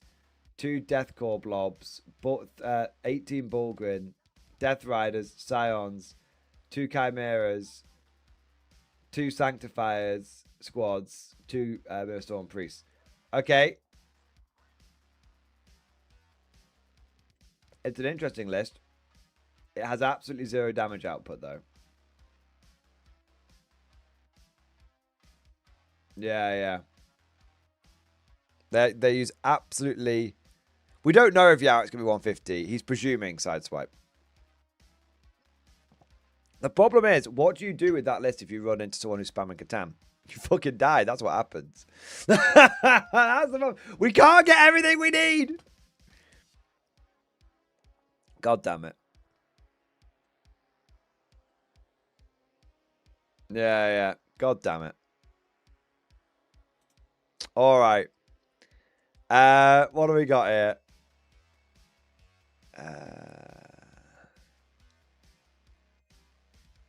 Don't check I've not missed anything.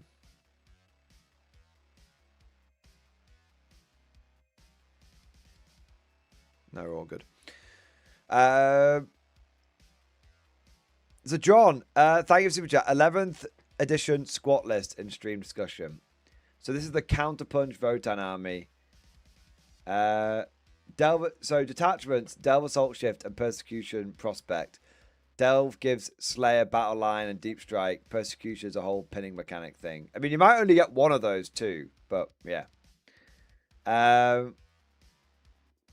On here, champion, Memnir strategist, 6 units of Berserkers, nice. 6 units of Hearthkin warriors, nice. 3 units of Stonian Earthshakers. That's your indirect fire guys, right? Yeah. 2 units of Hearthkin pioneers, and 1 unit of Hearthkin Jaegers. I mean, it looks all right, man. Yeah, it looks decent. I guess the only concern I have is Berserkers only hit on 4s, right? But yeah, maybe they... Look, I think that is definitely a list that could take a charge and then hit back. But I think it's also I think it's definitely a game that would play out over 2 turns, because they hit you, you hit back, they hit you again, you hit back again. Whoever's got a third punch in them wins. That's the game, right? Yeah. JM the Goose, thank you for the super chat, man. Aren't Grey Knights going to be ridiculous here? Maybe. I mean, I guess they get a lot of Terminators, right? Grey Knights probably could do all right out of this. Grey Knights have got decent melee. I mean, they'll have a 2-up, 4-up, -1 to hit, which is pretty good. They can get a lot of flamers in their army, which could be pretty tasty. I don't see any reason why Grey Knights wouldn't do well out of this. I don't know enough about them, but I could definitely see someone just taking... Yeah, if there's something they can't deal with, they'll just pop off, won't they? Yeah. Yeah, Grey Knights... They get a lot of objective control. Don't they get battle line terminators as well? I could see Grey Knight Terminator spam being a real thing.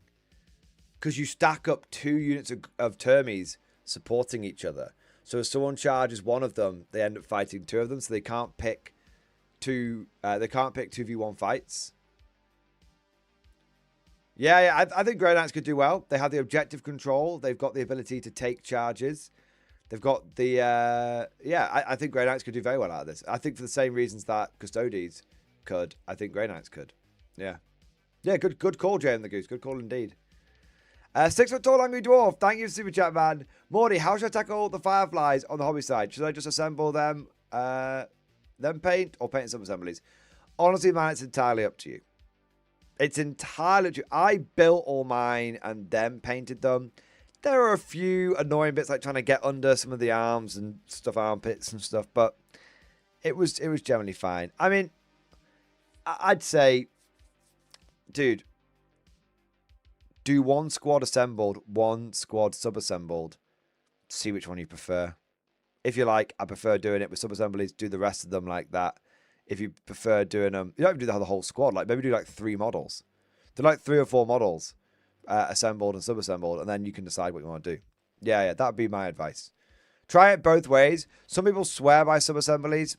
Some people, I personally, I don't bother with it. I don't really have any reason not to other than I can't be bothered. Yeah. I think it's easier with, I think I don't really do sub-assemblies with GW models because it can be a bit annoying trying to like get all the parts together. Do you know what I mean? Because a bit bitty. But I think it's probably not as bad with Warlord stuff. Yeah. I know it's a little non-committal, but it generally it comes down to player preference, and I would say just try it both ways, see which way you prefer. Fox Knight, thank you for super chat. I predict a Hellhammer with Flavor Meta for 11th. Ooh, that would be nice, wouldn't it? The good old Hellhammer. I mean, maybe.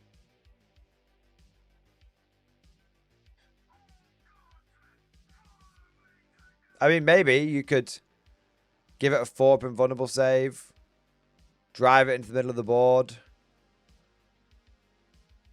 But you can't use stratagems. Okay, the reason why it won't work right now is because you can't Overwatch with Titanic. That's the problem. If you could take a Hellhammer, drive it in the middle of the board, and the moment the enemy gets near you, you're like, Overwatch! That would be amazing. But you can't. But, I mean, the Hellhammer's not it's not bad, right? I mean, it's okay. Yeah. It's okay. It's only 5 DC. It's only an average of like 15 heavy flamer shots, though. I feel like you can, I mean, yeah, the twin link, but I feel like you could get more. It has a Demarche cannon, though, which is kind of nice. Yeah, maybe. But for 1 Hellhammer, you can get 3 Eradicators, and I feel like the 3 Eradicators would be better. Roughly 3. Oh, maybe not quite 3 Eradicators, to be fair. They are 170. Malagan, how does he get 6 Quantum Berserkers? I think there's something that makes them battle line. Fox Knight, from an absolute meme and theme and vibes perspective, I get it. I agree, Hellhammer. I think from a semi-viability perspective, I agree, Hellhammer. But I think that there may be more efficient choices. Maybe. L10, my boy, thank you for the Bane Blade. Yes, it is the Bane Blade. 2-inch engagement range means 28.5mm bases can fight 3 deep right. Hormigaunt, stay winning. Yes. I think, right?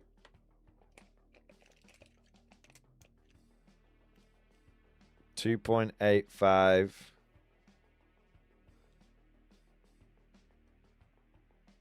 No. Yeah, maybe. I don't know actually. No, I don't think so. I think 25 mil. I think 25 mil bases can. I think 28.5 mil can't. Sorry, L10. Sorry, man. Yeah, 28 mil base, no. 25 mil base, yes. See, here's the thing. If only they hadn't updated the Homer gaunts on 28 mil bases, you would have been okay. But they did update them, so big sad. Yeah. Gene stealers though will be very happy. Someone wants to charge 20 gene stealers. That's going to be a fucking nightmare. Yeah.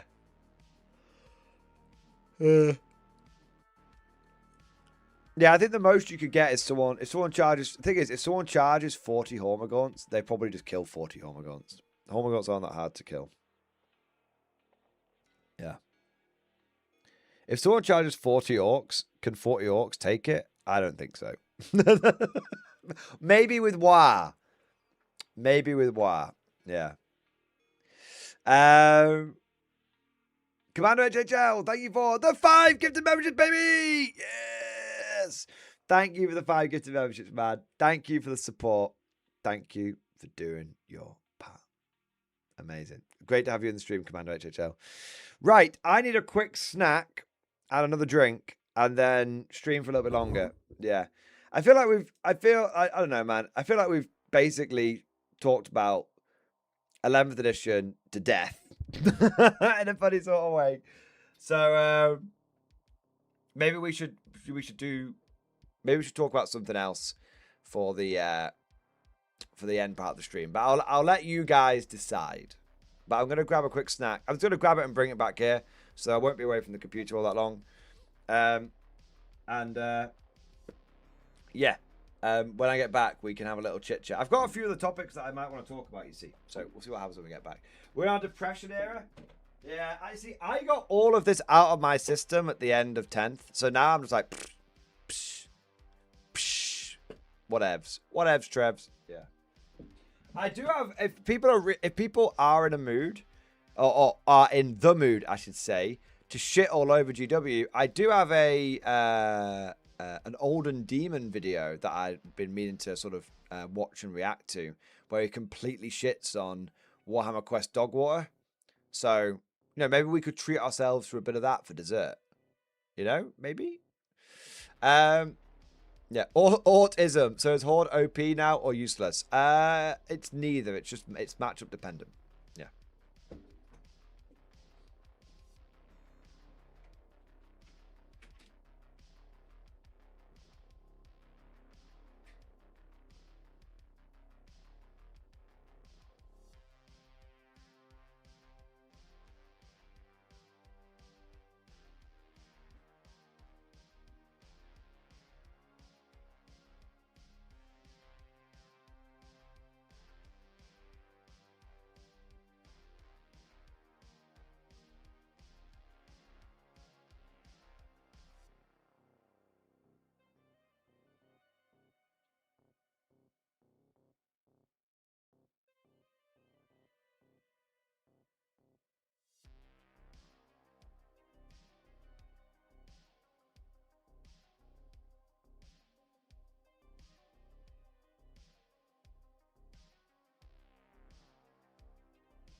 I'm back, baby.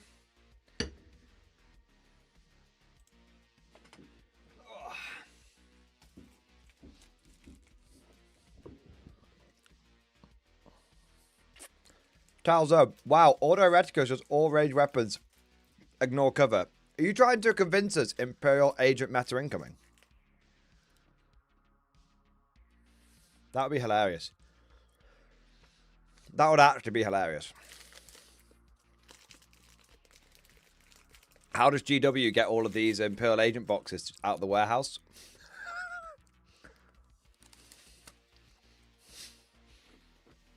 Your agent's curious right now. The thing is, do they have the tools to back it up? That's the question.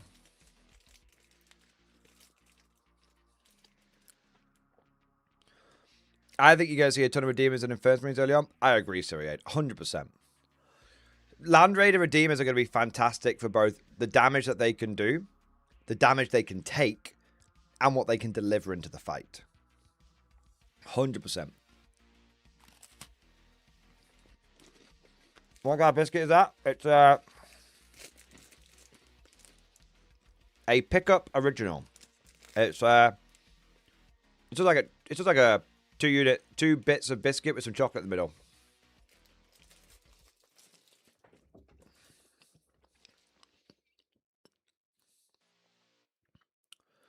The buff to First Marines is nuts. They basically have heavy flavor now. Yeah. What? Because they're strength 4. Oh no, they're strength 5 8 -1, aren't they? Are they damage 2 as well? Or damage 1? It's very nice, Thematic, yeah. I probably one of my favorite biscuits at the moment. Probably my favorite biscuit since the breakaway went away.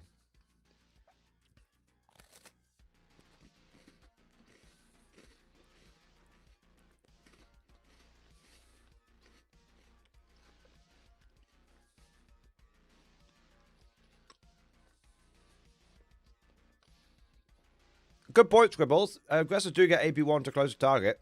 Good point.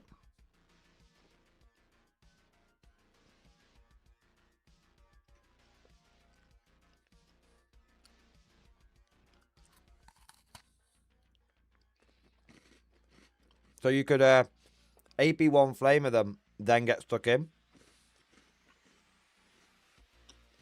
I mean, those Inferno Marines, can't you put them in the detachment that gives you... Is it like +1 strength when you get up close and personal? Isn't it like Firestorm or something?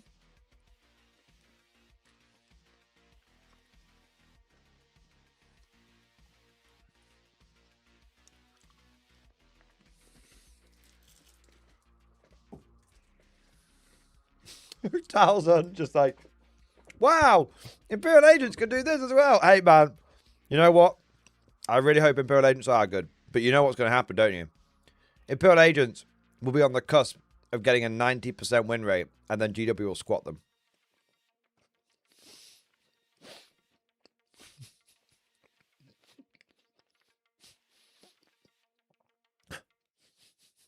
Talzon will be like, no! I can't wait.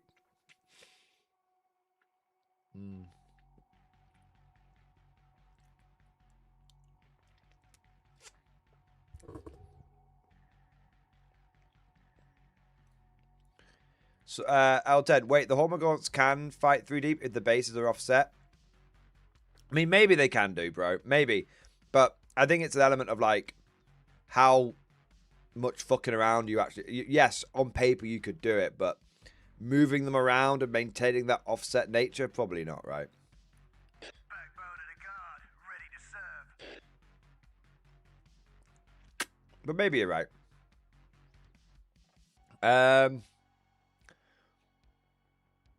Fox Knight, thank you for the 8 months, bro.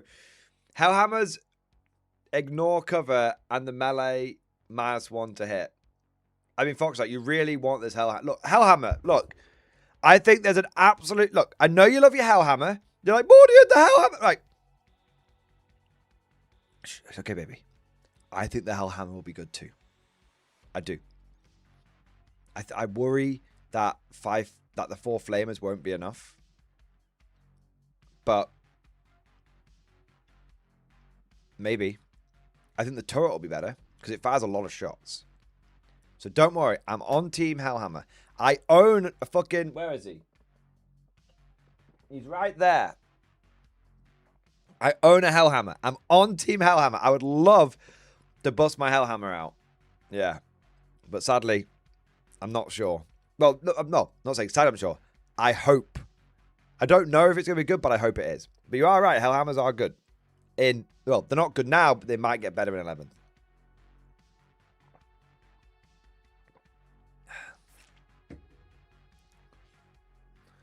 Mad Larkin, I'm just trying to figure out Guard's path forward. I mean, dude, me too, man. Like, if I was to give you a rough estimate of where I think Guard is going to be, I mean, I was fairly okay, I'll tell you this. I was fairly confident in the Mech Guard meta. I'm a lot less confident in that now. Because I think that it'll be relatively easy for someone to charge a Chimera, rip it open with one squad, overrun it into another squad. I guess the question will just have to be, will that trade be like worth it for them? Because if you can, if they, okay, guys. Okay. All right. Let's do what we men do best, and that's strategize. We might have the tools that we need in the toolbox to deal with this new melee meta. First thing to bear in mind is that the Guard has access probably to more flamers than the Sisters of Battle, which is hilarious. But when you think about it, we can put flamers on every vehicle. Apart from the Taurox, but fuck that thing. From our Scout Sentinels to our Super Heavies, you get a flamer, you get a flamer, you get a flamer. Ballistic skill, schmalistic schmill is what I say. So I feel like we've got a lot of flamers, number one. Flamers out the wazoo. Triple flamer on the bloody Eradicators. The only vehicle in the army that shouldn't be getting flamers is your triple Lemurus battle tanks that you're probably going to see in every army. Yeah, ballistic skill, never heard of it. Exactly. So we're looking at, I think, we've got the Hellhounds. We've got Chimeras with double flamer, and we'll come back to the Chimera thing in a moment. We've got Sentinels with flamers. We've got Lemurs, we've got Eradicators with flamers. Hell, the goddamn Super Heavies have got flamers. So just flamers on everyone. Okay, just fuck it, right? It's strength 5, it's AP 1, it'll get the job done. So I think we've got the flamers so that if it is an elite infantry melee meta, we have a lot of flamers that can help deal with that. That's the first thing. Second thing is we do have some pretty good melee potential. I know we're not famous for being a melee army, but I do think we have some pretty good melee potential. First off, we do have Bullgryns. And Bullgryns, I think, are one of the best units in the game. What Bullgryns bring to the table is not necessarily the ability for us to do a lot of damage in melee, but we do have the ability to take damage. And one of the things that I think is going to be so valuable about Bullgryns is the fact that they can basically cuckold overrun. And that's what we need to do. We need to be just like taking Bullgryn, and someone's like, oh, I'm going to charge with 2 units. And then they charge your Bullgryn with 2 units, and then your Bullgryn just go, ugh, and just take it. Just like, ugh, they just take it. Even if just one Bullgryn survives on like 1 wound, you just go, ugh, you just take it. And then what they've done is they've exposed 2 units. They've hit our brick wall, and then they've exposed 2 units. And then we go, welcome to Flametown, population U. And we just flame the shit out of them. And if it's something that's a bit tougher, and like the heavy flamers are like are not doing it, then we're like, welcome to Battle Tank Town. Population, also you. Bang, bang, bang, bang, bang, bang. We just hit them with the battle tanks. So I think that between the battle tanks and the hellhounds and the flamers, we'll have the firepower. So when they hit the brick wall, we can then hit them back. The classic, the guard gets hit hard, but we hit back even harder. That's what I'm thinking there. So Bulgrin are our brick wall. They're our anvil that the enemy will laminate their face against. Ugh, that's what will happen. So that's the first thing. Who would win? Golden G Grand Super Soldier or Big Club Go Bonk? Exactly. So that's the first thing. Second thing is we've got Rough Riders. If Bulgrin are our anvil, Rough Riders can be our melee hammer. Rough Riders hit on 3s and they can hit on 2s really easily with fixed bayonets. If we're in Grizzled company, and I do think Grizzled is still going to be real nice, then I think that means that we can hit on 2s rerolling 1s with Melter Lances. And that's pretty good. Like Rough Riders, and they're only 120 points. That's the thing. So you go in there like, bang. So you can take the charge, great. And you can make the charge, great. What have I been saying? It's all about speed. There's two kinds of melee unit you need to be a successful faction at 11th. That's my hypothesis. You need to have the units that can take it on the chin so the enemy doesn't start overrunning everywhere they want to go to. And you need to have units that can be fast and elite and could do damage. Well, I think we've got both in the guard. I think we've got the Bulgrin for taking it. I think we've got the Horsies for giving it out. Also, here's a big thing. It's not fights first. One of the things that used to fuck over our Horsies is that we would charge the Light Brigade, and then we would go, fights first, and it's like, just kill them all. But now, our horses charge in, and we still get to fight first. We still get the first pick. So, that's actually really good. That's a big buff for our cavalry. And you've got Grizzled that makes them better. You've got Recon that makes them better as well. Recon could do really well. I mean, Recon has stratagems that specifically affect cavalry and all this kind of stuff. So and this is the great thing. You know, these units, both Bulgrin and Rough Riders, and Hellhounds and Lemus battle tanks and all this kind of stuff. All of this is good almost no matter what detachment you go in. Okay, yeah, maybe battle tanks aren't as good in like Recon, but they're good in Grizzled. And Rough Riders and Bulgrin are good in Grizzled and Recon. And hell, I think Combined Arms is going to make a comeback. I actually do think Combined Arms will make a comeback because there's going to be an element of us needing lots of like flamers and stuff that when it comes to like dealing with enemy vehicles, those battle cannons are going to have to be doing a lot of lethal hits. So, but we've got, the point is, we've got the units and we've also, those units aren't detachment specific, so we can put them in whatever detachment we need. We can combo different detachments together to get what we need out of them as well. And also, on top of this, so that's like detachments and units, but there's more units. There's more units. Controversial hot take. I said it earlier in the stream. I'm going to say it again now. I think Dreer is meta. I'll give you all a second to pick yourselves up off the floor.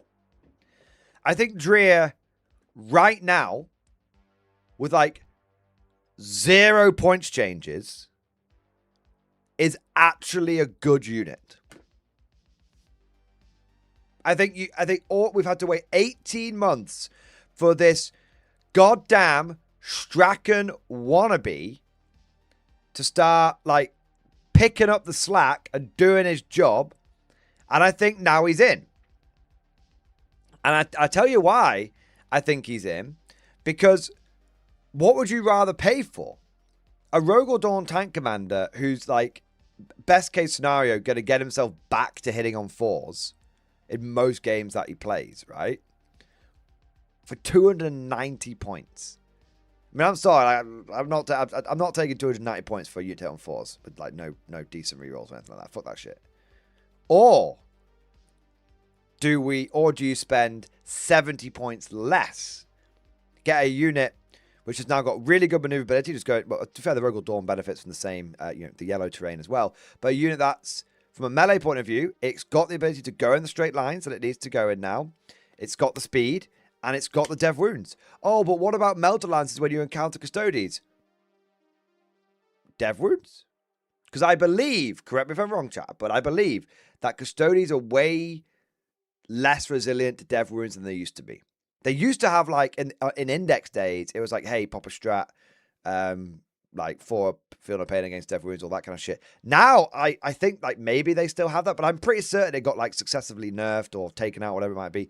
But the point is, if you come across someone who's got a 4+ invulnerable save, and you're like, ooh, I'm not sure that my Melter Lancers are going to get through that, it's like, okay, well, what if they didn't get their 4+ save? What if you just went straight through and started twatting them with the dev wounds that Drea can do? Because I think on average that unit puts out 10 to 11 dev wounds, and you might be like, yeah, but that's not enough to kill a Custodian squad. Okay, well, Custodian squads are what, like 5 or 6 strong, so you could combat ineffective it. And B, this is the guard. Like, when did you? This is the guard. We're not like those melee players who can't figure out that, maybe you need to, like, use guns and melee to make the melee work. We go, oh, well, we'll soften that Custodian unit up, give him a volley from a fucking battle cannon first, and give him a volley from a couple of battle tanks and whatnot, and then we'll finish him off with an epic charge. There you go. Right? So I think that, like, actually, we have the ability to not only do melee, but then we can deliver our melee effectively. So we've got that, and then we mentioned Rogal Dawns before. One of the things that we've been, like, hypothesizing a little bit about on this channel is how, like I said, you've got to be able to take charges, and units that are dead hard that can take charges. And look, I love my Lieben Russes and stuff, but I think another controversial hot take here. I think the El Clasico Rogal Dawn could make a comeback. Because it's just like the toughest thing outside of a super heavy in our vehicle pool. Because it's got the blank damage. It's got the 2-up, 4-up, 18 wounds. 2-up, 4-up from the Tech Priest, right? And so it's like, okay, well, we need a tank that can... Again, it's all about how do you deny the overrun. Well, maybe a Rogal Dawn with a cheeky 4-up invuln will do a lot to just take a charge. I'm not saying it would necessarily be the most points efficient thing. You might be better off spending 50 points less and taking some Bullgrin and trying to achieve the same thing, okay? But if you don't have Bullgrin and what you've got in front of you right now is Rogal Dawns, this could tide you over, I think. I mean, that's a hell of a wall. That's a hell of a metal wall. Triple Dawn. Invuln saved up. That'll probably take it, That'll be hard to shift off an objective. That's 15 OC on that objective. Yeah. I think that's pretty legit. But then, I want to come back to something else. Chimeras. Now, when I first saw the melee rules that came out, I was like, Met Guard dead. I was like, Met Guard, GG, no re, absolutely dead. It was a good run. You were good all the way. You were pretty decent all the way up until 11th. But now I'm thinking about it again. I'm not so convinced Met Guard is in the shitter. And I'll give you some hot takes. So the first one is this. For them to kill the Chimera and overrun and kill the squad inside, they do need to use 2 units. And they need to have 2 units which are sufficiently powerful to kill the Chimera, which isn't like the easiest thing in the world. Like, it's not hard, but it's not like the easiest thing. You know, it's not like the Chimera is just going to like fall over. It's T9 with 11 wounds and a 3-up save. So you could... So they have to use something sufficiently powerful to kill that. And then have another unit available to kill the guys inside. Well, that's 2 units that they've exposed. And this is Warhammer. In Warhammer, if the target is exposed, it will die. So someone takes, you know, like the GW example, a Demon Prince, a unit of Khorne Berserkers, and uses... I mean, when you think about that for a second. Guys, ask yourself this question. If someone used a Demon Prince and a unit of 5 Khorne Berserkers to kill a Chimera and the squad inside, and then you blew away that Demon Prince and that Berserker squad, would you consider that a good trade? Man, I'd fucking consider that a good trade. Yeah, Squidfist, Chimera and 10 dudes is cheaper than anything that can kill it. Exactly, man. Fucking exactly. Oh, fine. Do what you gotta do. Do what you gotta do, man. Expose your 200, 300 points of units. I mean, Demon is like 200 points at this point, right? Maybe 180. And that's before we even take into account the new Centaur RSV. Maybe I'm huffing down copium here. Lies. Deceptions. Every day, more lies. I gotta do it every time. But that Centaur could be cheap. What if it's 50 points? What if it's Orc Truck cheap? Welly Wellington. Even if it's 60. Even if it's 65. I'm still thinking, you know what? Between 115 and 130 point Met Guard fucking shit muncher unit. Okay. Because not only is that Centaur's going to have a good firing deck. Like, it's going to have a good firing deck, right? So I can like drive up. I can start burning the shit out of you. You charge me. I mean, yeah. I mean, you kill that little shit thing. Okay, fine. I just counterpunch you. This is the way the Guard works. We draw the enemy out and then we fuck the enemy. That's the way we do it. Yeah, you're gonna have to be a little bit. I think what Guard players are gonna have to get used to doing, myself included, is getting a little bit more balls to the wall. Because if you just sort of like poodle your little Centaur out there, and then it dies, and someone starts like consolidating and get all sorts of like crazy free movement and all this kind of stuff available. But like, I think if you go, no, I'm going to ram the Centaur pretty far forward, but onto an objective, and there's definitely nothing that they could like overrun into as like killing behind, then fine. I'll lose that, but then the return clapback, it's going to be a good trade for me. Yeah. It's going to be a good trade. So I do think that there's a very strong chance that even though it looks like Guard is going to struggle in 11th, that we might actually have the tools in the toolbox to deal with these things. The farther you move up, the farther the enemy has to get to your second line. Yeah, exactly.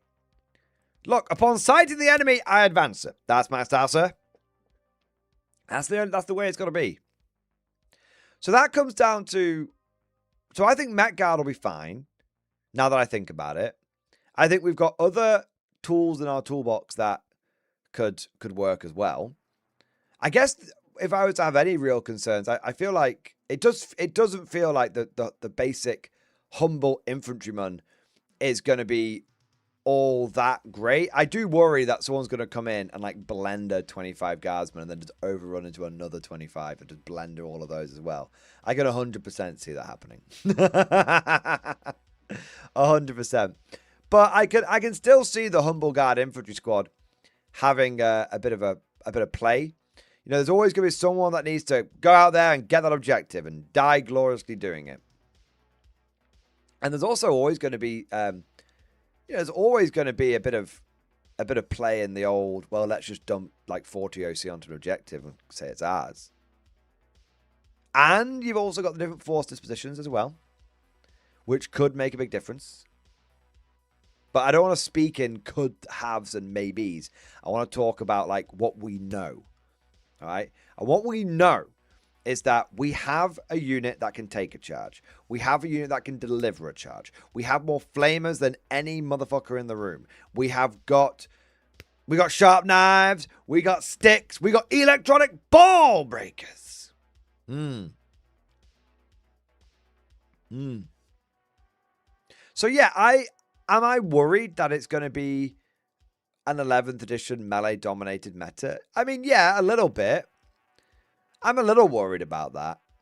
But I do think that if there's any faction which has got the resiliency and got the ability to be able to, at the very least, go down swinging.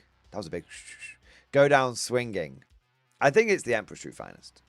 And hey, you know, if we have a really bad win rate, if we get to the heady days of 9th edition when we had a 20% win rate, then I'll make another Reject the Meta, Embrace the Guard video. You know, there you go. And we have Yarrick. Great point scribbles. And Yarrick's going to be amazing. Yarrick's going to be really, really, really potent. I think Yarrick inside of Grizzled is going to be great.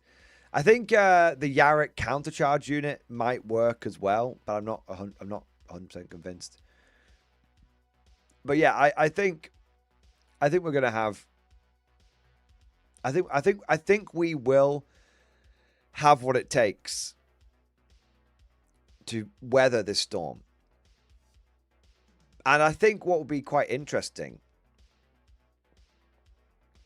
and this might be copium of the highest, most uncut quality, but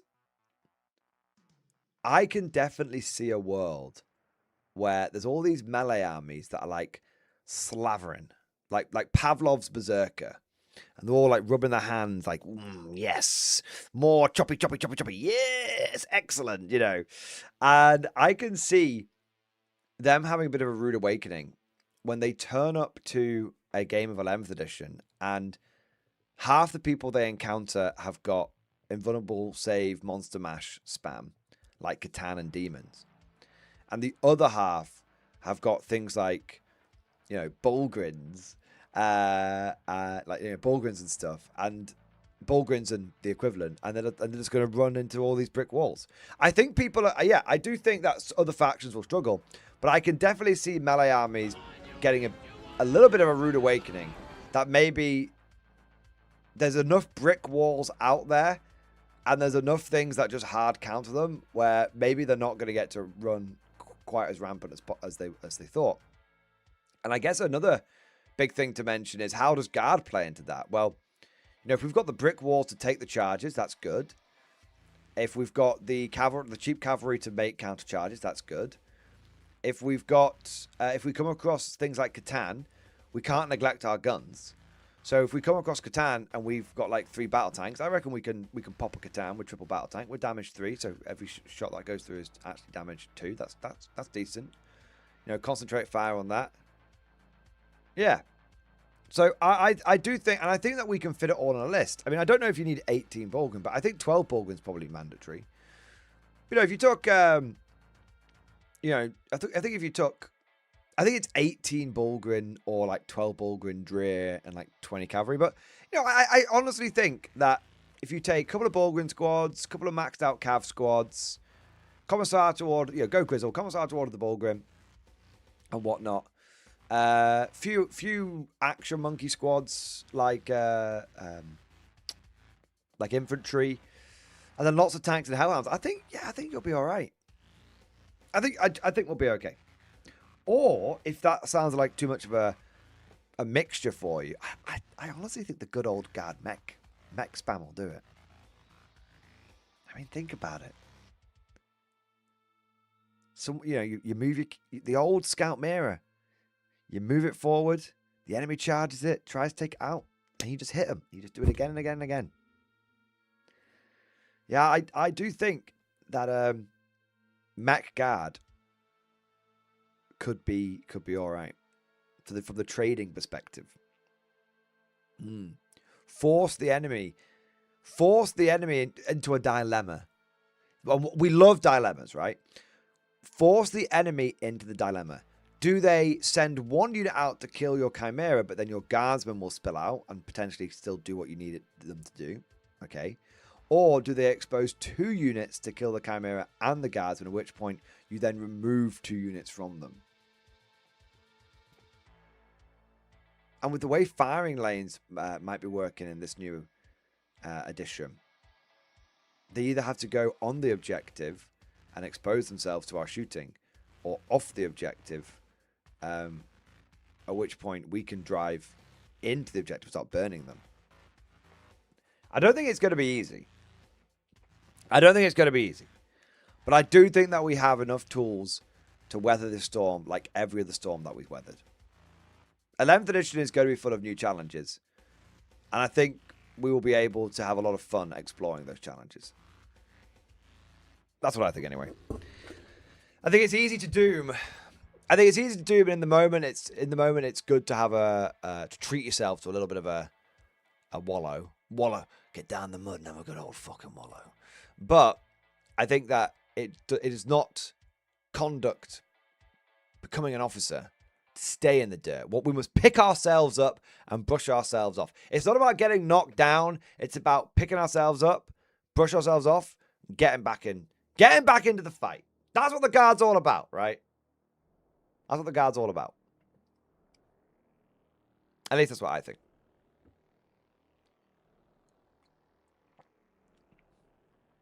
All right, got some super chats here.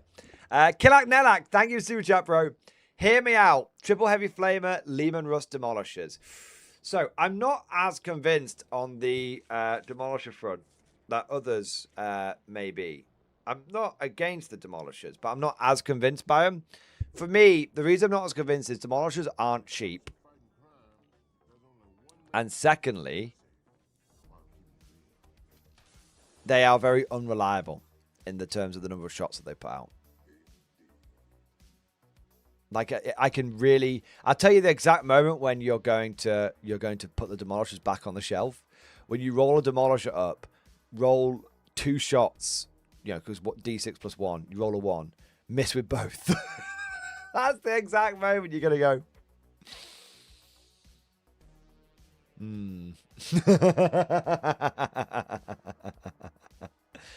That's the exact moment I think you give up on the demolisher.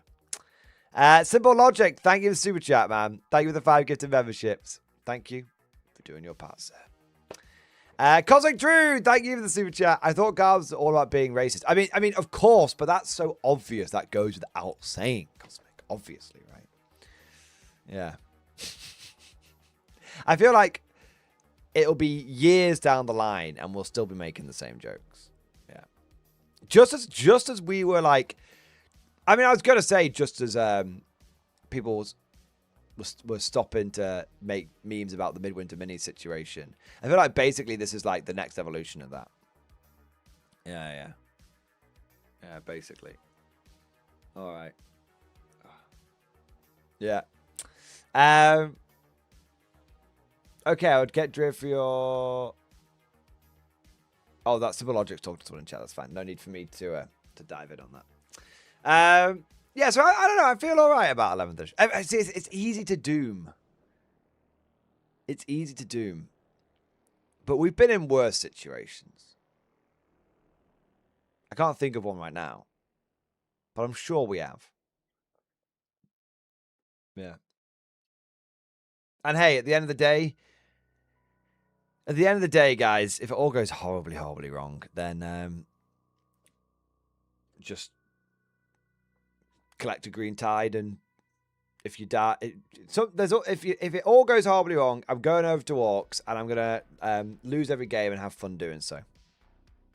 There you are. I have to say, I tell you what, though. Now that they put orcs on the 32mm bases, see, I never see anyone running Green Tide. Now they've put orcs on the 32mm base. I say now, it's been that way for a few years. Now they've put orcs on 32mm bases. A 20-man mob is a big unit. It's a big unit. As some logic, more than you should give your 2 cents. You know more than me. I'll happily chip in, man. Let me have a look.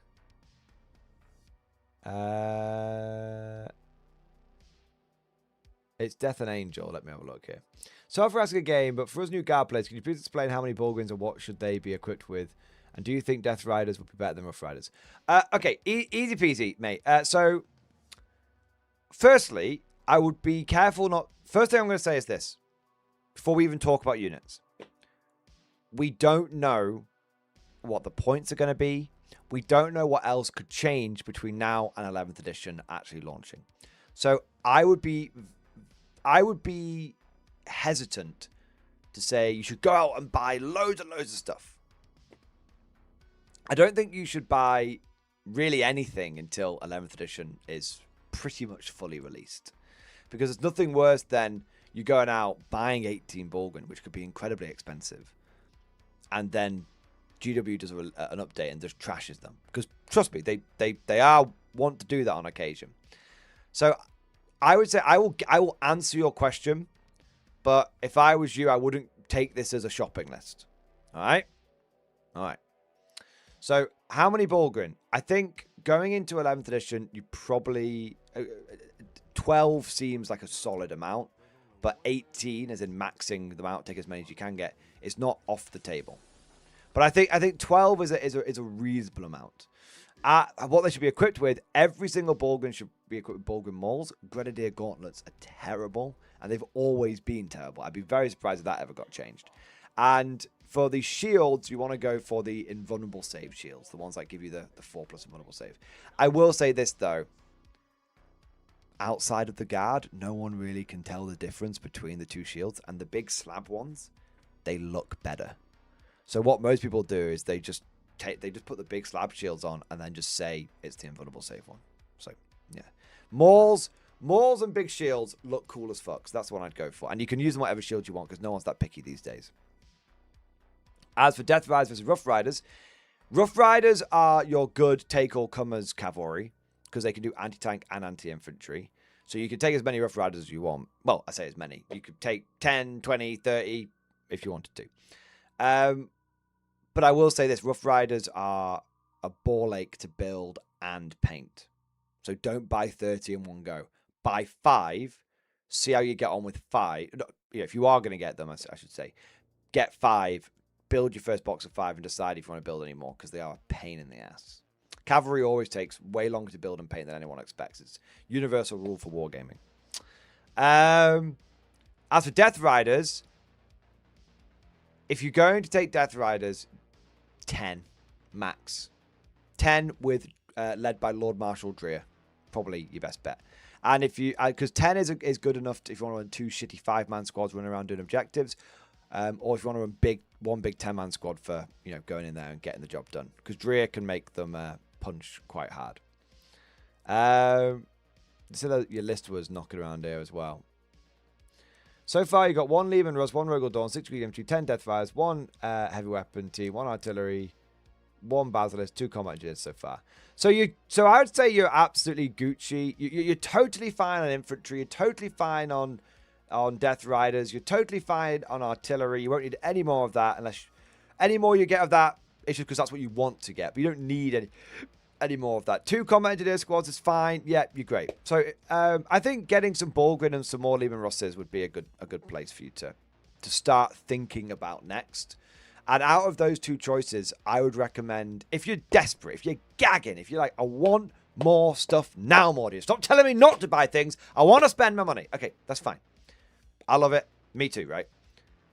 If you want to spend your money now, best thing to do is to go for those Leman Russes. Because Leman Russes are like, they're a bread and butter unit. They're a foundation of the Guard. Doesn't matter if it's 2nd edition or 11th edition. The Russ is always kicking ass. It's always snapping necks, cashing checks, earning and burning. It's always doing a good job. So if you're desperate and you just want to keep building your army up, leaving Russes are where I would invest now. I would have an eye on some Bulgrin and an eye on some cavalry, but I wouldn't commit to that just yet until we know the full rules. Russes are just so flexible with all the different variants that they're pretty much the only thing in the army which is guaranteed safe bet. There you go. There you are. Death and Angel, hope that helps. And Simple Logic, thank you for your help as well. There you are. What do we got next? Philip Arrigo, thank you for the super chat, man. Chainsaw goes, brrr, but Bayonet goes stabby stab. Your Chainsaw can go burr, but my Bulgrimore will go bonk. Bonk.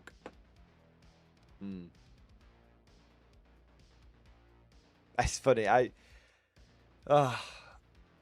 really hope we get a new guard codex at the beginning of 11th and it just slaps the tits out of everyone. And my only concern really is that our current guard codex is quite good. And I'm a little worried that if we got a replacement codex, it would just be utterly terrible. But they've been pretty good with the guard stuff for the last few years. Yeah. Talzun, thank you for super chat. Immense research determined that Imperial Agents is the girl in the 90s rom-com that takes her glasses off and is suddenly hot. Judge Dredd armies incoming.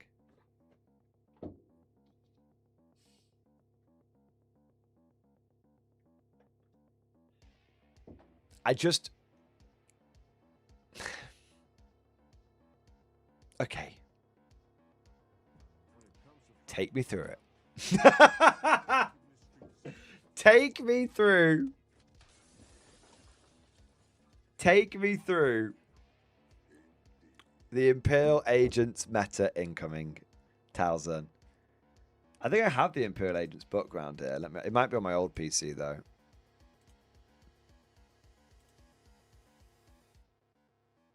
Yeah, I don't have it right now. But I could go on new recruit. Let's have a look. Right. Why is Imperial Agents meta incoming? I just don't believe him. I want to believe him. I just don't believe him. Right. Let's go through this. Look, Deathwatch is fucking amazing in melee. Put them in Corvus. Everything ignores cover in Corvus. Right. We're going to go through it. One unit at a time. Right. Deathwatch. Let's get rid of Legends. Okay. Right. Deathwatch Agent. Crucible. What the fuck's a Deathwatch Agent? What the fuck's a Crucible? Is that for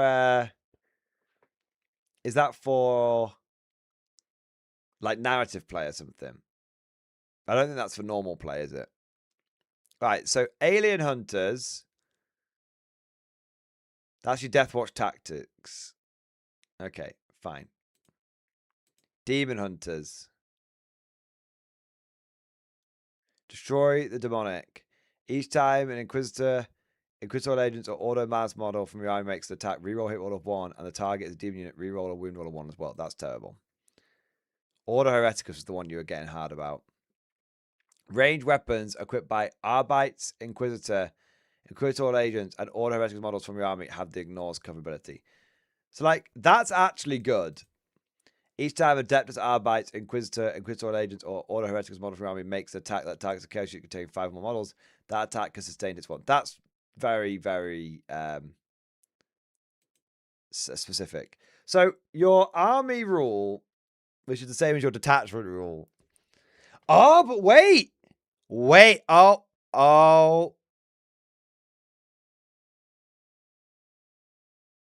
Why pick? I'm thinking like a 10th edition Troglodyte, not an 11th edition Gigabrain.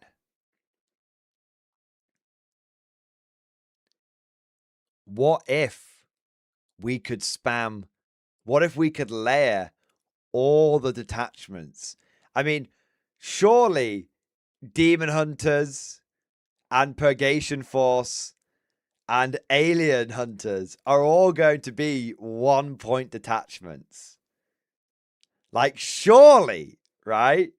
So what if we had ranged weapons that ignore cover, reroll hit rolls of 1, and the mission tactics probably don't help us all that much. But what if we finally had agents units where every model in the agent's army could benefit from its own rule? Assassin is going to be a 0-point detachment. Right. Okay. Let's have a look at our battle line. The Vigilance Squad. All right. 85 points for a 10-man infantry squad isn't too bad. I don't know if there's let's take the Nuncio Aquila. I know what a heavy stubber does in a grenade launcher, so let's take an executioner shotgun and a Weber, because I think they auto hit, right? What does this get us? What does this get us? What's our ability? Merciless Judgment. Each time our unit makes a range attack targets you that below half strength, add 1 to the wound roll. Okay, not that great. Nuncio Aquila. Once per battle start of any command phase, you can select 1 objective mark situated to bear. All enemy units with a range objective mark will take a backshot test. Each objective mark can only target ability once per turn. I mean, that's also kind of terrible. But objective markers are really big. Objective markers are really big. Okay, so the first problem I'm seeing here is that we only hit on 4s. So even with... I'm not seeing it. We only hit on 4s. And we have bolters.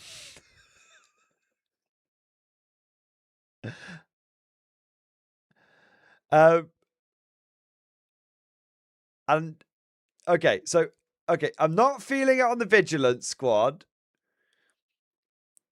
but I mean, it's not like bad. What about Voidsman? Okay, what about Breachers? Breachers of battle line. Okay, what do these guys get? Each time spawn makes you reroll the wound of 1. If target attack enemy with the range objective mark, you reroll the wound. That's good. So 4 rerolls to wound.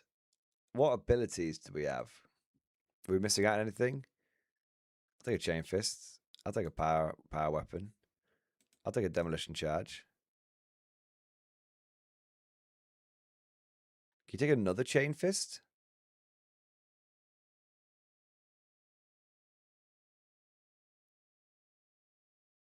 Or can you put the demolition charge on? Oh, you can put the demolition charge on any model you want. Okay.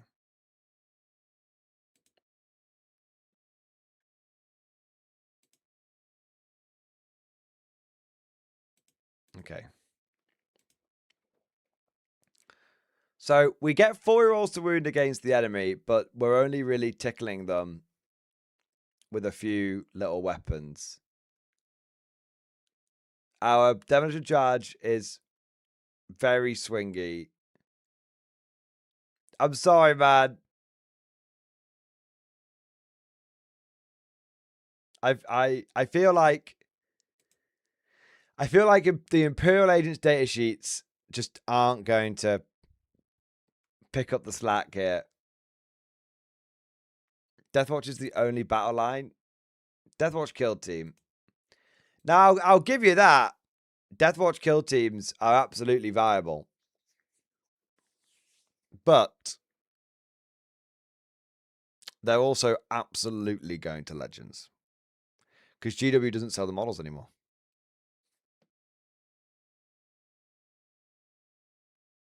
That's the problem you're going to have, man. Can you get the new kit? Yeah, the new kit's nowhere near as good as the old kit. The new kit. The old kit. My God. Yeah, if the old Deathwatch Veterans existed, Imperial Agent meta for 11th, I could actually believe. 4 heavy thunder hammers, 4 power weapons and shields, power sword, well, Xenos Phase Blade and the Sergeant, crazy shit on the Black Shield blades, yeah. Yeah, they're going to get completely removed. I agree with Captain Gigglepants. Yeah. I don't think they're going to get the old ones. You could get the new ones, though. The Aquila kill team. I don't think they're as good, though.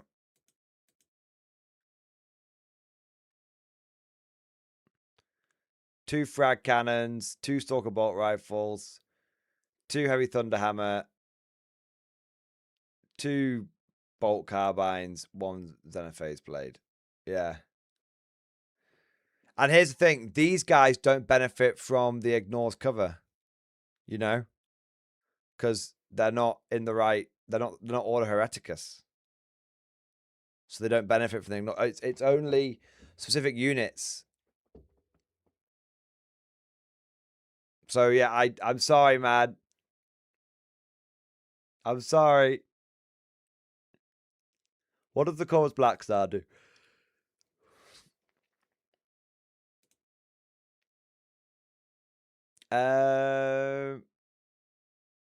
You can bomb them a bit.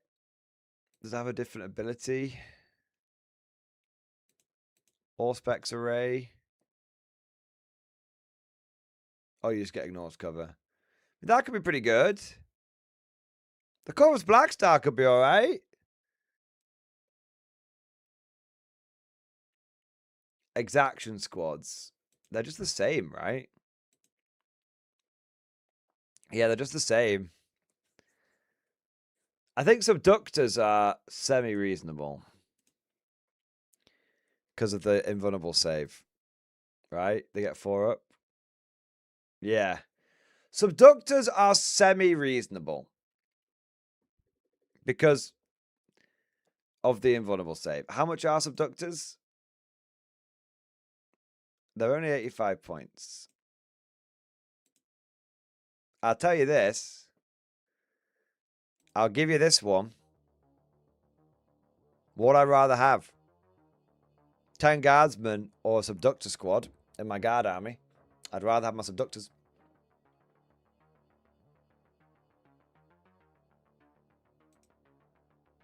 $20 points more to give all those guards and a 4 pin run.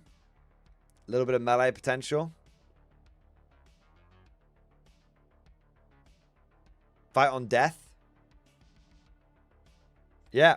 I think I could see people could do a lot worse than taking them. In 11th. It's only a 4-up fight on death, but yeah. Subductors aren't battle line, though. No, but I mean in like a guard army, if it's like, hey, we need some infantry that can also maybe not die completely like piss, then yeah. I mean, think about this. 2 squads of subductors and 18 Bulgrin. That's a hell of a shield wall. Not even 800 points. 770 even. I'm just saying.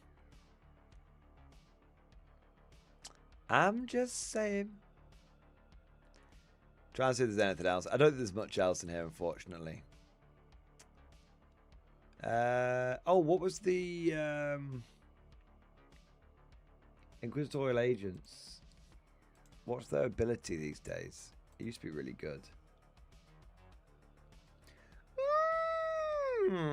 They still got the man's water wound. Have only 1 wound each now. They gimped them so bad, man. They were so good before.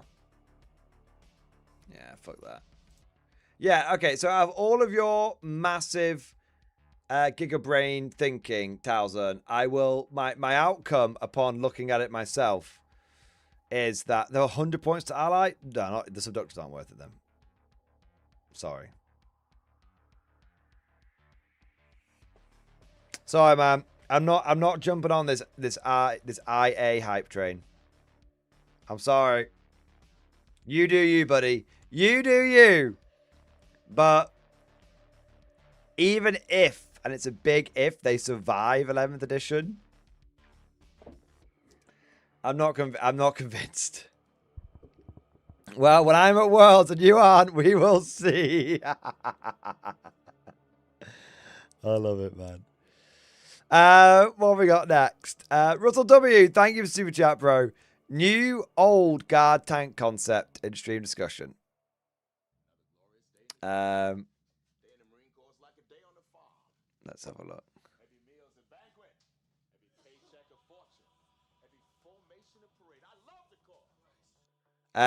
KV2H, what do you think? I'm pretty certain that's called a shulker, right?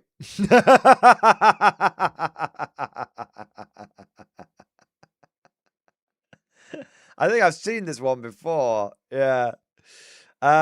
Joking aside, I think that looks really cool, man. I think that looks really, really cool. It definitely looks like a Valhallan themed Hydra. Yeah. It'd be really, you know, seeing those as part of a Valhallan army would feel like really good. It would look, you know, proper. Look legit. Yeah. Love that, man. Fantastic. All right. Cosmic Drew, thank you for super chat, man. In other news, I finished the video for the new Star Trooper request for a play outro. Request for a play throughout. Tired. In other news, I finished the new video for the new Star Trooper song. Request to play it for the outro. Happy how it turned out. Well, I'm sure you'll all enjoy it. Buster Riff. Buster Riff, baby! Yeah, we'll take a look at it, Cosmic, at some point. Yeah. Let me have a little look. I've gone somewhere silly.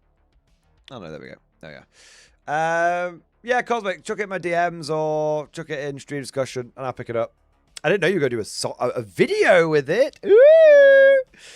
All right. Nice. Okie croaky.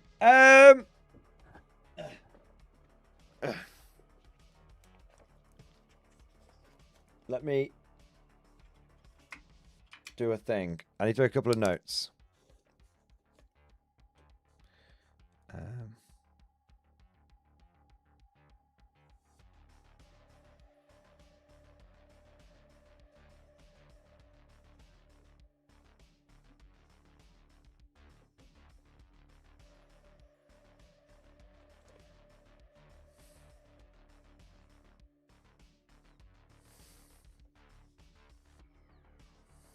Okay, cool.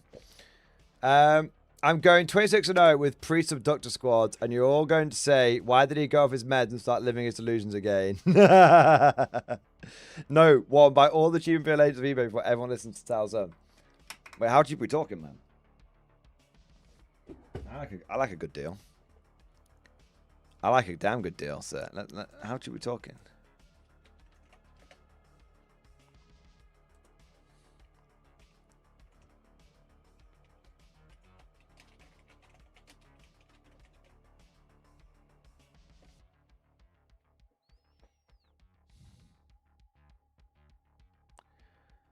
I don't know, man. They don't seem that cheap. I mean, I don't know. 30 quid for 10 Arbite seems about normal, right?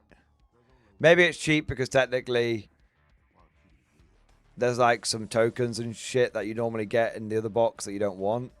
So yeah, maybe.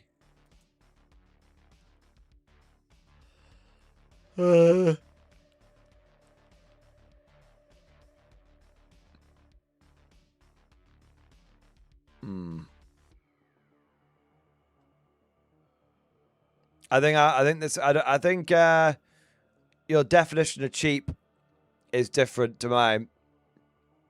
These guys don't look cheap. They look like there's none of them around, and the ones that are around are super expensive. It's eBay Mordian time. No, it's not. I've only. It's taken me 2 years to get to the bloody orcs. I'm not getting another Ube army. Damn your eyes, sir. Damn your eyes. I thought I haven't looked at in a while though. I haven't looked at some Conflict 47.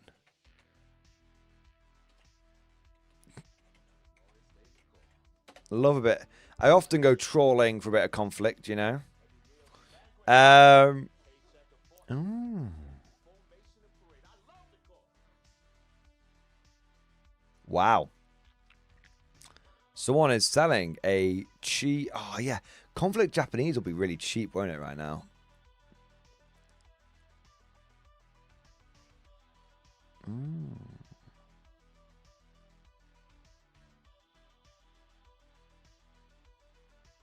I'm just looking, chat.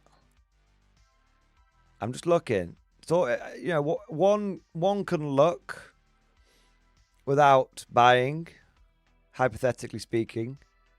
That is. Oh, my God. Taking out the Super Soaker. I'm just look. I'm just looking. Oh wow, someone's selling some of the old Ursus for cheap. I mean, I probably should wait for the new plastic ones, but why wait when you can just instantly satisfy your burning desire to buy more models? That's what I say.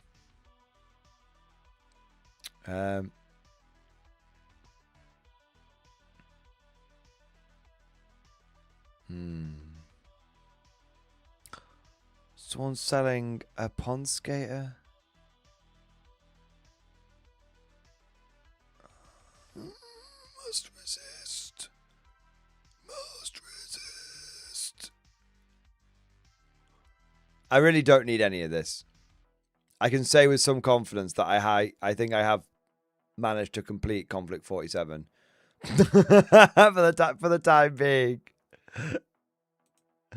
Oh man. Let's have a look. Right, I'm putting it away in a moment.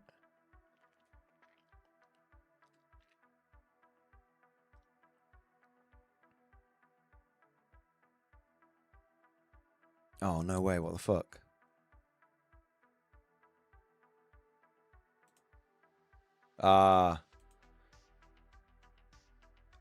It's not for me, but there is someone on eBay in the US that's selling. I don't know if it's a good deal. Two Soviet T-34 ZPs new inbox, Soviet ZP artillery, Mastodon new inbox, and some infantry and some of the old Tiberian terror troops for $250. I don't know how much it is normally, but I think the T-34 ZPs are normally, yeah. I mean, it might be worth checking out. I don't know I don't know if it's a good price or not.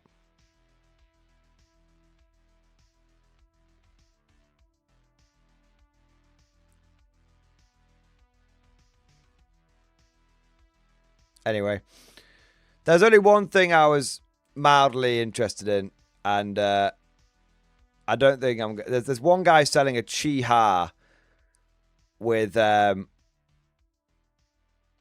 £5, but I already have 2, and I don't think I need a third. Yeah, so I'm gonna leave it. All right. Cosmic Dude, thank you for the support. Did you request? It's just a smaller video. Oh, dude, no, I'm looking forward to it, man. Thank you, Cosmic, for the support. We'll watch it in a bit.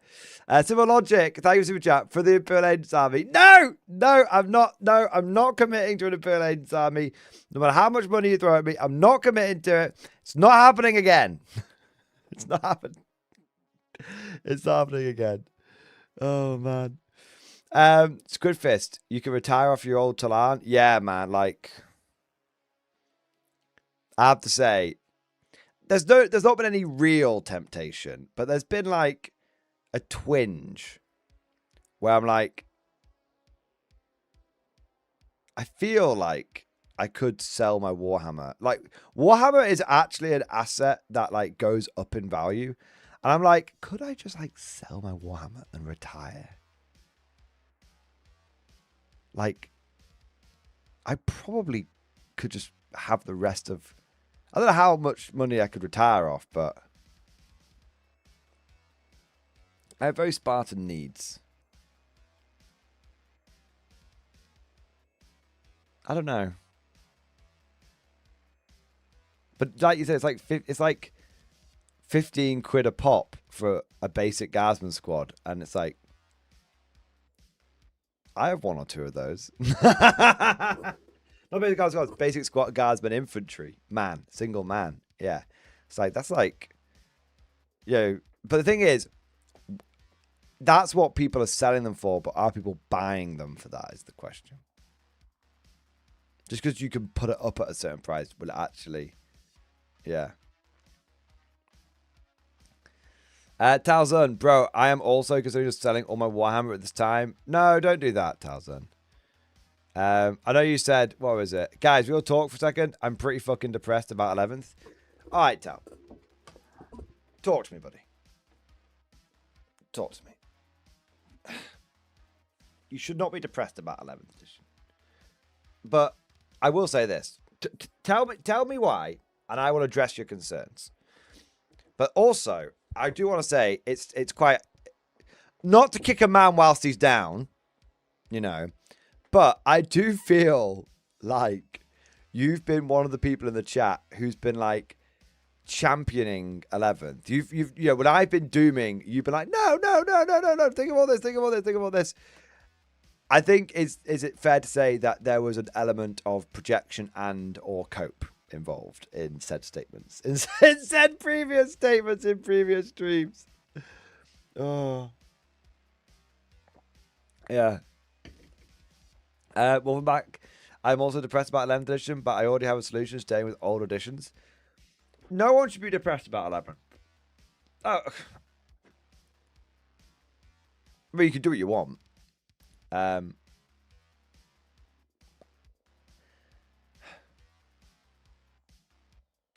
I get it.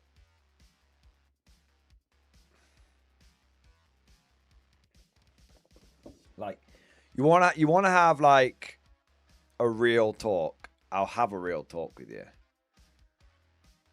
I always try and be honest. I always I never try and like bullshit you guys. I'm with a gaming Stuka. I have my doubts about 11th.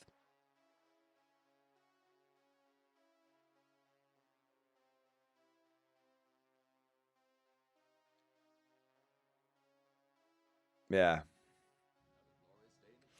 And I get why. But Mountain, I'm super excited for 11. Thinking of all the new K voiceover players in my area.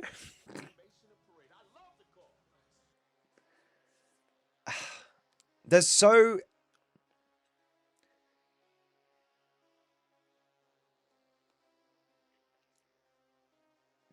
many different angles to look at this from.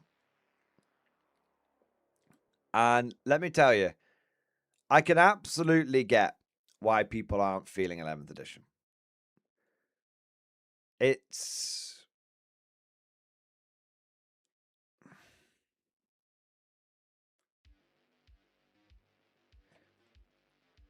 There's 1,000 different ways you can approach this, but at the end of the day, to sum it up, I think the reason why people are feeling so mid about 11th, mid at best, fucked off at worst, is because it doesn't feel like it solves any of the problems that you've been frustrated with for the last few years. I think a lot of people have been putting a lot of hope on 11th edition. I think that's it. So many people who have been feeding off hope alone for, oh, the next balance patch will fix it. Okay, the next balance patch will fix it. Okay, the next balance patch will fix it. Okay, doesn't matter. 11th edition will fix it. And then you're looking and it's not solving any of your old problems. And it's seems to be creating a whole bunch of new ones. Like, I get it, right? I get it, and you know what? I know exactly how you feel because I feel the same way. Why do you think I've been going so hard on games like Conflict and Old World and shit, boys? Like, I've always been super upfront with you guys, and like, I've been. That's why I've always been super upfront. I've always told you guys how it is. And at the end of the day, I'm a war gamer first. War gamer first for us. Before I'm a content creator, before I'm a live streamer, whatever that wanky bollocks means. I'm just a war gamer. And as a war gamer, I like playing war games. There's a specific itch that I have to scratch. It's hard to describe. And not only am I a war gamer, I'm a guard player. So I've got an itch within an itch, like a niche within a niche. I've got an itch within an itch that I need to scratch, you know. And so I get it, man. Like 40k has been like in a bit of a strange place, and I think that, you know, like one thing I would say is this: I do think that like fundamentally,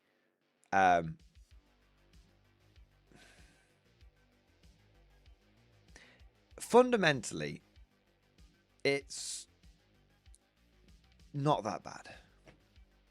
What I mean by it is, like, 40k, like, it functions as a game. It functions as a game. Either you like it or you don't. But I do think that for a lot of people, 40k is not scratching the itch anymore. I think that's it.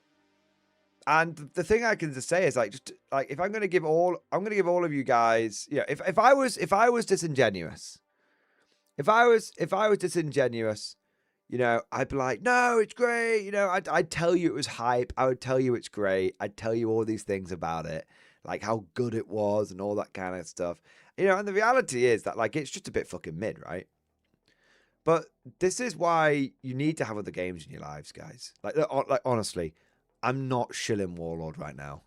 I'm not talking to you as Warlord's #1 ball washer. I don't give a fuck what game you play. Okay, you want to play some StarCraft, you go for it. Okay, you want to play some Old World, go for it. You want to play BattleTech, fuck, you want to get into War Machine, you want some crazy niche-ass game that I've never heard of. You know, like, it doesn't matter. It doesn't matter to me. Okay, and if I was a good content creator, I wouldn't tell you any of these things.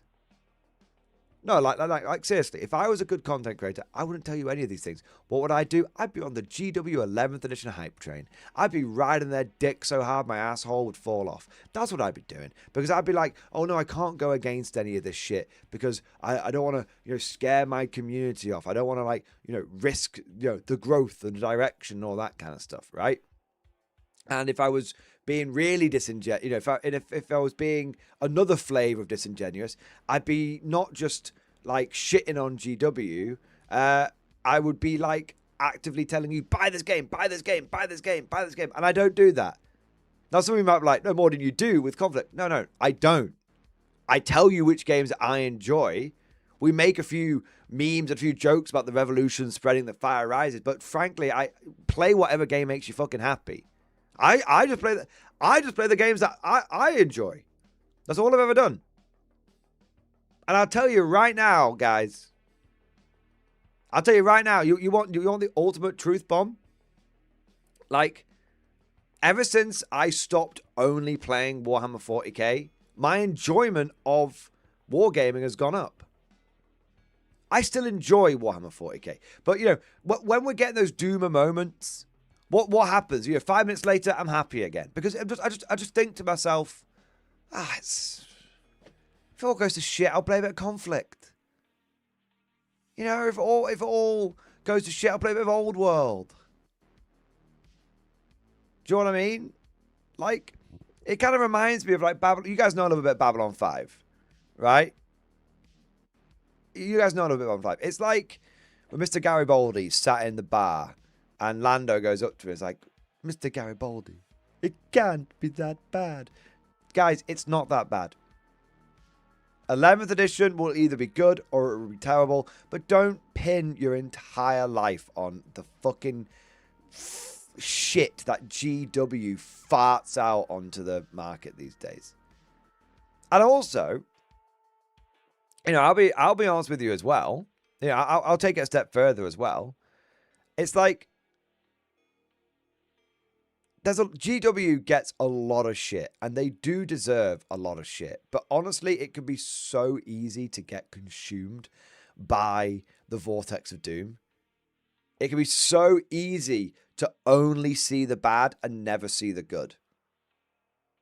Like at the end of the day, you know, at the end of the day, think about this. We're getting loads of new guard vehicles. You've got to see the good and the bad. Human beings, we naturally focus on the bad all the time. But every game has problems. You think going to another game is going to solve all your problems? It will solve many of them, don't get me wrong. But mostly it'll solve it. Mostly because it just gives you perspective.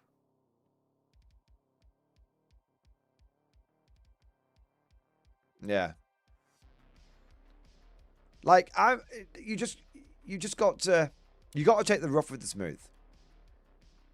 And it's really good when you've got different war games in your life, because when one of the war games goes down the shitter, you've got other ones that you can enjoy. Yeah. Tarzan, real talk, the amount of money you have to spend to really get to 140k, how the fuck can you not play the game? I mean, that's the sunk cost fallacy, man. And you just got to resist it.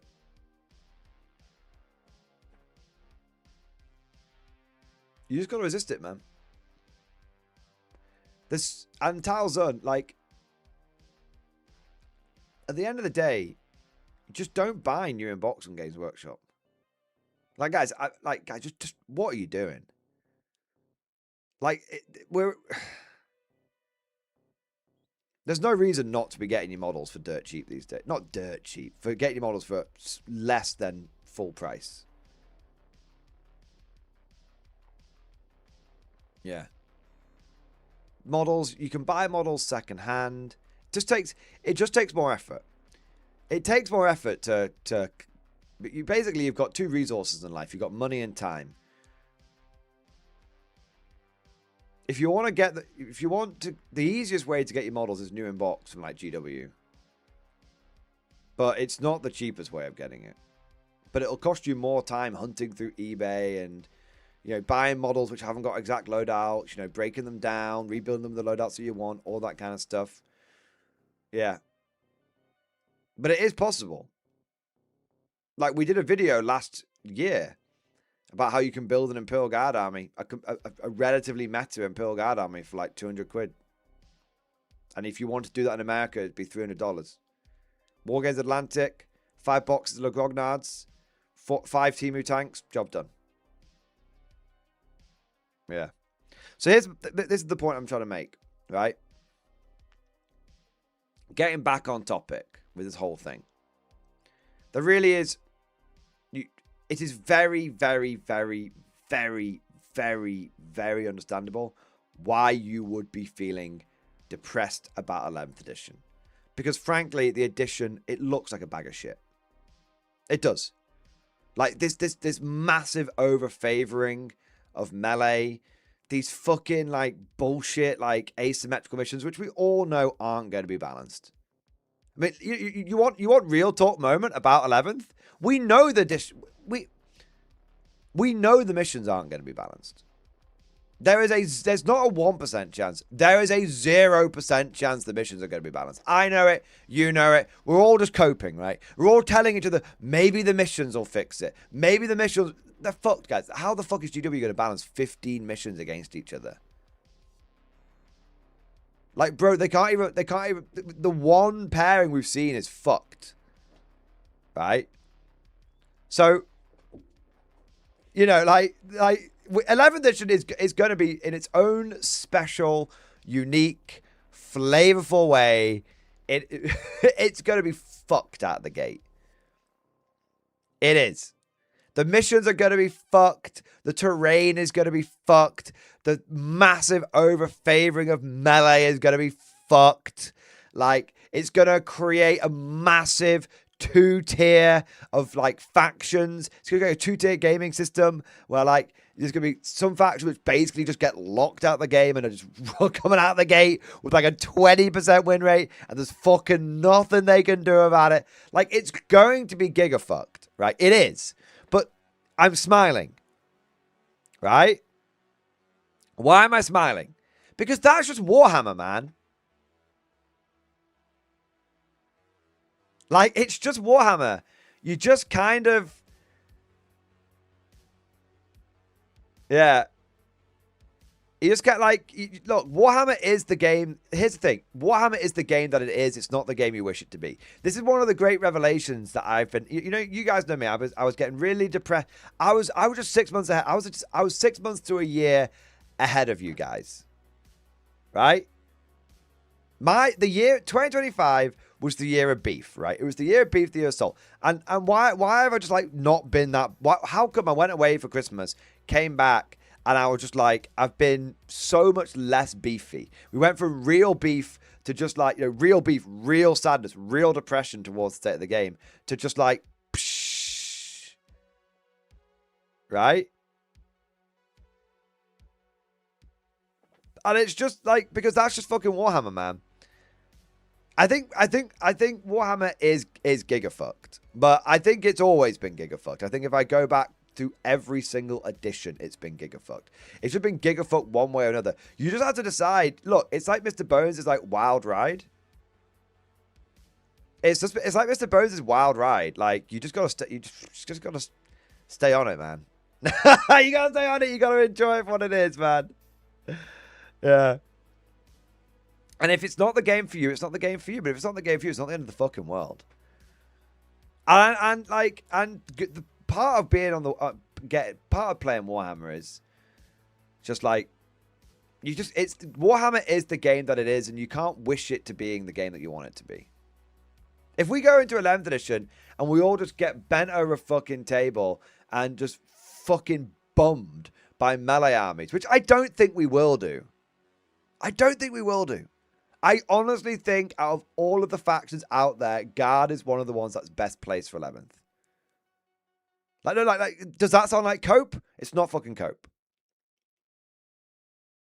I honestly think that Guard is in a position to be one of the best factions in 11th edition in the short, medium, and long run.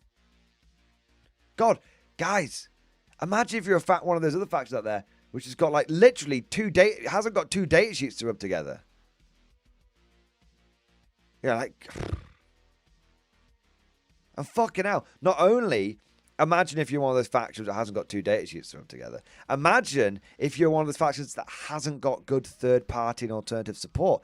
Guys, at least, if we need to go out there and get 18 Borgans, at least we can toddle along to some 3D printing website or fucking Wargame. I mean, guys, how am I going to afford... How am I going to afford, like, all of these goddamn Bulgrin? I'll tell you how you fucking afford it. You go to Wargames Atlantic, you go get yourself some fucking ogres, you get yourself some Lanchneck ogres, where they sell 9 of the fucking things for 30 quid. And you just buy 2 boxes of these things, give them the fucking melee weapons, so they look like Bulgrin, and just say they're Bulgrin. Like, if you're... Look, this is what we have, right? Imagine you're an AdMech player who's staring down the barrel of having to spam Castellan robots. Fuck me. You better sell your kidney now and fucking... and take that second mortgage out. Oh, man, we need to all switch over to Lehman Russes, right? Or if everyone's, like, depressed... If you're fucked off at GW... Because you bought into the Rogel Dawn gang over the course of 10th edition. You're staring down the barrel of all your Dawns looking like a bag of shit going into 11th. Go over to fucking Temu and buy yourself a Lehman Russ battle tank. You're the one with the battle cannon, the good variant, right, for 11th, for 6 quid each, and buy 3 of them. 18 quid. You're not giving GW a fucking penny. You're not giving Games Workshop a fucking penny. And you're updating your army. You need to get ready for 11th edition. You spend 60 quid on max on Bulgrin, 18 quid on fucking battle tanks, you're fucking there. They're fucking there, man. You're fucking there. You're 90% of the way there. You're now fucking 11th edition viable. Here's the thing. Like, everyone, you just got to get, look, you just got to get off this fucking, like, must-have official GW models, man. Fuck that noise, bro. If I was starting a guard army today, even without a 3D printer, I wouldn't buy a single official GW model. There's no reason for you to do so. There's no reason for you. If you're unhappy with 11th edition, but you want to... If you're unhappy with GW, but you want to get 11th edition ready, it's easy enough to do. There's genuinely no reason to doom on this. And if you don't like 11th edition, well, guess what? There's never been more war games for you to enjoy. Not only has there never been more war games for you to enjoy, but there's never... You will find myself and other content creators are covering them. I mean, Jesus Christ. I fucking spaff out enough conflict content to keep you satisfied. You're getting like 2 or 3 videos a week. This weekend, you got 3 conflict videos. Right? Not trying to wipe myself off. But yeah. So don't be Talzun. Don't be depressed on 11th. Don't be down on it. It's just another edition of Warhammer. 10th edition had its own problems and it had its own pros and cons. 9th edition had its own pros and cons.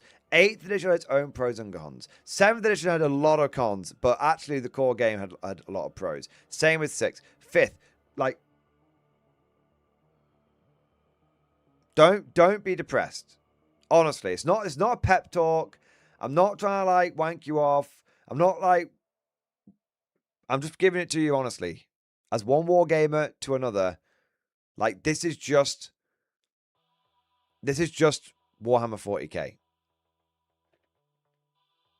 And we are and we will as out of all the factions out there, Guard is the one that will have the easiest time adapting. And if it is fucked, that's like not even the end of the world, man. Like if this happened like 10 years ago, we'd be in a way worse situation. Yeah. Yeah.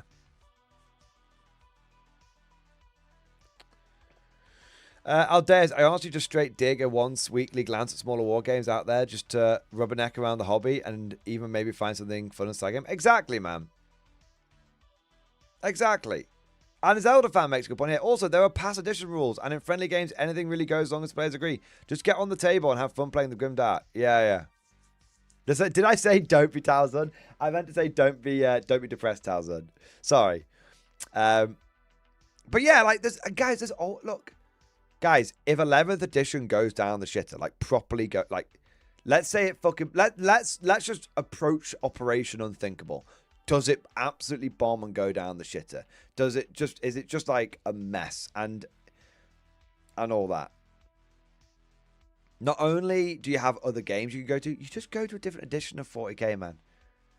Like, if there's one thing this community is relatively good at doing, it's coalescing around a shared idea. I guarantee you, if 11th edition goes fucked, people will just coalesce around 4th. Easily. Yeah. Yeah. It's that simple. There's honestly nothing to worry about. If you want to stick with it as Guard, it's easy to pivot. If you don't, there's other editions, and those editions are relatively well established. Like 4th, easy. I bet you wouldn't have any issue and issue getting people to play 4th edition. And here's the thing: you're not alone in your feelings. You're not alone in your feelings. I'll tell you this, right? We get a lot of ball washers in the Warhammer community. We get a lot of cope. We all see it. Anytime that a single problem is raised, there is what appears to be a legion of people who descend upon you, telling you, no, it'll be good. No, don't believe that. Don't believe your own eyes. No, it's better. Blah, blah, blah, blah, blah. The reality is,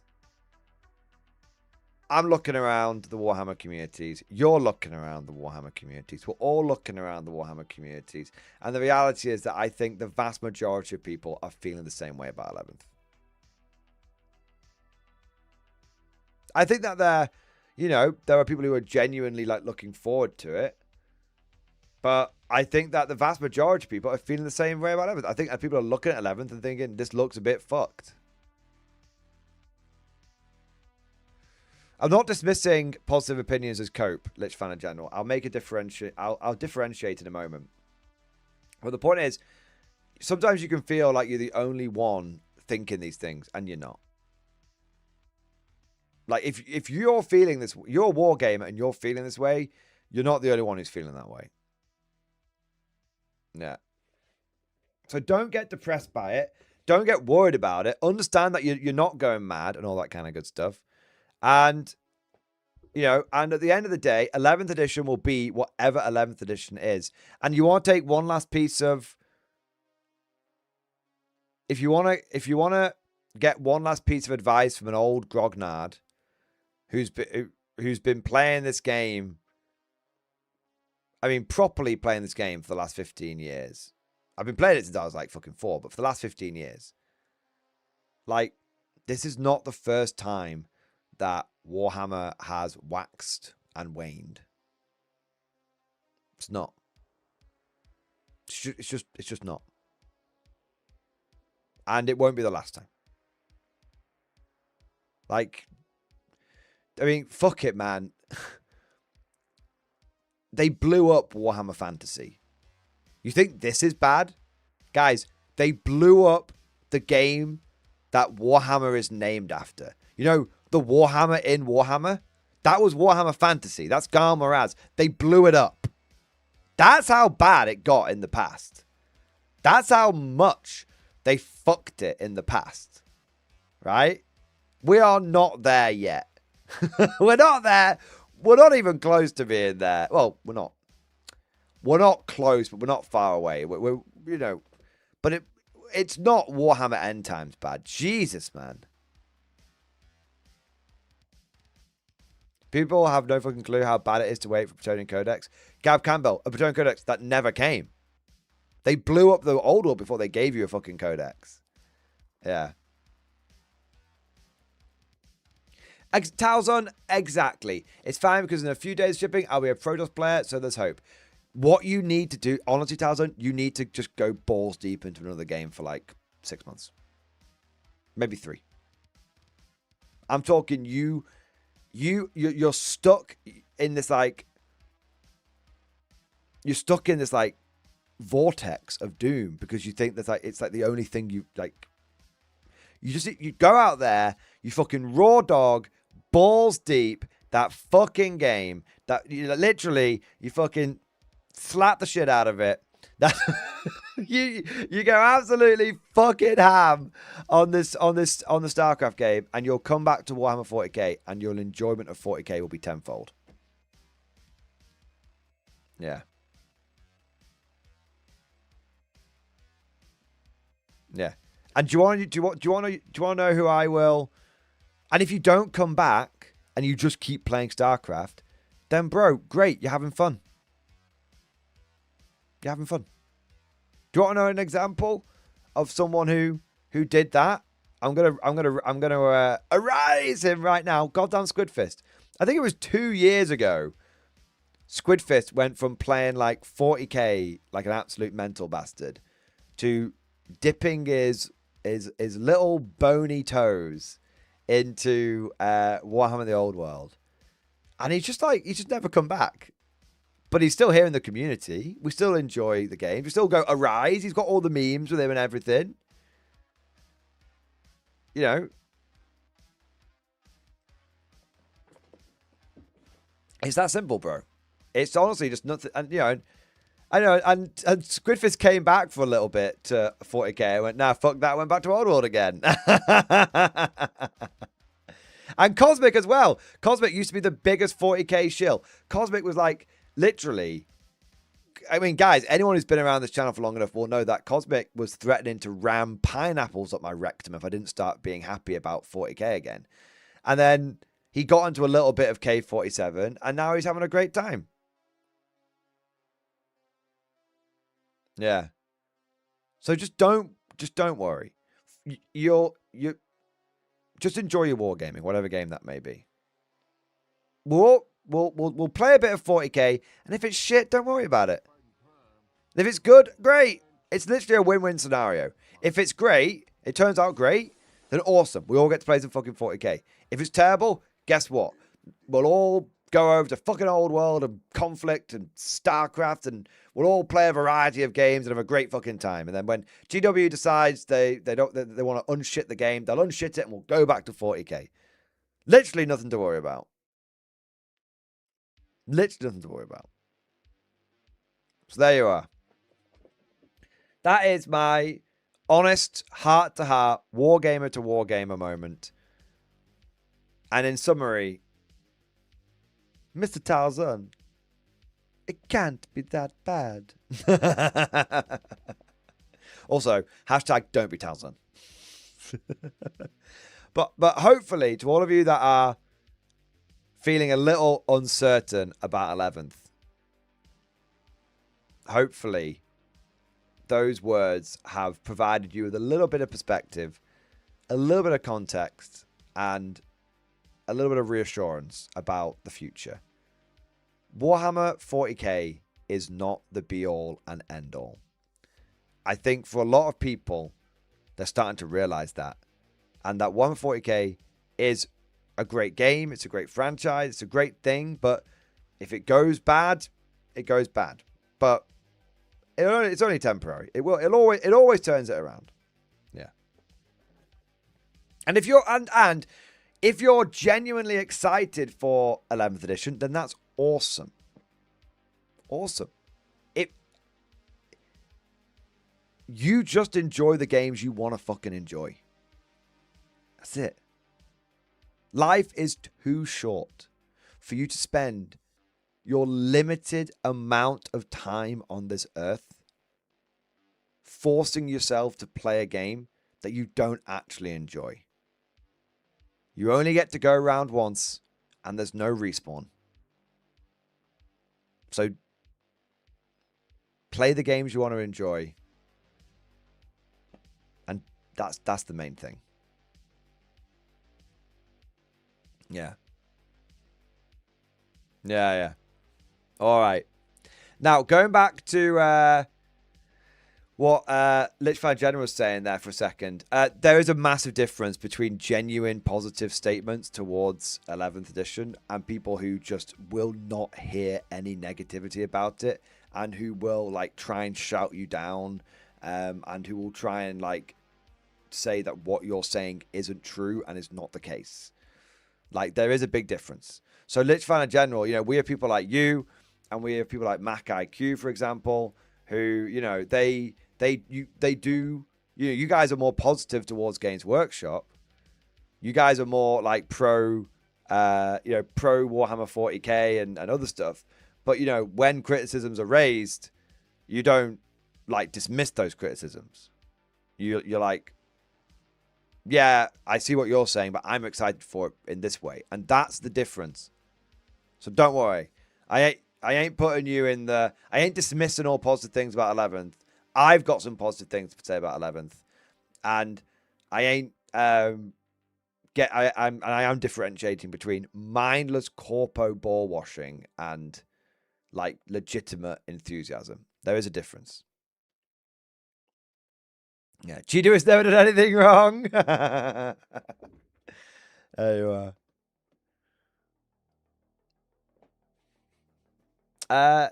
The kidneys. I'd rather they shake things up and fuck up a little than having a Temple 5 edition. Will it be hard to adapt? Probably. Will it be a fun theory, crafting something good out of these rules? Fuck yeah, it will. Yeah, exactly. I mean, that's the main thing, right? you know, the main thing is that we're, for a time at least, for a time at least, there'll be some interesting stuff going on. I mean, and hey, if it all goes a bit squiffy, I can make some good meme videos about it. I mean, those of you who were here at the beginning of 10th edition will remember some of the meme videos that I was making around like GSC versus Eldar versus Imperial Knights. Oh my, I mean, you know, I could play it right now and it wouldn't even make sense.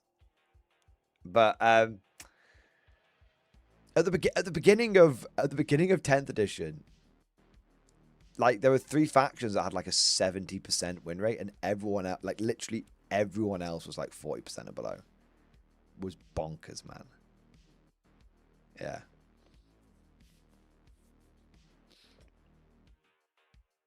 Yeah. I just get to break out my old taters because this, and my gaming group is going to grow. Do you want to know right? I'll tell you the one thing. I'll tell you 3 things I'm not happy about with 11th. But briefly. And I'll tell you one thing I'm really happy about 11th. That. Well, no. One thing, one on one. I am not happy it's going to be a melee dominated edition. I am not. It seems ridiculously biased. In fact, and the funny thing is, I don't think it's going to solve any problems. Like I said before, I think Siri Aid was saying there's a lot of melee players who are also worried about this, and of course they are. Of course they are. Melee is really in many ways different to shooting, obviously. Duh. But what I mean is the melee meta is different to the shooting meta. Like the melee meta is, if there's one army which is just the best at melee, like unequivocally, then it just dominates. And the other melee armies just can't compete. And the reason is quite simple, because with melee, you have to like charge the enemy unit. So you can lose your unit in your own turn if they're better at melee than you, which is not great, right? Like in melee, you can table yourself in your own like assault phase, right? And we saw that at the beginning of 10th edition, where like Custodes just locked out all the other melee factions from competing. Like World Eaters were like 4-1. World Eaters were going like, had like a ridiculous like 4-1 rate at tournaments, but just never won any events for like the first like 6 months, or it was something ridiculous. Like it was like 6 months in a row, maybe even longer. World Eaters didn't win a tournament, didn't even get close to winning one, but they had this crazy 4-1 rate. Why was that? Because it was an auto lose them going into Custodes. They were just locked out. And basically, you saw the World Eater community really contract, because it was like, what's the point in turning up? Especially if you're turning up to like win. Like, what's the point in turning up if you're just going to, if you go into Custodes, you auto lose. And that 4-1 win rate started coming down to like 3-2 and everything, and really, really low. Like, they were just fucked. It's like melee. So I can absolutely understand why there's going to be some issues with like, in the melee dominated meta for melee armies. And again, we've seen this at the end of 10th with Catan. Like, Catan aren't even, like, Necrons aren't even a dedicated melee army. But Catan just fundamentally just lock out a whole bunch of factions. World Eaters, you're locked out again. Custodes, you're locked out. Like Blood Angels, you're locked out. Ultramarines, you're not locked out, but your Victrix Guard are way less potent now. Like, here's the thing. Like, the melee meta is a really delicate ecosystem. So all GW is like pumping it up. GW is like, you know, the pump the meta, pump melee. And all that's going to like happen is that a single melee army, one or two, melee armies will just dominate the rest of them. And for the melee players, it'll be like, it could be really miserable. Really, really fucking miserable. Now, you come over to shooting, and it's a bit different. Because in shooting, you don't lose your units in your turn. Like, if there's an army which is just the best at shooting, it doesn't mean that, like, other armies can't, like, outshoot them or beat them in some other way. Like, if like Tau, let's say Tau, triple Riptides, off the fucking chain, absolutely blasting everyone. Even when Tau is, at their zenith, at their peak, you've got other shooting armies that can compete against them. And you've got other armies can pull levers against the Tau, like melee, for example, to make sure that actually, even though Tau is like really, really powerful, that actually they're not just like utterly like shitting on everybody. Like, that's the difference. And so you're not losing your units in your turn. And this opens up this like really broad spectrum of like how you can have play and counterplay against it. Right? But that's why, but this is why them dumping into melee isn't actually going to fix any of the melee issues. It's just going to cause one melee army to be the best out of all of them, and then that's just going to basically just cuckold the rest of the melee armies. Yeah. So there you go. Now, so I'm not happy about the melee dominated meta, because personally I think it's going to create more problems than it solves. In fact, I don't think it's going to really solve any problems. I think it's just going to accentuate the traditional problems that melee have. So that's why I'm not happy about it being a melee dominated meta. I'll play into it, and I reckon, like I said, I reckon 18 Bulgrin will be a hell of a way of just taking that melee meta and just fucking dumping on people with it. But what's one thing I am really positive about? I cannot express it enough. I am so excited for 11th edition terrain. Yeah, I know the Mars ballistic skill's gonna fuck me. Don't care. The terrain footprints and the I will put whatever the fuck I want on those footprints is going to make me actually enjoy setting up 40k boards again. I have recorded a video today talking about all the different cool, like basically just wanking off MicroArt Studios, going on about how great their terrain is going to be. Like we are going to have some beautiful boards, and I'm going to have some. I don't give a fuck what other people do. I'm going to have some beautiful boards. I'm looking forward to making 40k battle reports again, because they're not going to look like shit. They're going to look Gucci. They're going to look really, really good. I'm going to have ruins. I'm going to be able to create 40k boards where we're fighting over everything from an Imperial research station to the ruins of a hive city to an agrarian village with trees and fields and all sorts of all this shit. I'm gonna have a fucking river and a bridge, and the bridge is gonna be one of the objectives. Like, honestly, the terrain is gonna look so good, not just for me, but for all of us. Like, I'm gonna, guys. I don't mean to alarm anyone. I think I'm going to enjoy watching 40k battle reports again. I haven't enjoyed a 40k battle report in 3 years. They've just looked like ass for 3 years. Like, I'm gonna get. I have painted in the last week, to give you an idea of like how like ready for terrain I am. In the last week and a bit, I have probably added 20 pieces of terrain to my collection. I've added 4 sets of Conflict 47 ruins, which can be used in both games. And those come with 2 pieces each. So that's 8 pieces of terrain there. I've added 2 of the bolt action ruined farmhouses to my collection, which also come with 2 pieces. So that's another 4 pieces there. So that's 12. And then I've built a massive Micro Art Studios school. And I've built a massive Micro Art Studios apartment complex. Ruined school, ruined apartment complex. And I took some pictures of like that you might say, aren't they bot action terrain, guys, aren't they bot action terrain module, guys? I took some pictures of like some Black Templars fighting some Gene Stealers inside terrain, and it looked peak. Like, no, like, I'm not even kidding you, it actually looked awesome. I had a unit of Steel Legion fighting some orcs over the tank factory that I've got. It looked awesome. It looks so good.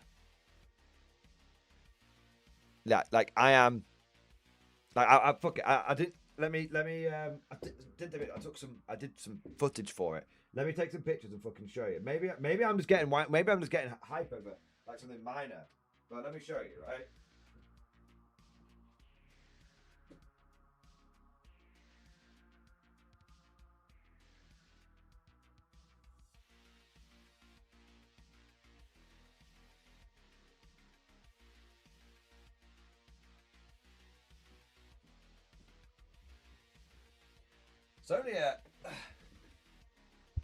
It's only a couple of pictures.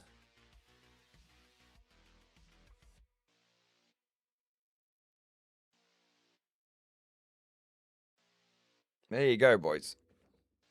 So yeah, I am really, really excited for the terrain, and I'm really not that worried about like, here you go.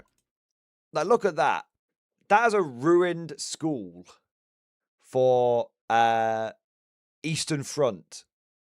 And look at, like, you got the Gene Stealer like bursting out of the ground here. You got like this one that's like descending. Oh, you can't really see it in my face in the way. This like descending down like part of the what do you call it? Part of the it's descending from one floor to the other.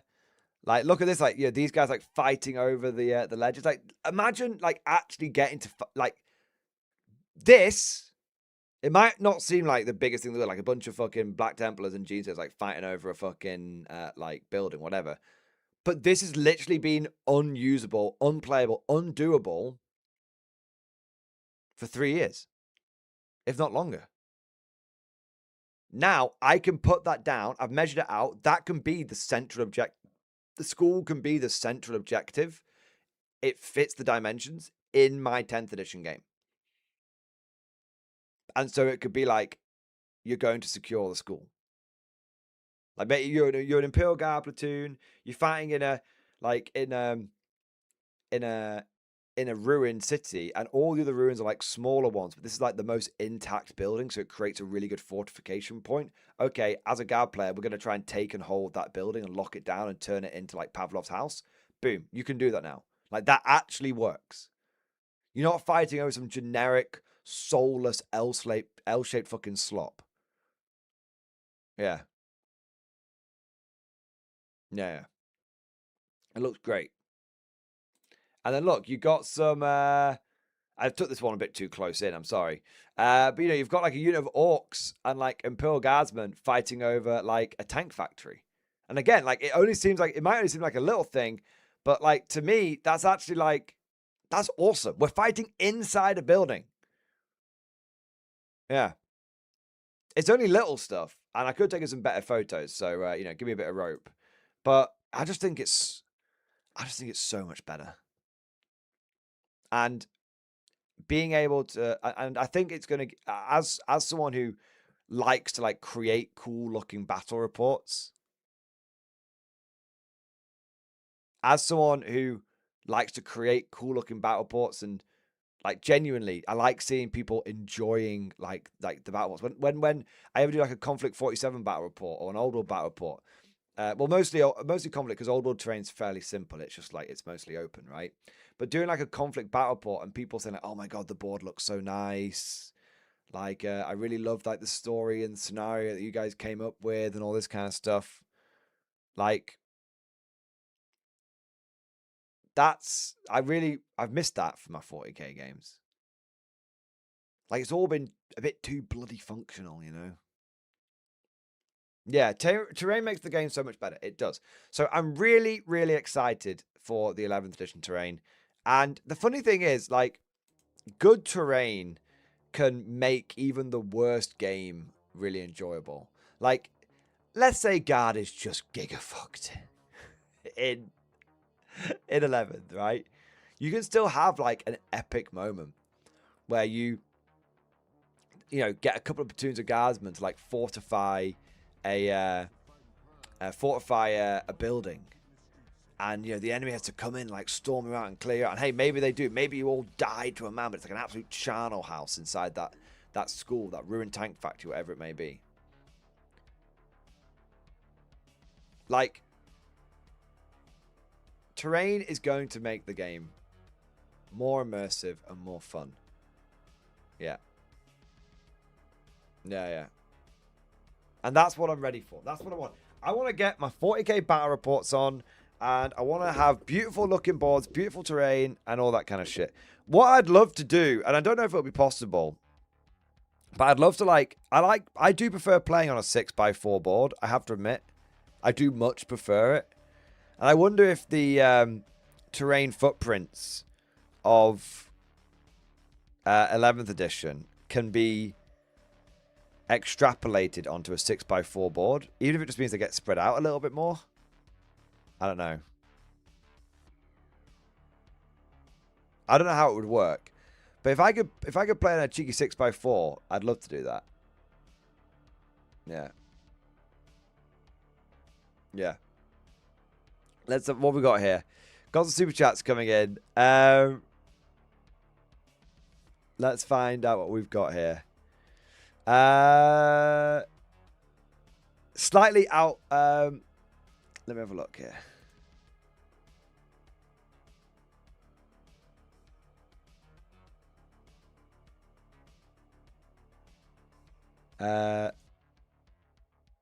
Yeah.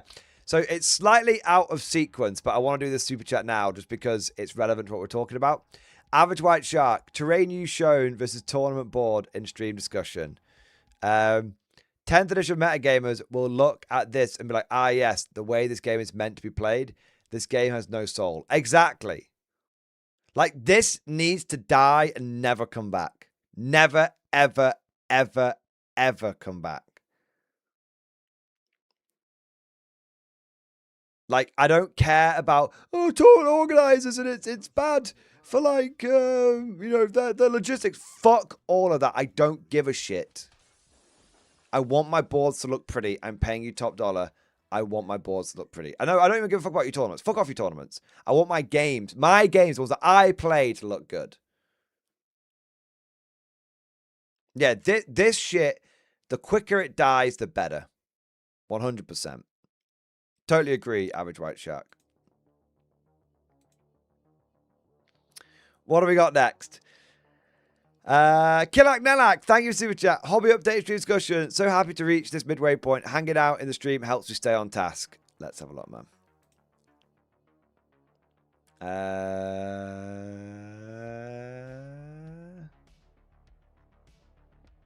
Hey, here we are. I just finished basing what will become my 4th edition Imperial Guard army during the stream tonight. Just have some Lemurs, Demarches, and Chimeras to assemble and paint now. Gonna try 11th with my other armies, but I can always retreat to 4th edition now. Exactly, bro. And dude, they look amazing. Absolute goated choice using the Solar Auxilia models as well, bro. Holy shit, man. Look at that guy with the Storm Bolter. Awesome. Awesome, awesome, awesome. 1,000 times awesome. Hardened veteran squad, if I ever seen one. Platoon command squad. Converted the officers to have a storm bolter and power sword. Excellent, sir. Got another. Is that another command squad with triple plasma? Nice, love that. Cool. Or is it a special weapons squad, maybe? Nice. Or is it more hardened veterans or stormtroopers, maybe? Yeah.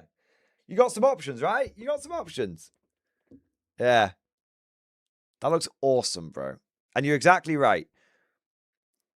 This is exactly what, dude, this is exactly what I was talking about. Try out a bit of 11th. If it goes to shit, It's literally not the end of the world. There's loads of other games in the communities out there. You will find them. Oh, but everyone in my area only plays 40k. Trust me, bro. Trust me.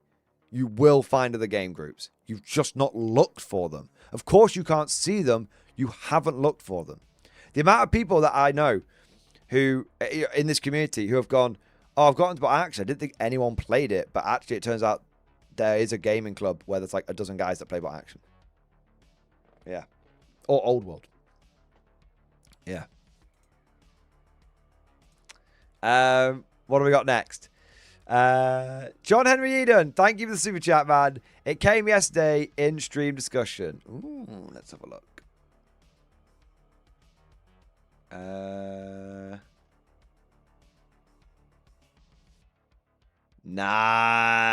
Nice.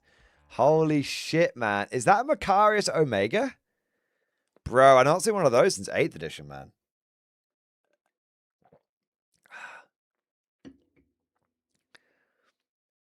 That's a cool fucking model, that is, right there.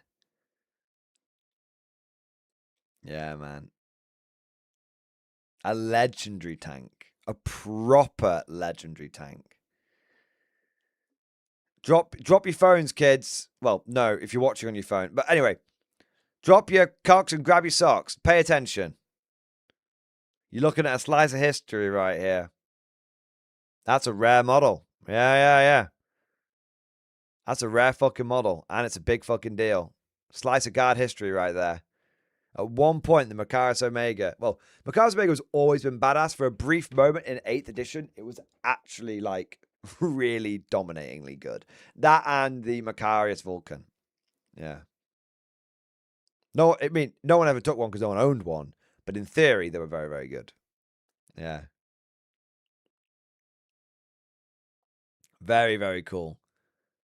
Very, very cool, John Henry. You got a slice of history there, man, and you've got and it's beautifully painted as well. Fantastic. Yeah.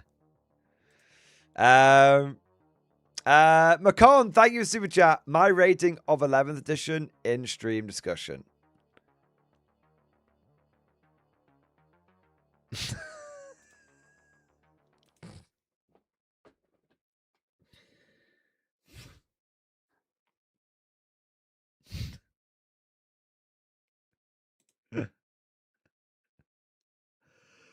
Fuck's sake.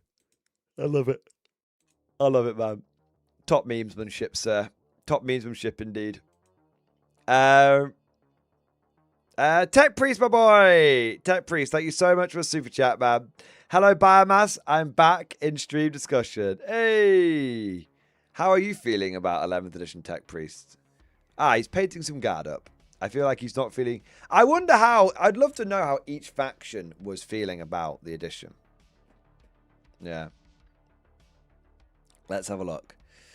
Hello, everybody. Back to ruin of the stream with my inept presence. Not at all, sir. Hope you're all having a good stream till now. Anyway, now that the self-flagellation out of the way, I bring two things to offend thy eyes with. The first is progress I've made on my Kriegers thus far with a full 1.5 meters completed. Nice. Smashing through it. By this time, you're actually just painting Krieg in a very immersive way. You know, it takes a long time for the Krieg to ever win a battle, but they do eventually win, right? Doesn't the camera I use potato quality does not pick up watered down army paint strong tone? That's fair enough, man. Also, if anyone think that this paint scheme looks all familiar to any controversial James Workshop art, you're wrong and should feel bad. I'm just using the most common paints out at my disposal, which is happily following the jet black, burnt umber, and khaki. Anywho, is that meant to be like a Steel Legion reference?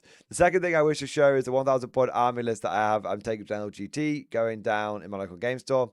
The list contains all the models I have at my disposal, so no change can be made. Models, what I would really like is advice dealing with whatever may be thrown at me. You'll see why. Now, if you would excuse me, I have 3 ponies plus riders and an artillery gun to put together. The rest of the army is to get at least 2 primary colours on so that they're at least painted for the games. Take care. Lord Solar, Lord Marshal Dreer, Tech Priest Krieg Command Squad, 50 Krieg Infantry, 2 20-mans and a 10-man, 1 10-man Krieg Engineers, 5 Death Riders, 1 Krieg Weapons Squad, 1 Hellhound, 1 Devil Dog, extra 1 Vindicate Assassin. I mean, you just need... I mean, you need some tanks. You've got basically... My only my issue with your list, mate, is you have basically 0 damage output. So you're gonna have to play the mission. You've got to focus on points. Yeah, it's only 1,500 points, but you are absolutely gonna have to focus on points. And also probably just accept you should be in Grizzled Company rather than Siege Attachment. Yeah, but yeah, my main advice is, I know you can't change anything, but you really do need like a trio of Lehman Russes. Secondly, if you can't do that, you need to be focused on victory points because you're not going to be able to do all that much damage. But on the plus side, your models do look excellent. So even if you lose every single game, you will at least look stylish. There you are. This is not losing. It's being tabled with style. There you are. Hope that helps, Tech Priest Gabriel. Nice. And dude, at the end of the day, fuck it. Like, doesn't really matter because 11th edition's around the corner. We don't know exactly what's going to be good for that or bad for that or whatever. Yeah. Although I think Melee's going to be pretty good. Jenny, thank you for super chat. My thoughts and hobby update in stream discussion. My thoughts, the new edition of 40k is, well, if it sucks, these new toys will be pulling double time. Hey, nice. There we go. Is that a Oh, it's a panther. Is that a rail panther? Is that a converted rail panther? My God. Is that a converted KVZP? It looks like a looted orc tank, and I love it. I absolutely love it, man. That looks great. Yeah. Very, very, very cool. Very, very, very cool. And hey, you've done exactly the right thing. You know what? One of the cheapest ways to get a Rail Panther and a KVZP is, rather than buying the resin upgrade turrets, is just, you know, do a bit of conversion, do a bit of hobbying, a bit of kit bashing. Yeah. Excellent stuff. Excellent stuff indeed. All right. There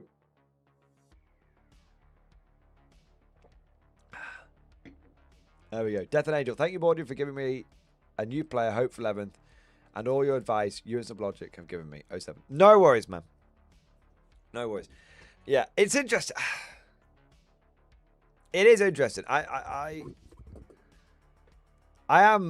do think that there's a bit of beef around the 11th edition, but well, there's a very strong chance that a lot of it just falls away when people start playing the game. I think there's a lot of baggage, both literal and psychological, that's coming from 10th edition into 11th, and I think that some of that is understandable, to be justified, and is real. But I also think there's going to be a great chance to just play on some beautiful boards and just smash it out. Yeah, fuck it. Fuck it. It'll be whatever it'll be, and whatever happens, whatever happens, we'll have some fun with it, guys. Yeah. There's nothing wrong with pointing out the criticism. There's nothing wrong with pointing out the flaws.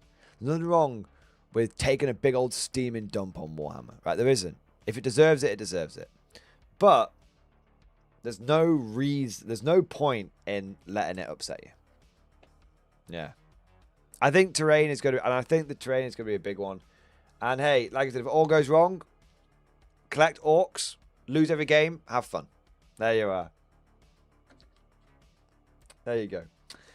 And on that note, I think we'll probably wrap all of this up, because I've been streaming for about 7 hours now, so I'm a little tired. And hey, I think tomorrow we get the new Graves model. Hey, you know, Yarrick could be really good. The new Graves model could be really good. Who knows? Maybe we'll be pretty well placed. We could be pretty well placed for 11th. Steel Troops and outro. I'll tell you what, I'll watch the Steel Troops video now, Cosmic. Let's have a look.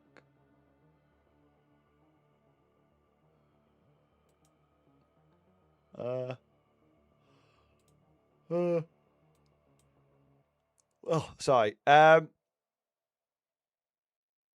have a look. Well, I'll put it on. Let me put it on full screen. Go. Let me have a look here.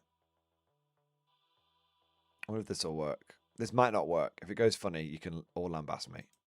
Oh, no, there you go. All right. There we are. So, we'll come back to my face for a second.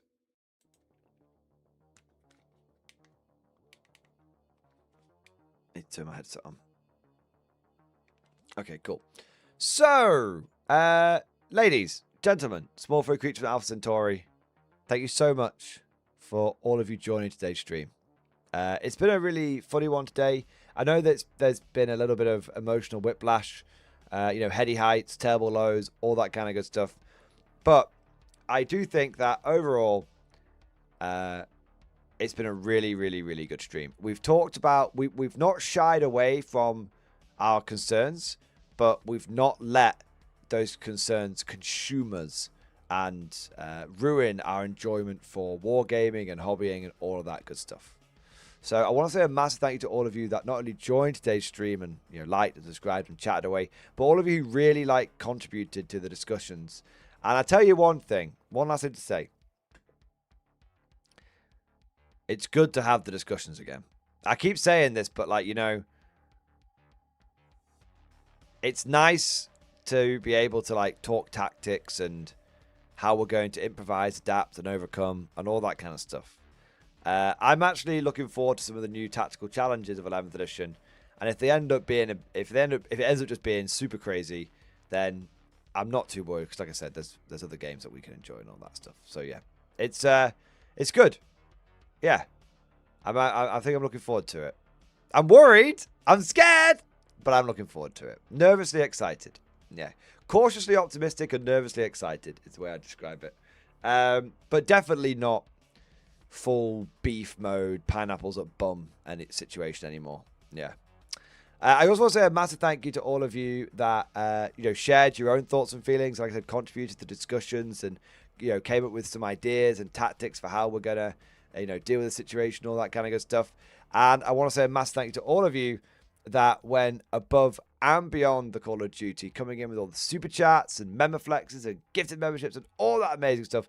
With a special shout out to CB Cooper, who came in with his 50 gifted memberships, which was a really, really big deal at the beginning of the stream. Just slapping down an entire goddamn company of extra soldiers, as is his way, I suppose. But yeah, thank you so much to all of you for joining. I hope you enjoyed it. And of course, as always, I'll see you guys next time.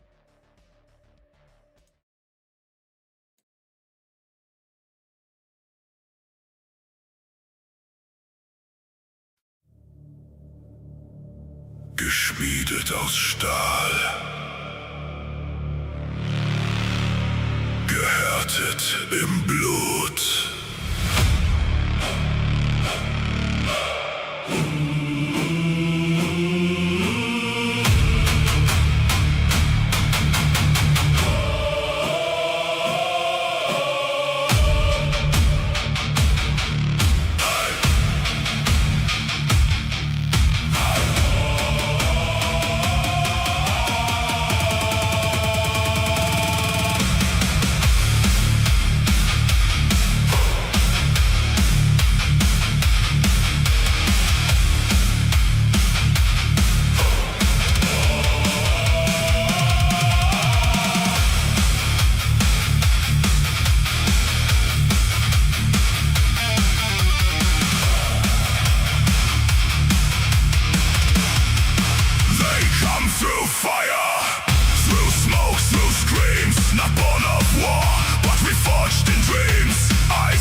Something more has brought them a flame, not a voice, but still the same. Something ancient, something vast, calling them to march at last. Schmieden aus Stahl, gehärtet im Blut, durch den Riss wiedergeboren, zum Krieg auserkoren. Wir sind die Krieger, nicht mehr Mensch, im Feuer erhoben, im Tod verlängert.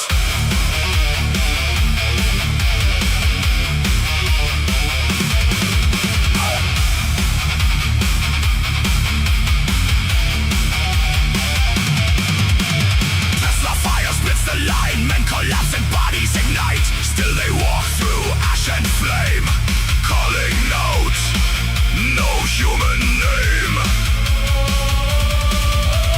Close enough to see their face, nothing human left in place. Steel is cracked but still they rise, driven by what never dies.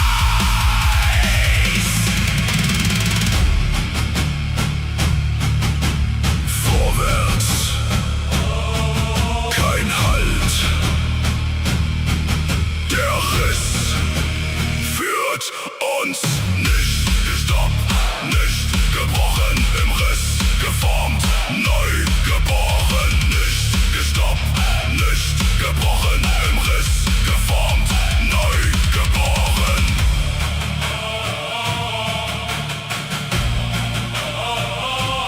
Flesh is weak, steel is not. Wir sind mehr als